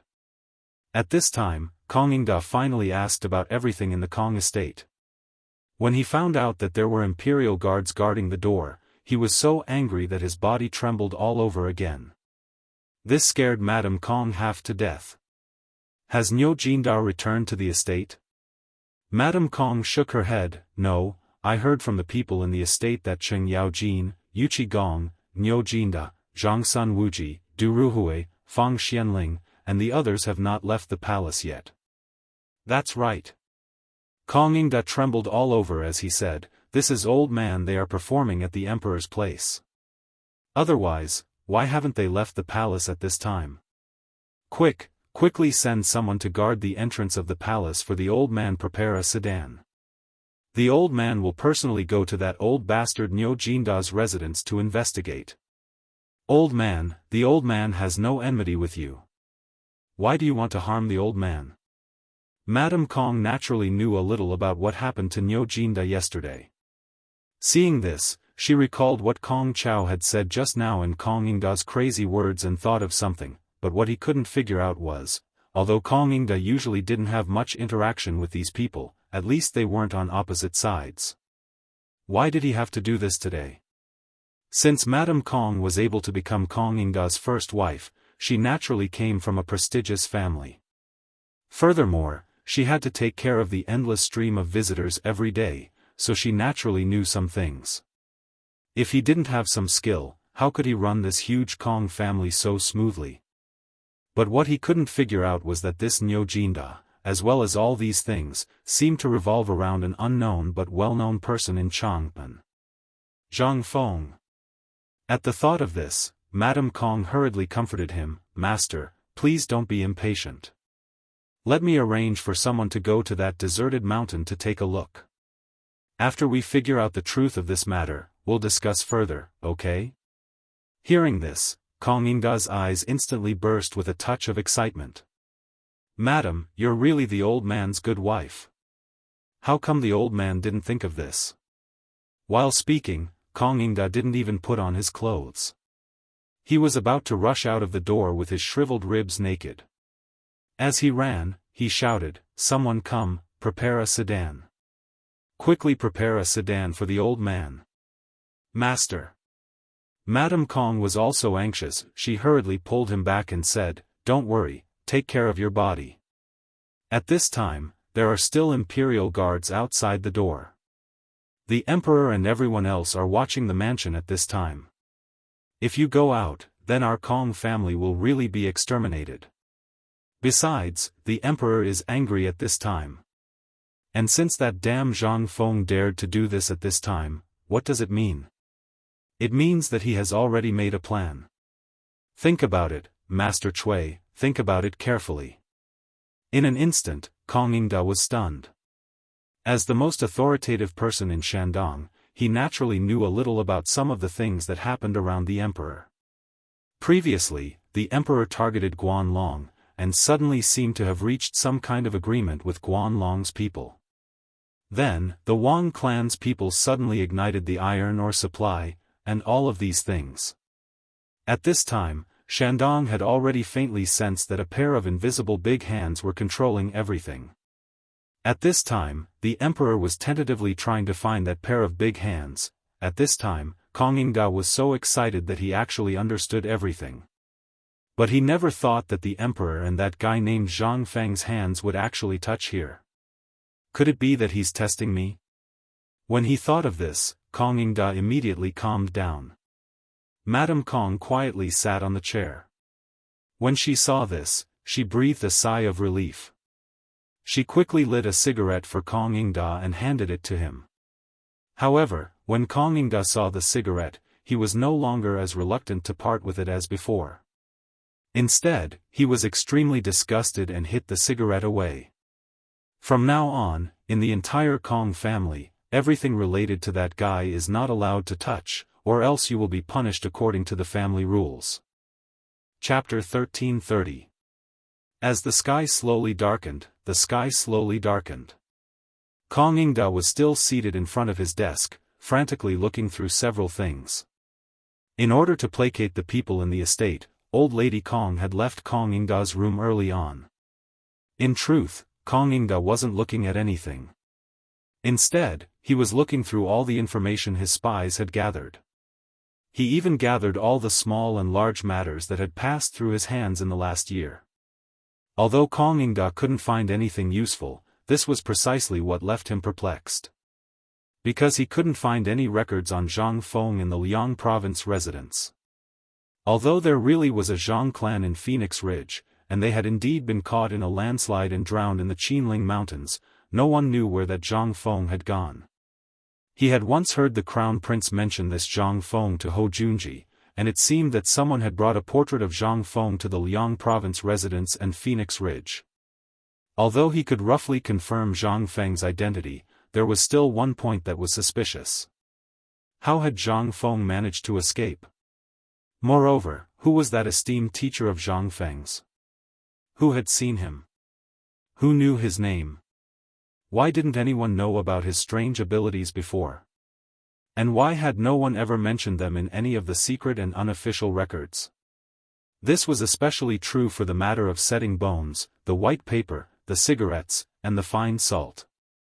If such important matters were true, why hadn't there been a single clue?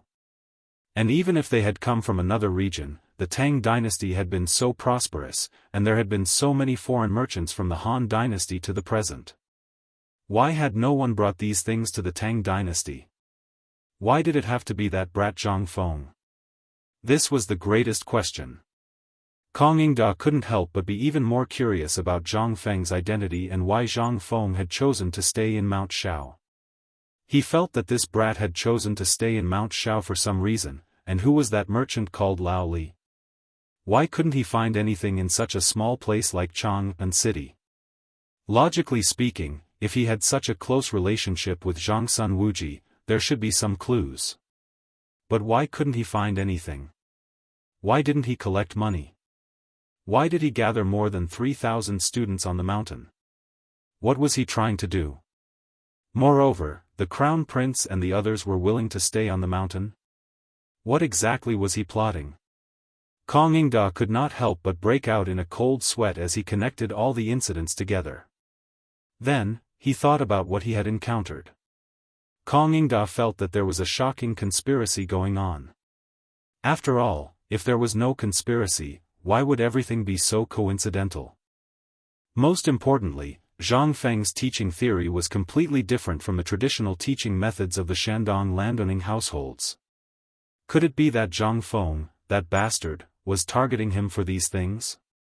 In addition, if the emperor wants to find the person behind the scenes, does he want to start with me, Kong Ingda? Are the Shandong landowning households really soft persimmons? It would have been better if he did not think that way.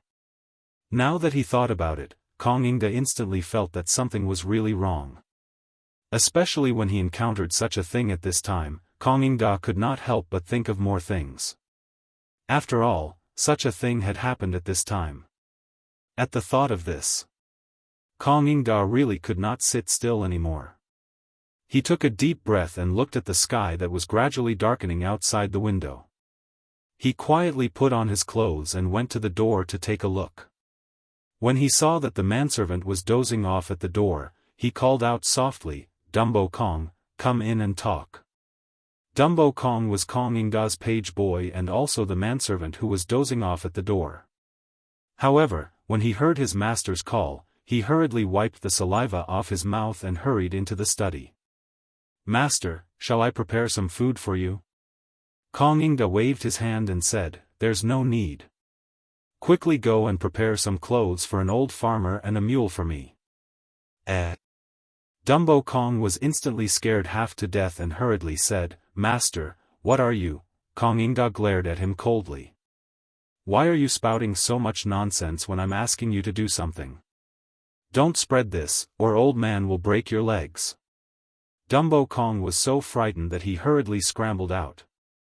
After spending the time it took to eat a meal, Kong Inga, dressed as an old farmer, mixed in with a group of swill collectors from the back door of Kong residence and left his own residence.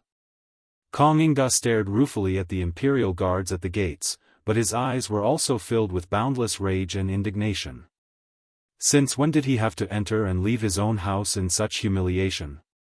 It was all because of that damned Zhang Feng and that old bastard Niu Jinda. Having reached this point in his train of thought, Kong Inga followed the group of people out of the city just as the gates were about to close. As soon as he was out of the moat, the drawbridge over the moat began to rise up into the air. A few commoners looked at the people among them and bowed slightly. Kong Gong, why don't we accompany you? These people had been shuttling through these places all year round and naturally knew who Kong Inga was. Moreover, they only dared to take the risk because of Dumbo Kong's instructions. Otherwise, would they have dared to do something like that? It was something that could cost them their lives. After all, they had been illuminated by Kong Inga over the years. It was only after Dumbo Kong repeatedly promised that no one else would know about it that they finally agreed. Nonetheless. After all, who was Zhang Feng? They knew better than anyone else. Zhang Feng was their great savior at the moment, and they did not dare to offend him so easily. Moreover, the news of Kong Inga offending the emperor was spreading like wildfire in Chang and today, which made them even more suspicious. Kong Inga pulled out a huge stack of banknotes from his chest and gave them to them in every possible way before finally offering a fistpalm salute. This journey is fraught with danger, so we shall part ways here. Thank you for your trouble, and I hope that you can forget about what happened tonight. The old farmer could not help asking curiously, Are you really going to Mount E? Kong Inga laughed bitterly. Yes. Chapter 1331. At this point, everything pointed to White Deer College. If he were to show even the slightest bit of fear at this moment, it would be fatal. Moreover, the Kong family no longer had a chance. Moreover, what choice did he have now? Kong Inga glanced at Chang and city under the night sky and walked slowly into the dark Shao Mountain without looking back.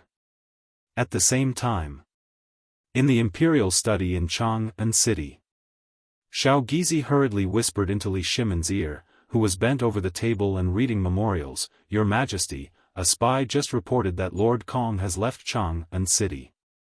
Li Shimon frowned slightly. Do you know why he left? Li Shimon did not expect Kong Inga to leave Chang and at this time. Originally, Li Shimon did not think that Kong Inga would leave Chang an. Originally, Li Shimon did not care about Kong Inga's past friendship and the face of the Shandong aristocrats. As long as he was well, Li Shimon would not care about anything. After all, to put it bluntly, these things were nothing. He just noticed Niu Jinda's abnormality. If Li Shimon didn't know the original story, he would also be suspicious. After all, Zhang Feng's means were really unprecedented. But leaving Chang and at this time, Li Shimon couldn't help but lose interest in continuing to review the memorials. Li Shimon waved his sleeve and said, Do you know why Kong Inga left Chang and this time? Shao Gizi bowed and said, Your Majesty, I just received a letter from the spy saying that Lord Kong disguised himself as a commoner and followed a group of people who carried swill out of the city on a mule. He probably didn't leave the city this time to go back to Shandong. And I also heard that today Imperial physician Kong Chao secretly went to diagnose Lord Kong's injury. It seemed that he was scolded out by Lord Kong.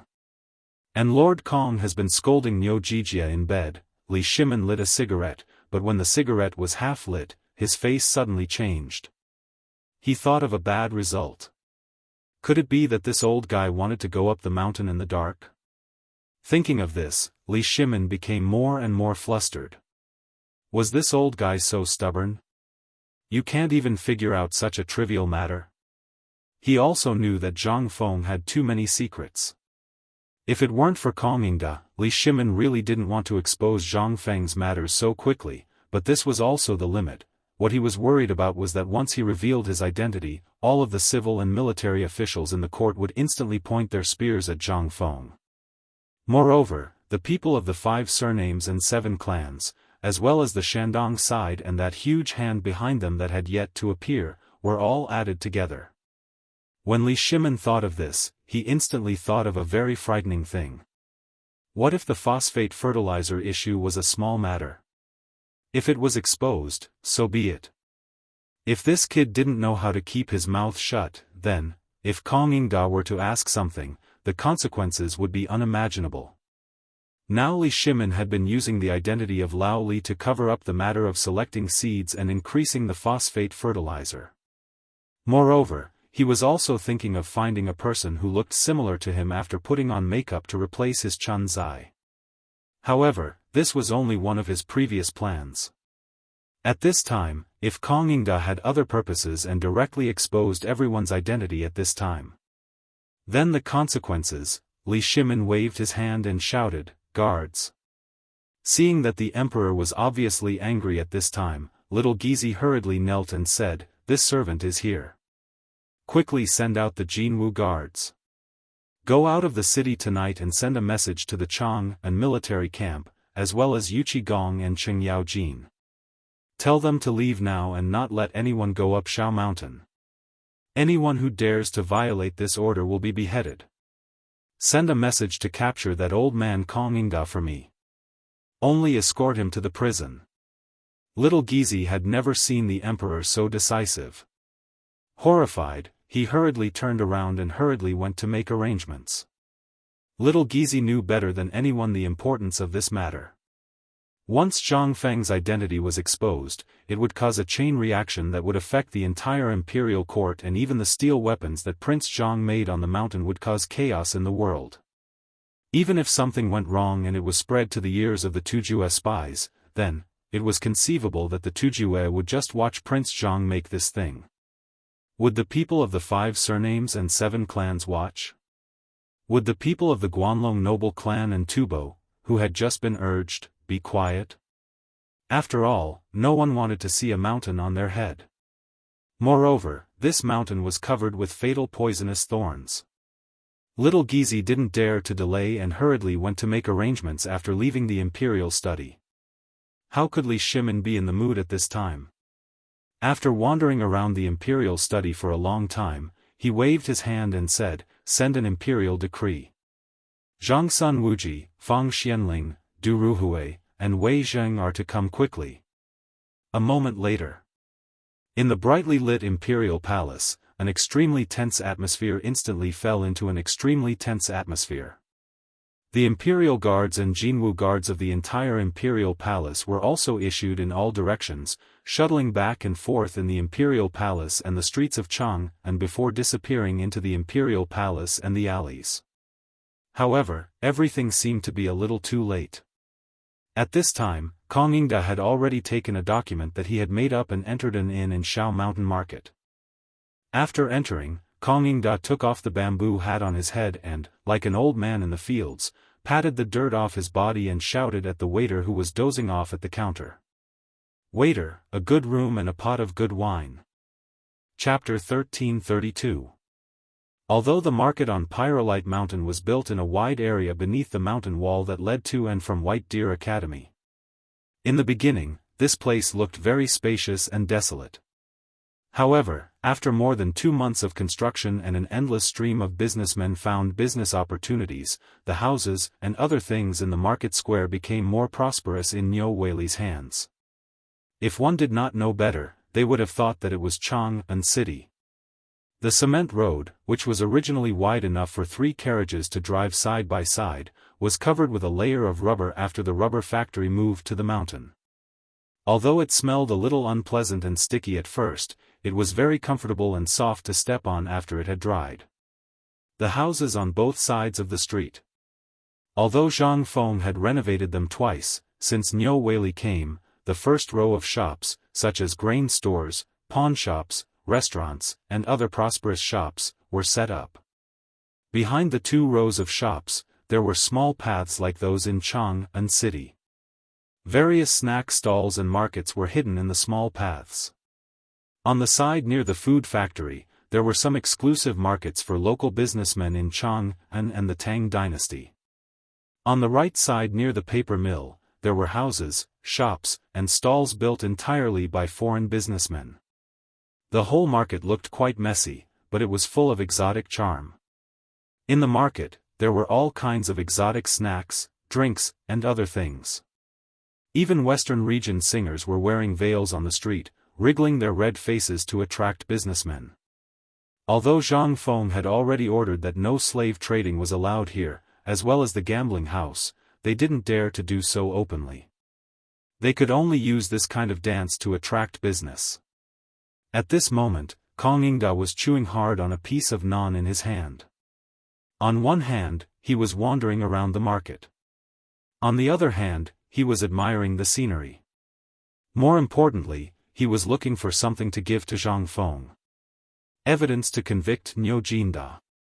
He had gone to the food factory early in the morning.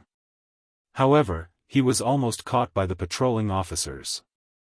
Last night, in the middle of the night, Kong Yingda heard a series of horse hooves outside the window. Kong Yingda didn't need to think to know that the emperor should know that he came here. Therefore, at this moment, only the merchants of the western regions could stroll around the smelly streets of the marketplace. It was the perfect shelter. After all, the previous him had never bothered to come to such a dirty place. In addition, who didn't have things to buy early in the morning? Who would come to such a place to suffer? They had managed to sneak into the market.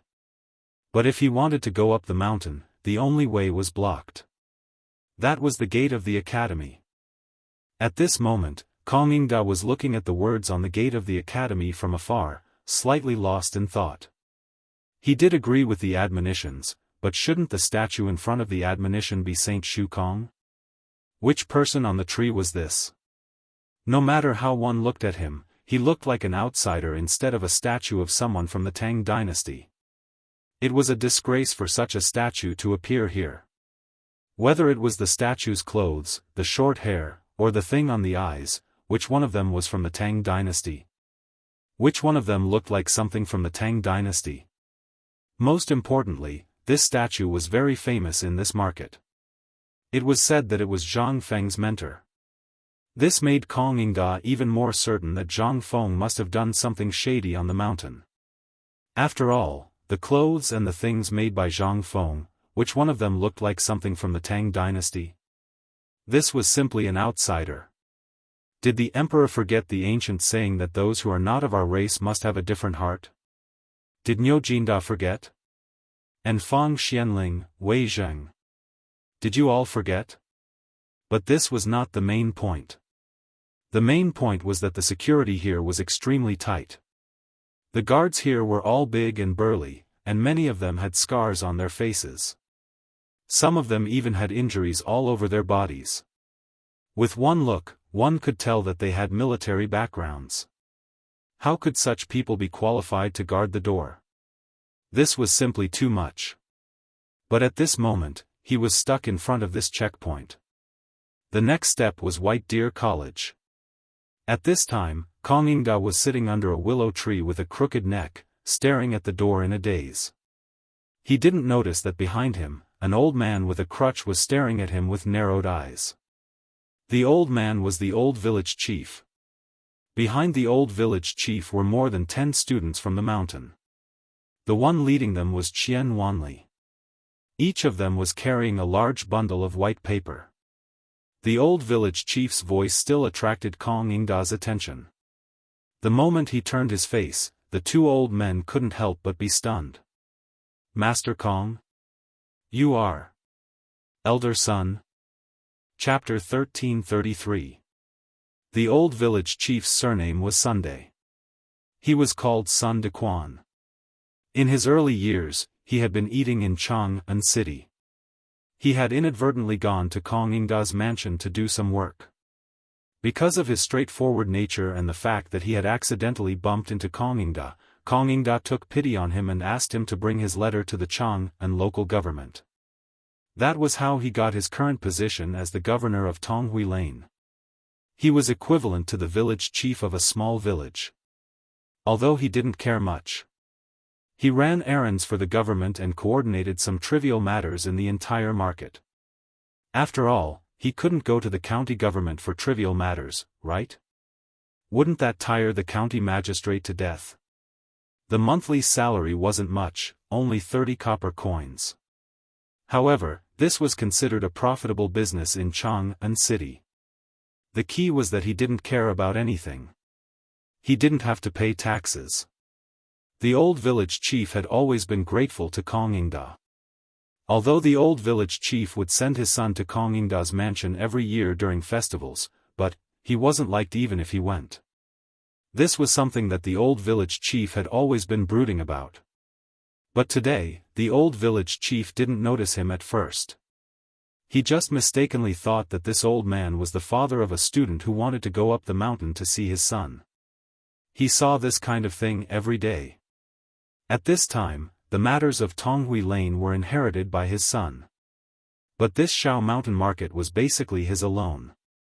He could be considered the manager of the entire White Deer College. He had to take care of everything.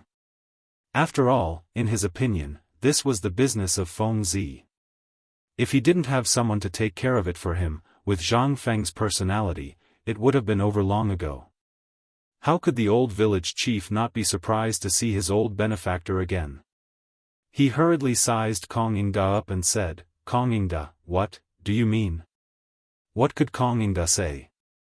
He stuttered for a long time but couldn't say anything. Seeing this, the old village chief turned around and said, "Kid Xian, quickly take these pieces of paper and hand them to Feng Zi personally. I met a benefactor here. I'll go up the mountain later." Xian Wanli didn't notice Kong Yingda either. He only thought that Kong Yingda was just an old farmer who wanted to make a living here. He saluted Kong Yingda and hurried up the mountain. After all, he was carrying 100 kilograms of paper on his back. It was pressed down. After sending the few people away, the old village chief said warmly, "Kong Gong, it's rare for you to come here." Earlier, this old man had always wanted to pay a visit to thank benefactor for your kindness in the past. However, due to my lowly status, I couldn't get through the door. Kong Yingda seemed to have seen a glimmer of hope. He smiled ruefully and said, "You're too kind. It's just that the servants in the house are like dogs who bully others because of their master's power. When the old man returns, he will definitely discipline them well." Hearing this, the old village chief waved his hand. I wouldn't dare. There's no need to trouble Duke Kong with such a small matter. After all, this country has its laws and every family has its rules. Since Duke Kong has come here today, and this old man happens to be present, could this old man be so bold as to invite Duke Kong to this old man's residence for a chat so that this old man can perform his duties as a host and repay the kindness of those years? Kong Yingda rolled his eyes and said, "Old man son, may I ask if you are on this mountain?" "Oh. Thanks to this dean, this old man has managed to get good jobs in the entire Tonghui district. This old man is also honored that the entire papermaking workshop is under my watch. Furthermore, some of the daily affairs in the district are also under my care." At this moment, even the experienced and knowledgeable Kong Yingda was dumbfounded. He stood rooted to the ground and looked at the white paper that was being dried like snow. He said in shock, "You are saying that this papermaking workshop is under your management?" The mystery of the papermaking workshop was well known in the entire Chang'an. Everyone wanted to find out more about the papermaking workshop. After all, the papermaking workshop had replaced the papermaking industry of the past. One could imagine that a few hundred kilograms of white paper a day was equivalent to a month's production in the past. How terrifying was that? Kong Yingda originally thought that the papermaking workshop would be heavily guarded, and that there would be a heavyweight guarding it. However, he did not expect that there would not be a single guard here. Furthermore, it was an old man with a slave status who was in charge. What kind of operation was this? Could it be that in the eyes of Zhang Feng, this thing was so worthless? At this moment, Kong Yingda was in a bad mood. He stared blankly at the papermaking workshop. Then, under the ostentatious introduction of the old village chief, he walked into an elegant brick house. What shocked him even more was, this brick house was no different from the houses in the district. What was this? How many people could use a brick to build a house? However, even though it wasn't a green brick but a red brick, it was still **king head. For this thing, other than those aristocratic families, other people would not be able to use brick to build houses. Even if they were to install brick on their door, they would still need to go to the government office to register it. Even the palace was not entirely made with brick, but here, Kong Yingda was a little dizzy. He could not help but interrupt the old village chief and ask, "Old man's son, are all the houses here built with this red brick?" The old village chief stroked his beard proudly and said with a sigh, "Yes. Everything here was made by Fengzi. My place is still considered simple and crude. You didn't go up the mountain. That mountain is the real magnificent one. By the way, Duke Kong, why are you here today?"